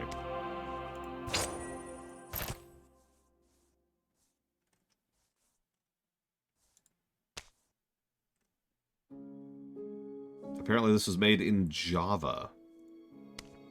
I didn't realize we were playing a Minecraft game. Yep, you're maxed. As maxed as you're getting.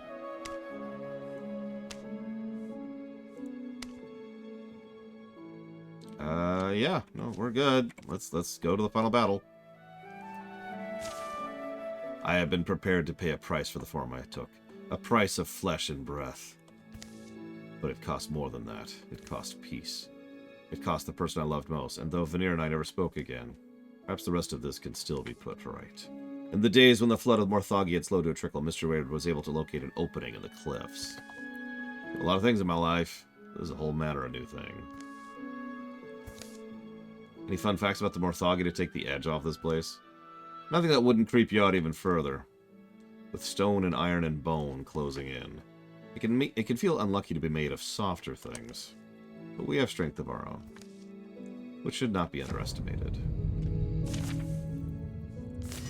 Okay. Final goal, explore. That's not what I was expecting.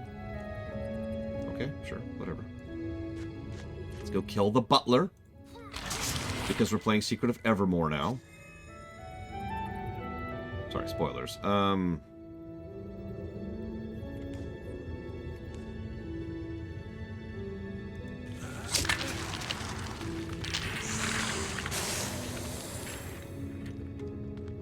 god, my tank isn't even fully healed.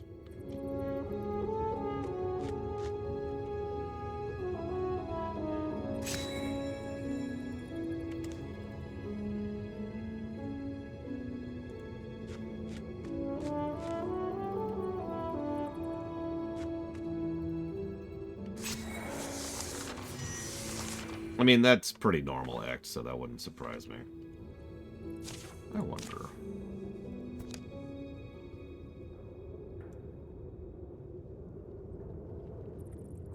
There's a give feedback button just baked into it.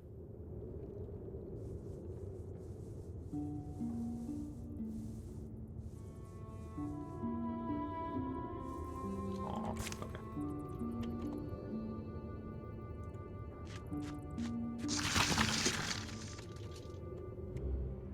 Oh, sorry, right. Final boss time. This doesn't feel like final boss yet, though. This is like final dungeon.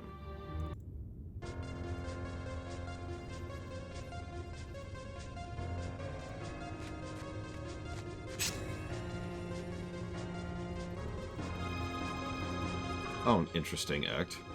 I've heard really good stuff about Godot, so I'm not sure what to make of the idea of them doing an asset store. Like, I suppose I shouldn't sound negative, but, like, asset stores haven't really done all that well, historically speaking, you know? I don't know. We'll see.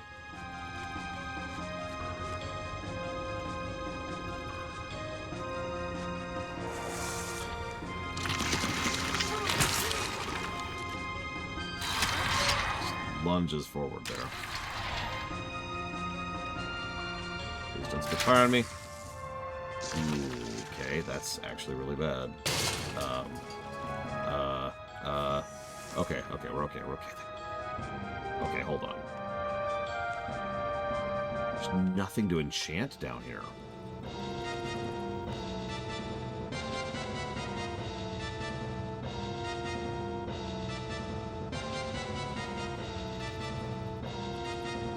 Yeah, I don't. Like, I actually have a complicated opinion on RPG Maker. And it's probably overall been a net positive on, like, society development. But, God, RPG Maker is just... It's just RPG Maker, you know? What more can I say about it?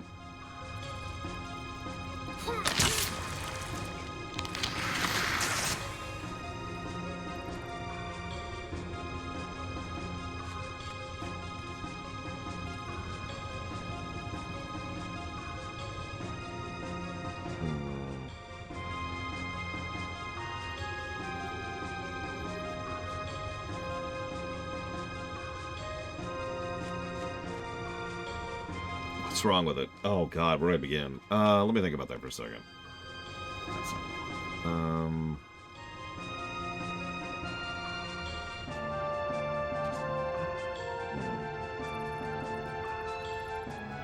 Something in range.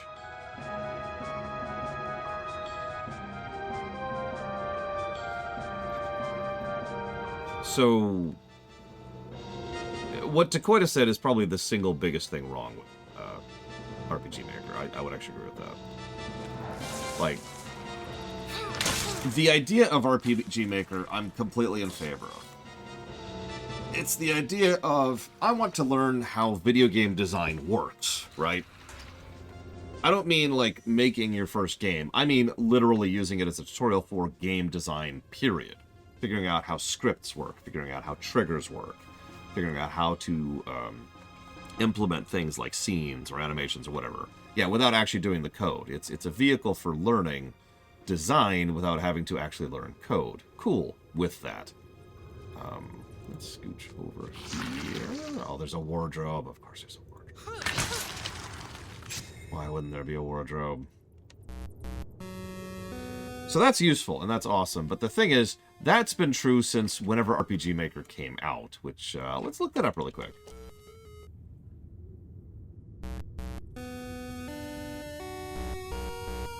Let's see.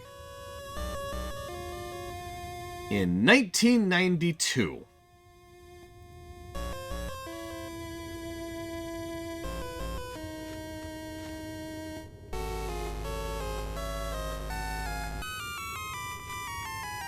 Now, not every release of RPG Maker has been the same, obviously, but the truth is that RPG Maker has been doing a whole lot of spiraling down the drain in terms of overall quality for a very long time.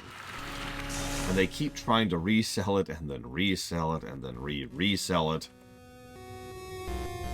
without really adding anything to it.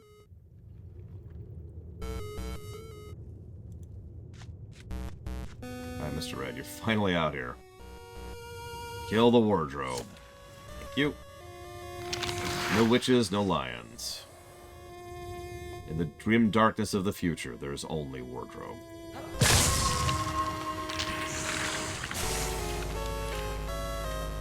Kinda, yeah, Blade Chaval. And yeah, the other problem, though, is RPG Maker really is baby's first game design. And it's 2024. If you want to make a new game, there's better engines with better and there's better tutorials and there's better infrastructure and there's better support, right? Like, if you, not that I would ever recommend Unity, because Unity's garbage, and recently did something that made Unity even more garbage. But the fact of the matter is, if you wanted to make a new game right now, it would actually probably be better to walk into something like Unity than RPG Maker, because there is such a wealth of information in order to figure out how to do game design with it. Or Unreal, or Godot, or, hell, frickin' Twine, you know? RPG Maker was really useful back in the day. I will actually freely admit, and I've talked about this before, I have actually I've used RPG Maker to understand better how game design works, like 20 years ago. And I did learn quite a bit, in the interest of total honesty and fairness. I learned a lot about how triggers work. I learned a lot about how to do sequencing, how to do, like, how to design dice rolls, how to connect zone lines, you know, just really, really basic stuff. But that's the point, right? But yeah, there are better ways now. Like, a lot of them. You're kind of spoiled for choice at this point, historically. So that feels like a boss area right there. So let's get up there.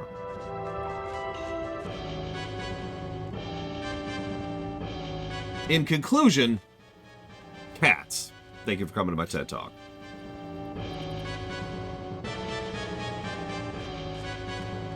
If you get certain abilities for it, TSB, you can, but I don't have those abilities, so I am locked out from that option.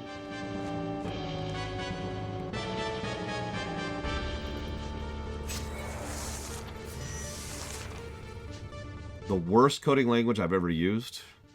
That's actually a tough one. Let me think about that for a second. My first thought is COBOL, but hang on. Let me think.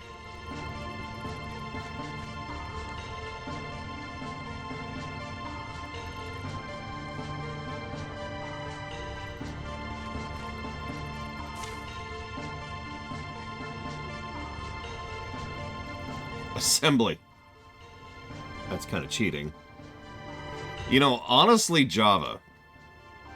Oh no, COBOL devs are an extremely high... I almost went into... the reason I know COBOL is I almost went into that. That was almost a career path for me. Because it was interesting, and even back then, which was 20 years ago, it was clear that was going to be a lucrative career path. Nobody wanted... See, that's the thing. COBOL is extremely useful. That's the wrong word. Is extremely used. Lots and lots and lots of important internet infrastructure uses COBOL. And everybody hates COBOL. And nobody likes doing it. And nobody wants to be the one to try to pull the switch of getting off of COBOL, so... As Blade reached for the door, its eyes snapped onto him and it groaned open by itself. It could be debated whether the heaving, multi-part construction before them was alive, but it wouldn't matter. Life was a quaint concept in this place. There's the Mythology core. And the Lesser core. And the other Lesser core. And lots of other mobs. Oh, Jesus. Okay, boss music. Okay. Ooh, oh, those have got a lot of health. Yeah, COBOL, exactly. Sorry, that's a good thing to point out for people not aware of that. Let's do this. Let's get rid of that wardrobe first. Oh, of course there's nothing to infuse with in there.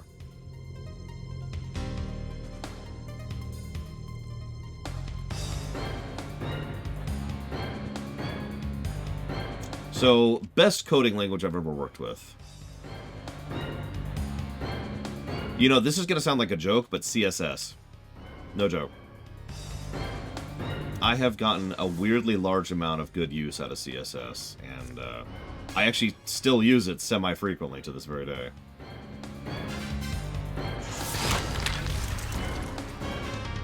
Mostly because of my job, but still.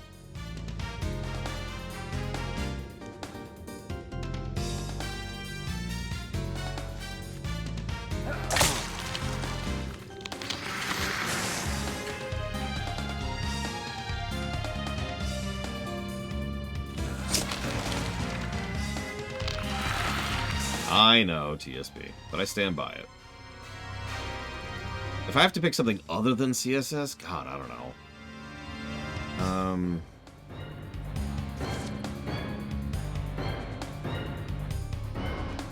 I mean, Python is probably my second pick, which is another programming language I use. And like, what do you think my bot's programmed in? Now, I didn't make that bot. Zalok made that bot, but whoa, that hurt like hell.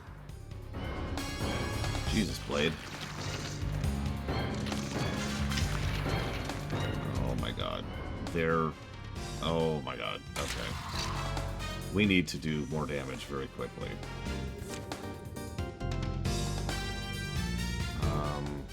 Okay. Let's focus on the boss, I think.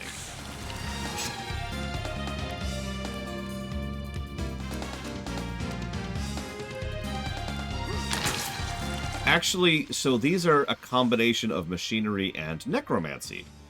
You might have noticed the bones, like, kind of built into these things, because these used to be people, in addition to, you know, everything else going on here.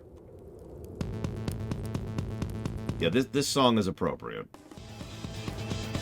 Let's get in here so I can get that big buff going. Not yet, though. Not yet.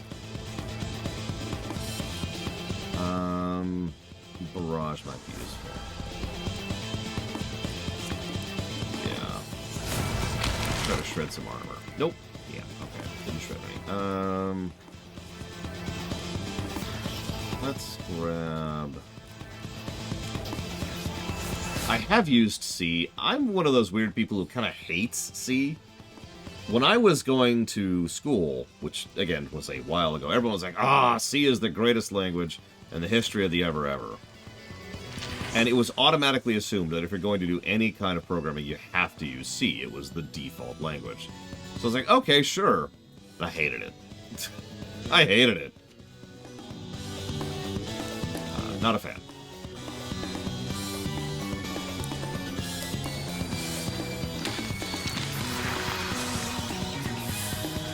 Really, TSP? That's funny.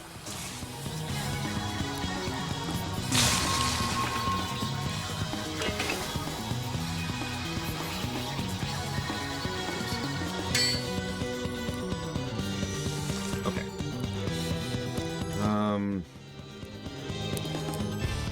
Let's get off that crap. And let's pop Swell Song. I want to auto-crit next round. And by that I mean this round. So, die. Die.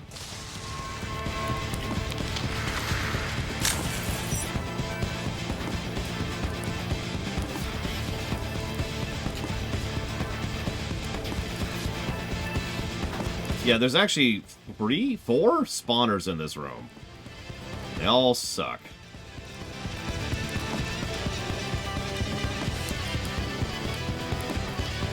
Scooch her way over here.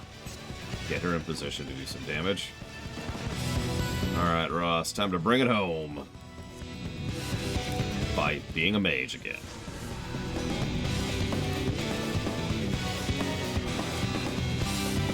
Mage for life, yo. Nurses. Don't even know what they are, and I don't want to know.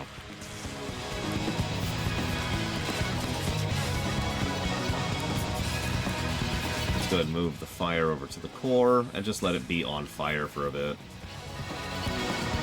Thank you, Ledgeball. Oh wait, that was an insult. Sorry. I apologize for how terrible my music is. Please don't kill me.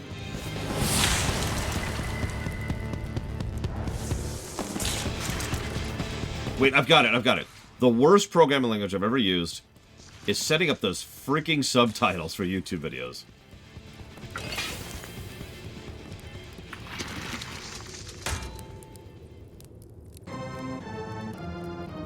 Oh, biggest final boss fight ever.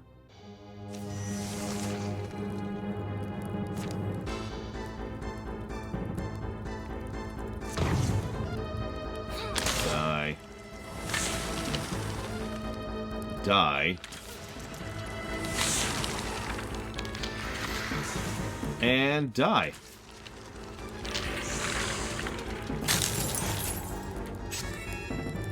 One down. Melees are ridiculous in this game. Alright. Let's see.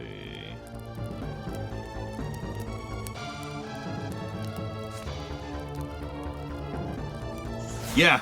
Yeah, we just had a hasted fighter who's in melee range.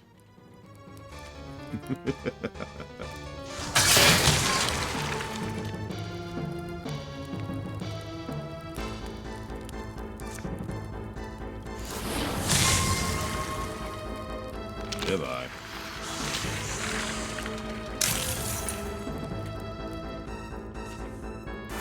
We did it. Woo!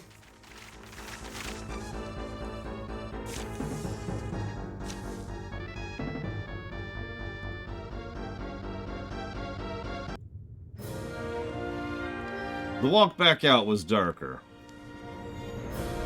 but the ceilings didn't collapse on us. And without their maddened voice to call them, the things that were more thoggy fell still and silent.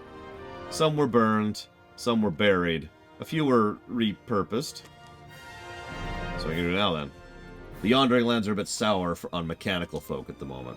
It would be wise to lay low. What's another few hundred years, after all? I don't know what either of those things mean, in fact.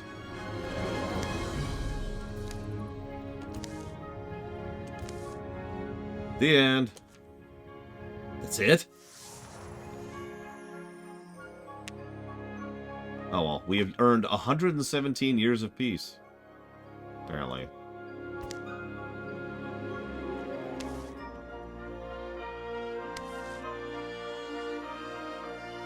Why is there a frickin' ox with a scorpion tail? Blade Terval, what have you been doing?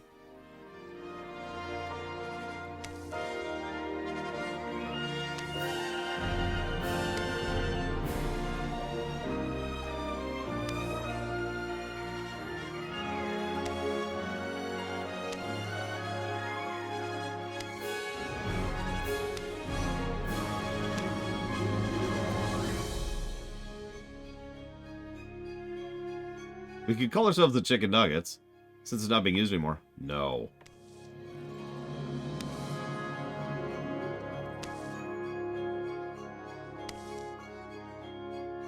Nori developed a passion for restoring ruined sites. Blade Terval one day awoke with a lightness in his step, and I understand now, it all makes sense. He vanished for 10 years and returned somehow unaged and full of sorrow. Apparently that's it at the end.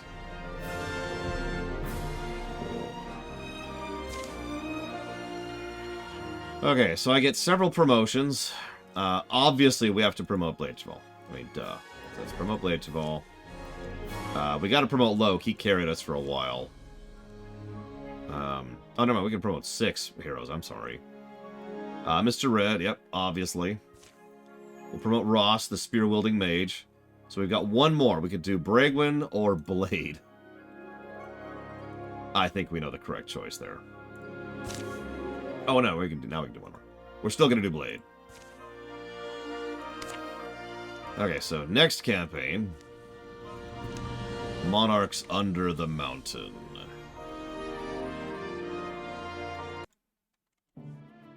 Discontent, dashed dreams, destruction and death. An underground cult thrives, lining its nest with disasters. If opposed, the ancient tyrannical powers behind it will bring back the life-loving, fierce, and free, perhaps making them offer a 5-chapter story with the deepists as the main threat. So, we're going to go ahead and crank it down this time around, and just kind of feel it around, you know.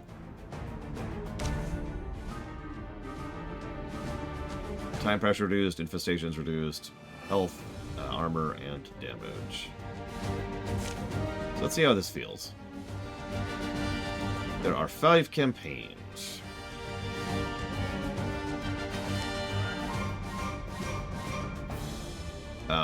Okay. So.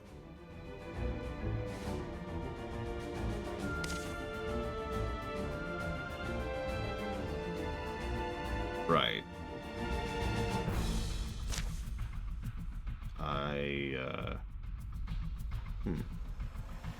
Can I customize? There we go. Would anyone like to be our shadowy archer? See you around, other man of the Dan. Enjoy lunch. I'm gonna chop up pretty soon for lunch too. Nero's as. Give me 4 colors.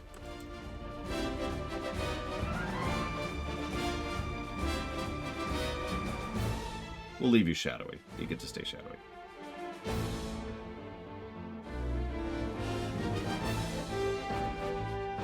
Not weird enough for you. Look at him, Giga! Okay, so blue, blue.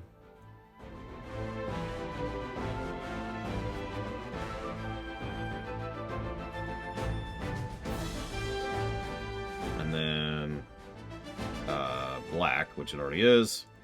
White. And yellow.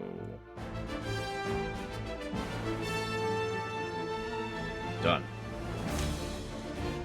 And would anyone like to be this person, the farmer?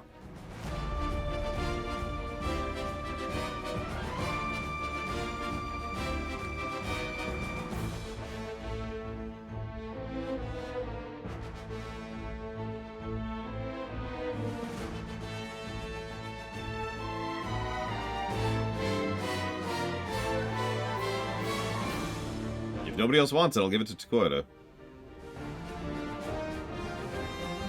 What it is. 4 colors, please. Skin, hair, primary, secondary.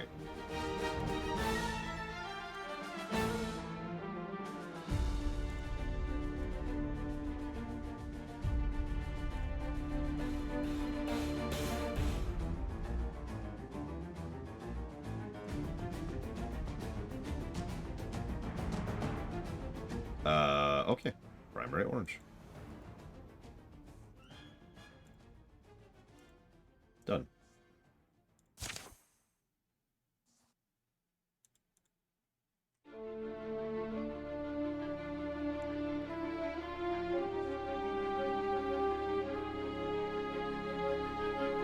And Ross is coming back, apparently.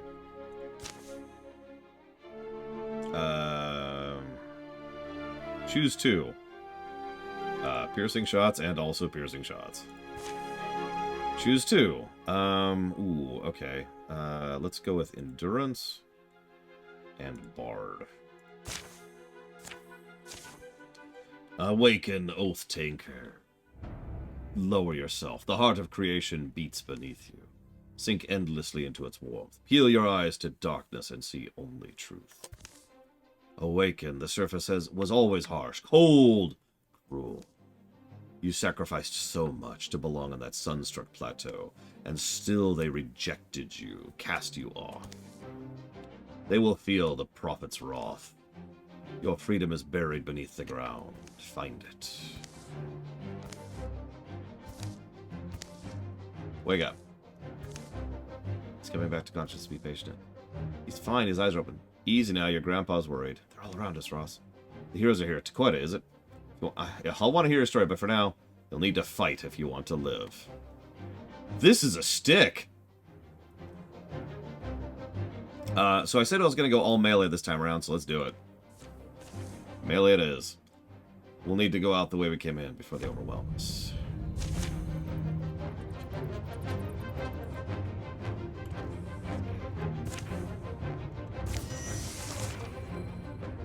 So, a movie that I saw as a kid, that I felt like was marketed as a kid. But when I grew up, I realized it was too deep and complex for most kids to understand what it was talking about.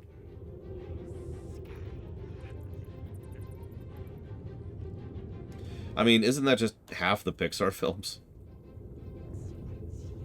Or all the Pixar films, really?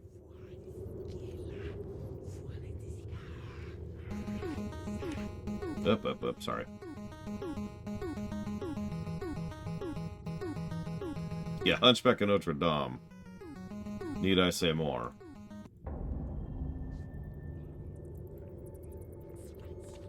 I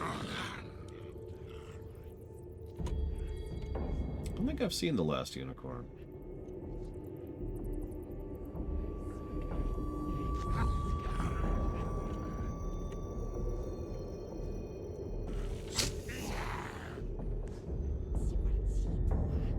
Alright, go spear that thing, Ross.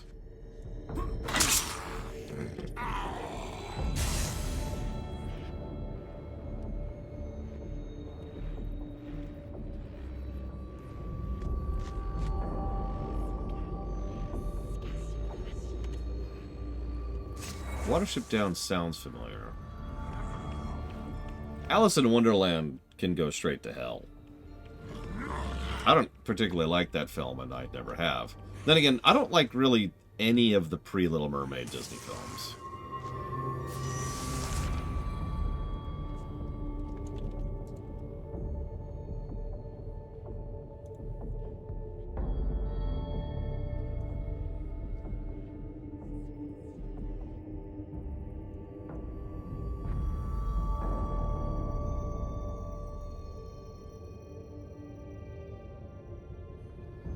I don't think I've seen Watership Down. I'm pretty sure I've read it, though.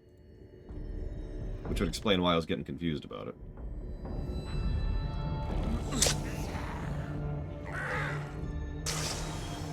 But yeah, Alice in Wonderland, Dumbo, Snow White.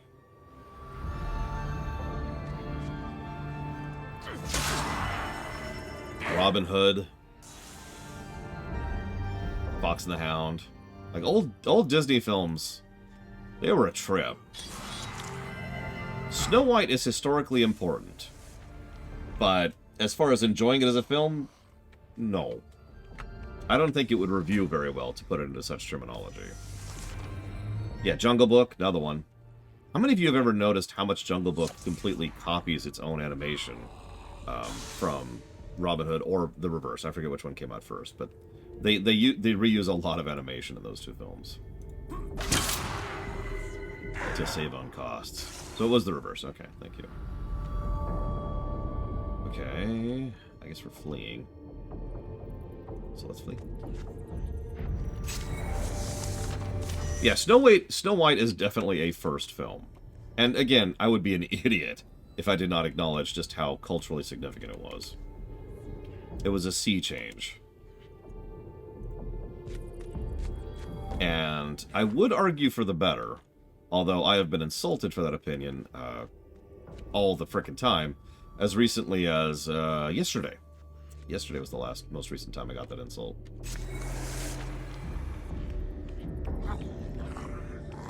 Or grumpy.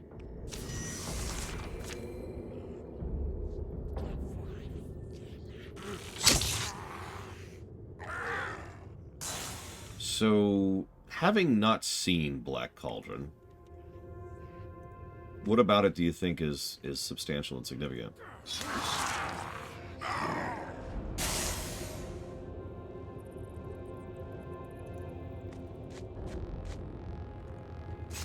I never said otherwise, Act. Snow White is a very important film. I just don't think it's a good film. Zelda 1 is a very important game. I don't think it's going to score super well, because it's Zelda 1.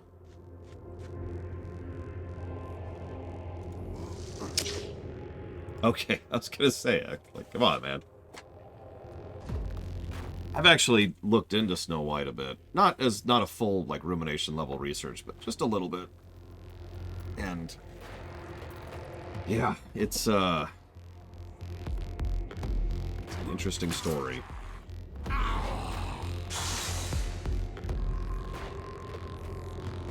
Let's see if this counts. I've lost the light. What do you mean you've lost the light? The way up. This place is a maze. The Shadow Hunter. Which way? I don't know either, but Takoida remembers now. He's not sure how. He can feel it in his heart. Follow me! Yes, everyone follow Takoida! Oh, okay. And now we're split out. Split up. I will also say, though, I think I actually know what you're referencing there, is this.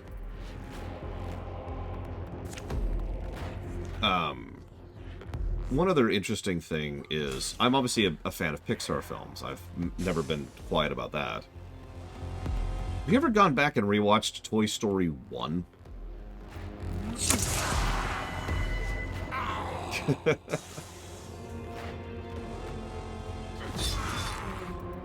It's really, it's another good example of a first film, because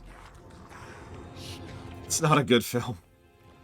It's very, very ahead of its time. Oh my god, it was bonkers how much it was pushing the technology and just filmmaking in general forward. But holy crap. But my favorite thing about Toy Story 1 is the fact that Potato Head is the villain.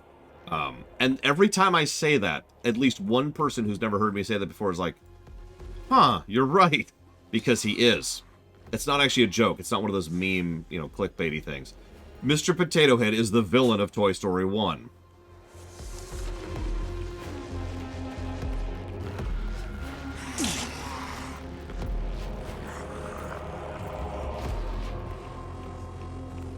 Okay, Ross, I need you to stop being up there. We're getting swarmed.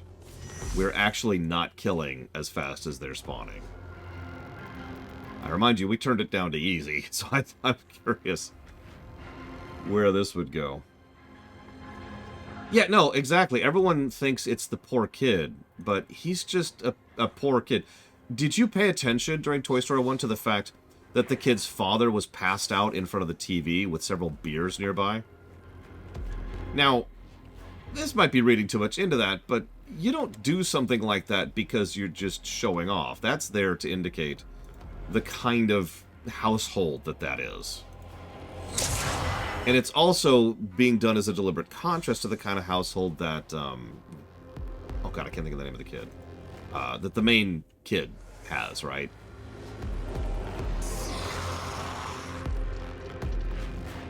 No, not Sid, the other, Andy. That's it, Andy. And the really funny part is even Andy's household is kind of broken, right? You notice that the mother is trying to buy her kid's happiness with lots and lots of money, giving him way too many toys and way too much stuff in the absence of having a father figure. This is also very deliberately done because part of the point is that Woody is Andy's father figure. That's a fairly major narrative point there. And yeah, we don't know if dead or divorced. And to my knowledge, they never actually looked into that. I'm gonna go back down here, actually. Let's move as a group. Yeah, Takoida, stop getting ahead of the group. God.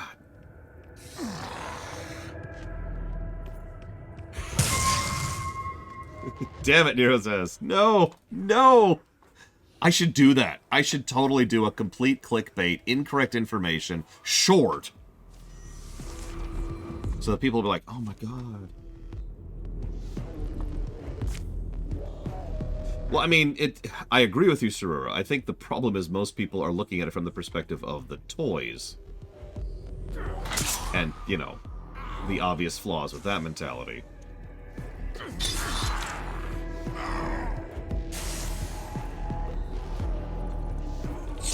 I think I enjoy A Bug's Life more than Toy Story 1. More because I actually enjoy the message of it. Theme, actually, might be a better way to put that. Oh my god. Okay, we officially need to stop fighting.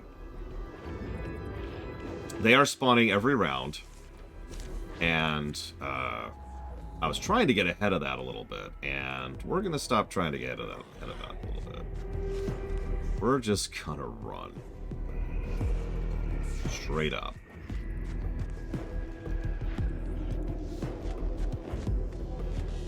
take the hits.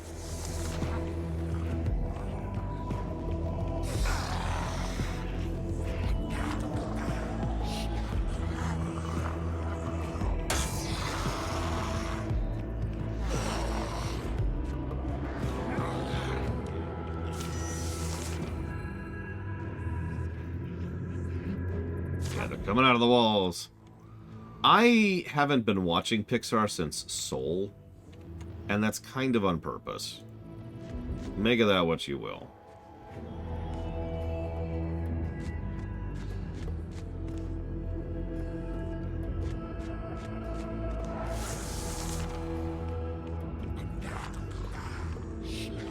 I liked Soul. It's a good film. But their films after that, I mean, I don't want to sound like a crotchety old man, but films in general have kind of been going down the tubes over the last... I mean, okay. Let me look up a specific date. Because I know people are going to disagree on when films started getting bad, but I would say over the last 4 years has really been when it's just the cycle of the spiral of quality has been escalating to the point of ridiculousness. Let's give the health thing to our tank.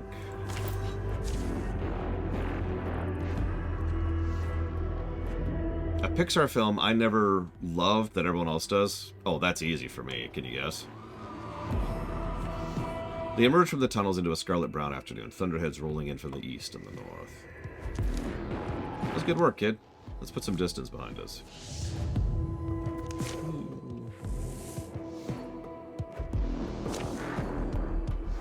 A night storm shakes the tent. Water runs under the cabins and soaks them. Don't get much better than this, does it? A rescue in a rainstorm. You're enjoying this? Excuse me, who are you two? We take risks, beat the odds. I'm Nerazaz, that's Ross. Your grandpa told us you've been coaxed into joining all the wrong sort of folks. He put it a little more colorfully, of course. Right, he promised us a few coins if we get you back. Dakota abruptly lies down. You know, I chose that path. I went there because Anyway, I chose it. Grandfather's the only one who would have even noticed or cared. He sure didn't seem too sad to leave it behind. Miserable place. Can you blame me for leaving? Why don't you let me go my own way? Our job's not done till you're home. Just say you were curious. Curiosity gets me plenty of uncomfortable places. Dakota, my boy! I'm back, Grandfather. A lengthy scolding follows. What could have possessed you? A shouting match whose words are drowned in rain. How's that, Grump? I give him more of a talking to. Whatever. They go to the tavern, they get some drinks. Next, we have to deal with the cultists. Rumor is Westland Passage is blocked. They control the road. That's for us to do? It's a job for someone. Leaving already? Not just yet. Sounds like he's got something to tell us, doesn't it? I'm not good at this kind of thing. I just like to... I mean, if you'd like to take you with us. I don't know. I suppose that's it. I'd go anywhere, really. Your grandpa wouldn't eject? I don't want to be a burden on him anymore. I used to promise that I'd find a way to make something of myself. Make him proud. It just sounds like something from a story, doesn't it? Well, up to you. You'll have to make yourself useful, of course. We're thinking of naming ourselves the Bulls of Destiny, the Troop of Copper Vengeance, or, of course, the best story idea of all. And by story idea, I mean group idea. Group name idea. God, I can't talk.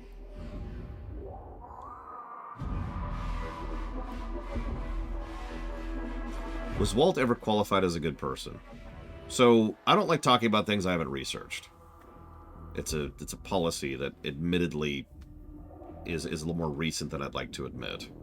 So, I've never researched Walt Disney, so I don't know, is the answer. I will admit I didn't like Fantasia, but that probably doesn't surprise you knowing my tastes, Aurora. No, the answer is Finding Nemo, by the way. Nemo. Finding Nemo. Finding Nemo is Star Trek 3. Alright, so let's call ourselves We Be Cheap.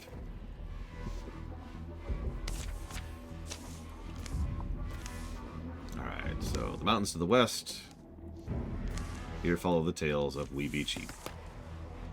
Ooh, nothing good.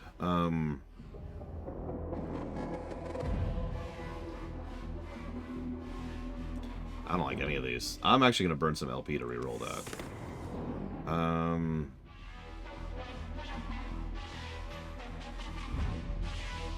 Let's do Vigilance. I mean, don't mistake me. Finding Nemo is a fine film, and it's enjoyable. But it's also almost always touted as, like, the greatest movie ever made in the history of the ever.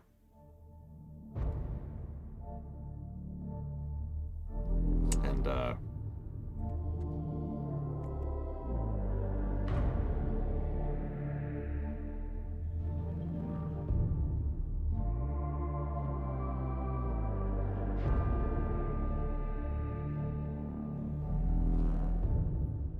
you want to hear something really wild?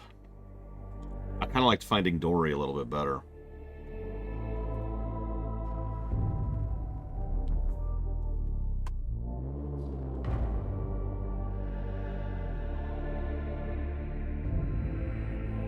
Avatar can go directly to hell, but let's not get into that. And yeah, I don't actually care for Toy Story 1 all that much either. And, well, Cars is fine. I don't really have much to say about Cars. Cars 1, to be specific. Cars 1 is I mean, it's Doc Holliday all over again. But it's fine. There's nothing really wrong with it. Yeah, it's harmless. That's a good word for it. It's harmless. And then there's Cars 2.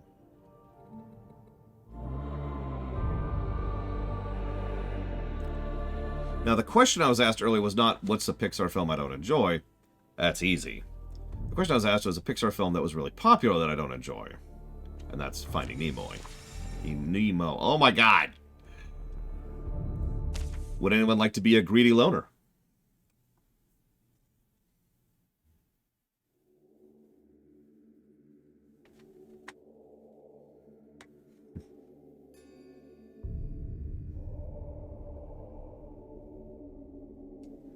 I don't think they ever made boats. They did make planes. It sucks. Don't watch it. Cars 3 was even something I could at least tolerate. But then again, I was probably biased because Cars 2. Oh my god, Cars 2. I'm sorry. I'm sorry, sir. Nobody wants to be this person except for Diabeepus. So Diabeepus, it be you. Give me 4 colors, please. It's your big old beard. Actually, I kind of like that face.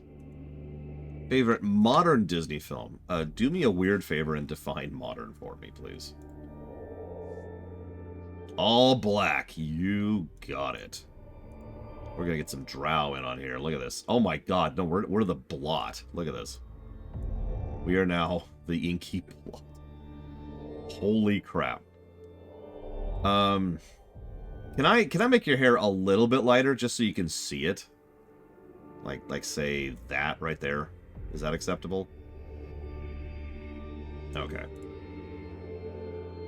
Cool. Let's do it. Oh, wait, we gotta do your history.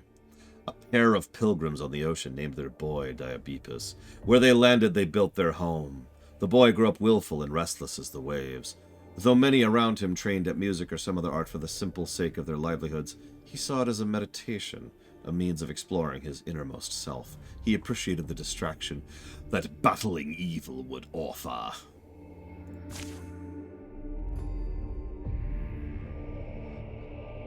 Yeah, WoW, we'll have to talk about this when we get to the WoW review run. WoW is kind of like Oblivion for me. And I do specifically mean Oblivion. I absolutely think it's a good game, great game, even, without mods. But mods improve the experience so much. But, and this is critical, the game gets credit for that. Because both WoW and Oblivion have massive mod support. So, I do usually recommend people pick up some mods when it comes to WoW, though, for pretty obvious reasons. Anyways, so 3D Disney films that I like that everyone hates. Can I think of any 3D Disney films that everybody hates. Like, at all. Hang on, let's look this up.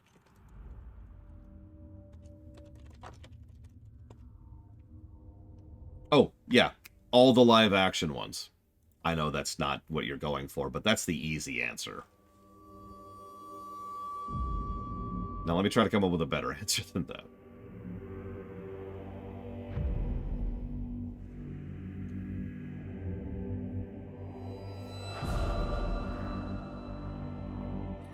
No, Wish is not a film everyone loves.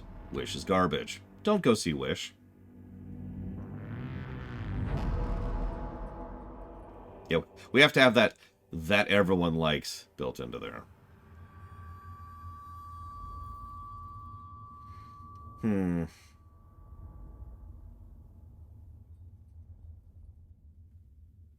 I know, right? There's this. So we've got... There's not a lot of films in that list, honestly. Like, we've got Zootopia, which I love.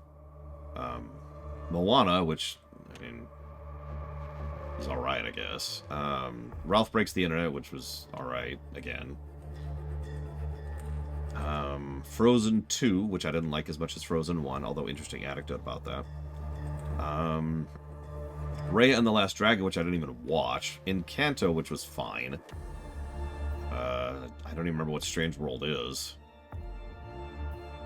What the hell is Strange World? Oh, that one. That is... I don't think that was particularly popular. That was Journey to the Center of the Earth. Because bad environmentalism allegories. And then we had Wish, which is garbage. So...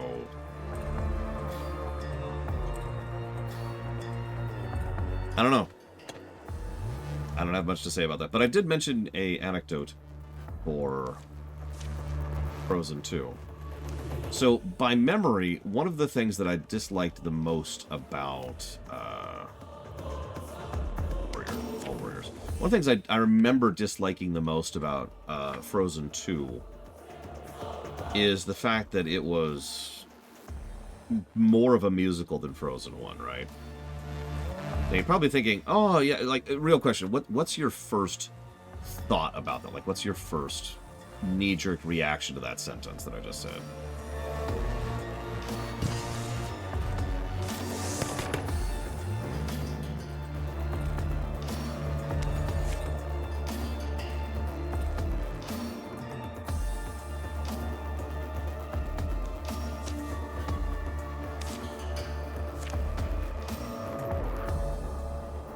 I mean, Zootopia wasn't a musical.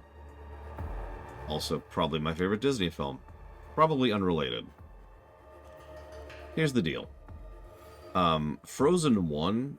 we did the math. I just had to look at it. Frozen 1 has a higher percentage of screen time devoted towards music than Frozen 2 does. And Frozen 1 is arguably more of a musical than Frozen 2 is. For the record, I like Frozen 1. So that pretty much forced me to re-examine and be like, so what's the problem with Frozen 2? And I don't really have a good answer to that. Because the best answer I could possibly give is that Frozen 1's music felt more like a movie's soundtrack in musical format. Whereas Frozen 2 just had all kinds of random genres in terms of music throughout the course of it. Which it was not only just pointless, but also felt like it was hurting the immersion, for lack of a better way to put that. I don't have a better way to say this. Like, they would have a pop song, and then they would have a silly song, and then they would have a musical song, and then they would have I don't know genres. They kept switching genres, and it kept pulling me out of the film. I'm like, okay, why am I watching this? And it just kept hurting my experience of it. Now, having said all that, I'm not sure if I would actually rate Frozen 1 or 2 higher in a thing, but I've never had the desire to rewatch Frozen 2. It probably doesn't help that Frozen 2 has 2 very, very good narrative beats that are absolutely destroyed by future scenes. No spoilers, but you probably know the ones I'm referencing. Whereas Frozen 1 never really hurts its own narrative except for once. And Frozen 1 does narratively cheat, and it irritates me that Frozen 1 narratively cheats. But at least it doesn't completely destroy its own scenes, you know what I mean? Anyways, I have seen Titan AE, and I have actually seen Treasure Planet. Treasure Planet is a film that probably should have been a lot better than it was.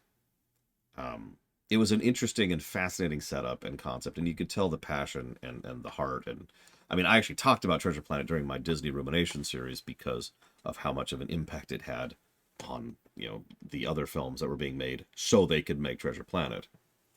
Titan AE, I had a really weird experience with because I read the book first.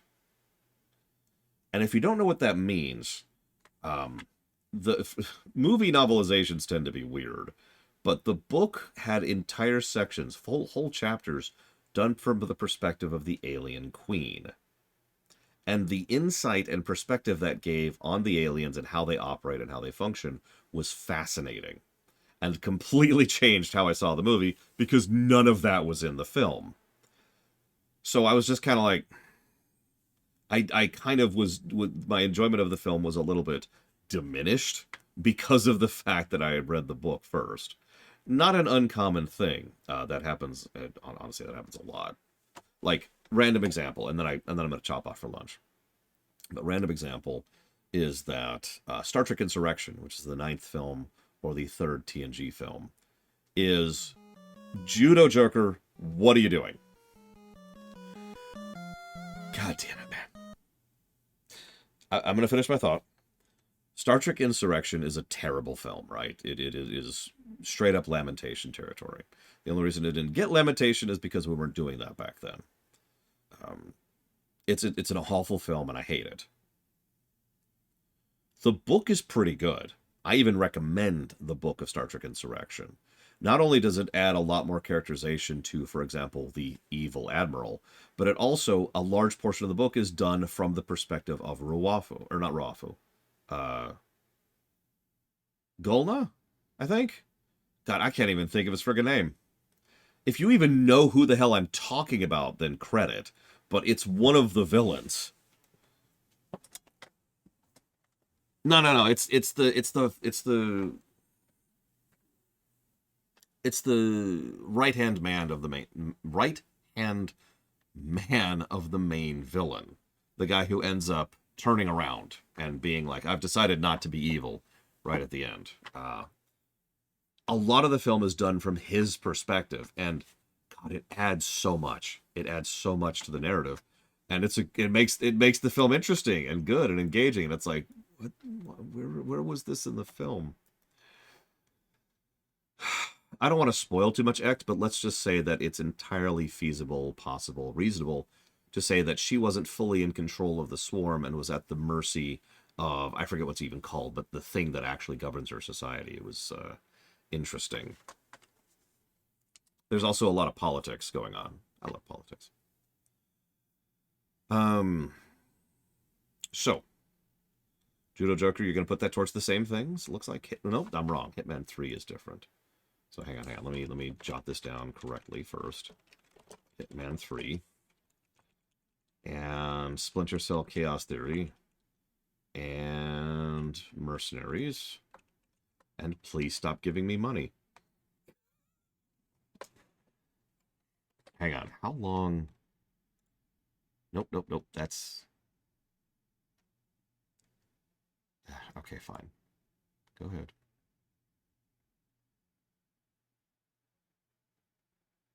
But yeah, I actually do recommend the Titan AE book. I don't recommend the movie. It's kind of dumb. Oh, thank God, Judo Joker. Whew.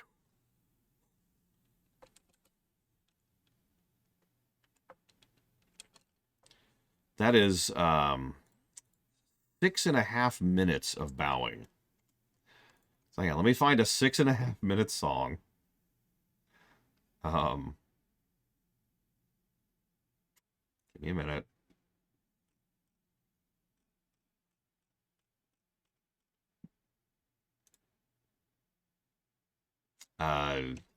What are you going to pick, Judo Joker? I suppose I could be getting stuff done here while I'm waiting. I said I was going to do a new strategy this time. I'm going to not do any of the optional stuff. So we're going to just rush.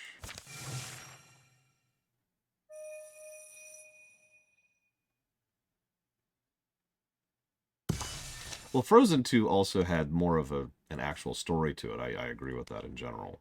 It's just kind of weird.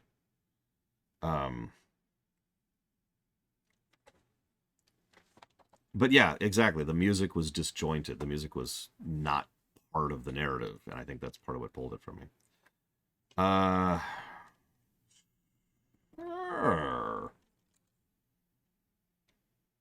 Give me a second. Oh my god! The Second Punic War is premiering tonight. It's been literally a year since Oversimplified has put out a video. And it's the Second Punic War. Sorry. Like, 3 of you care about that. My niece will like that, too. She's actually gotten into Oversimplified.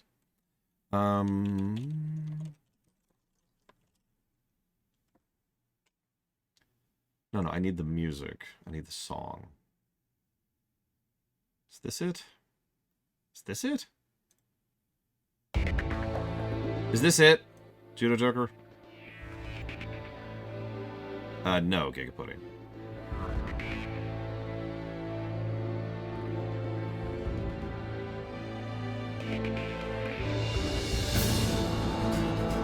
I'll let it play for a second. Is this it, Judo Joker? Like, respond, please. Please. No. Why? Why?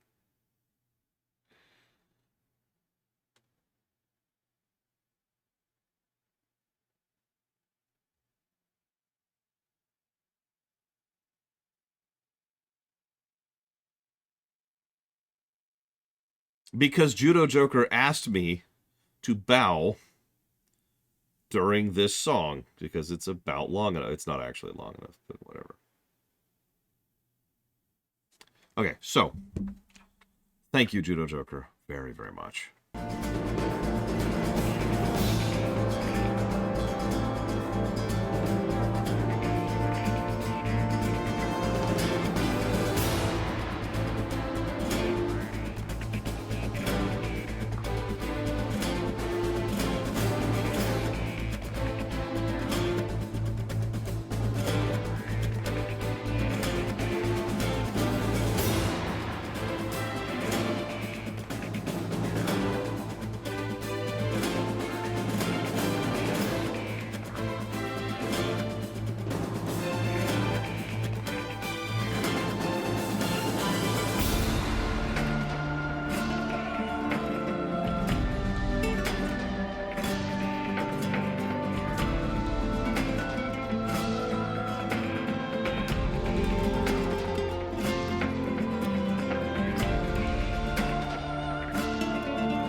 So Spanish. That's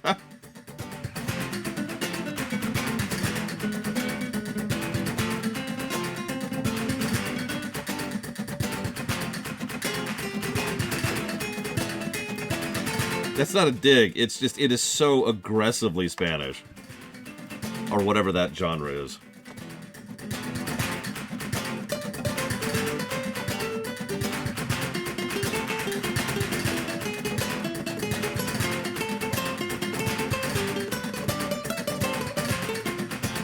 I could pull up chat.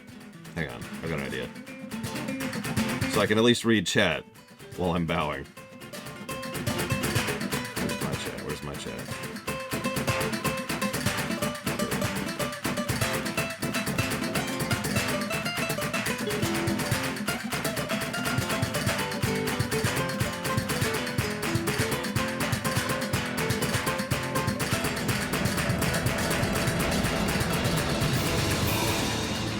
salsa, apparently. Explosive cilantro.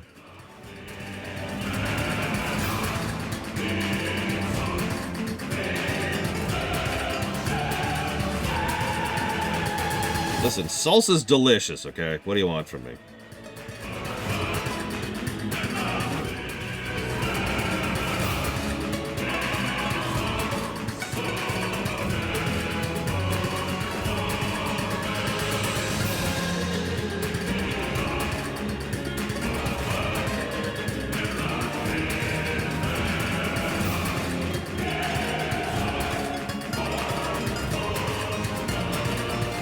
Oh, of course, now I can't think of... hang on.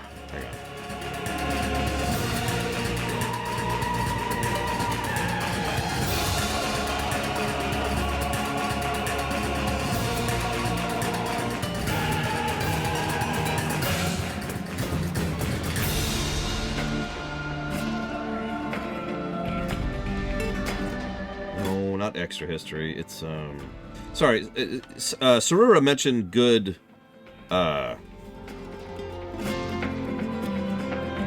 YouTube history YouTubers. God, I can't talk! And one of my favorites is actually, here it is, History Matters is one of my personal favorites. Really low production values. But pretty solid and pretty enjoyable. I like History Matters. I watch Oversimplified because he's funny, but I will always give him credit for doing a decent job with his due diligence. Like, he gives an extremely zoomed out, oversimplified version of history, but at least he bothers to do his frickin' research first. So I'll give him credit on that. I used to like Extra History. I still watch them every now and again, but not as much as I used to. Oh my god. Okay, my back didn't like that.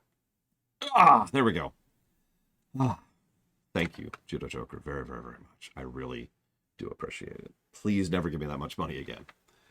I have jotted that down for Hitman 3, Mercenaries, Playground of whatever it's called, and Splinter Cell Chaos Theory. Thank you. I'm gonna go get lunch, and then hopefully we can get somewhere in this freaking game. I'll see you in a bit, guys.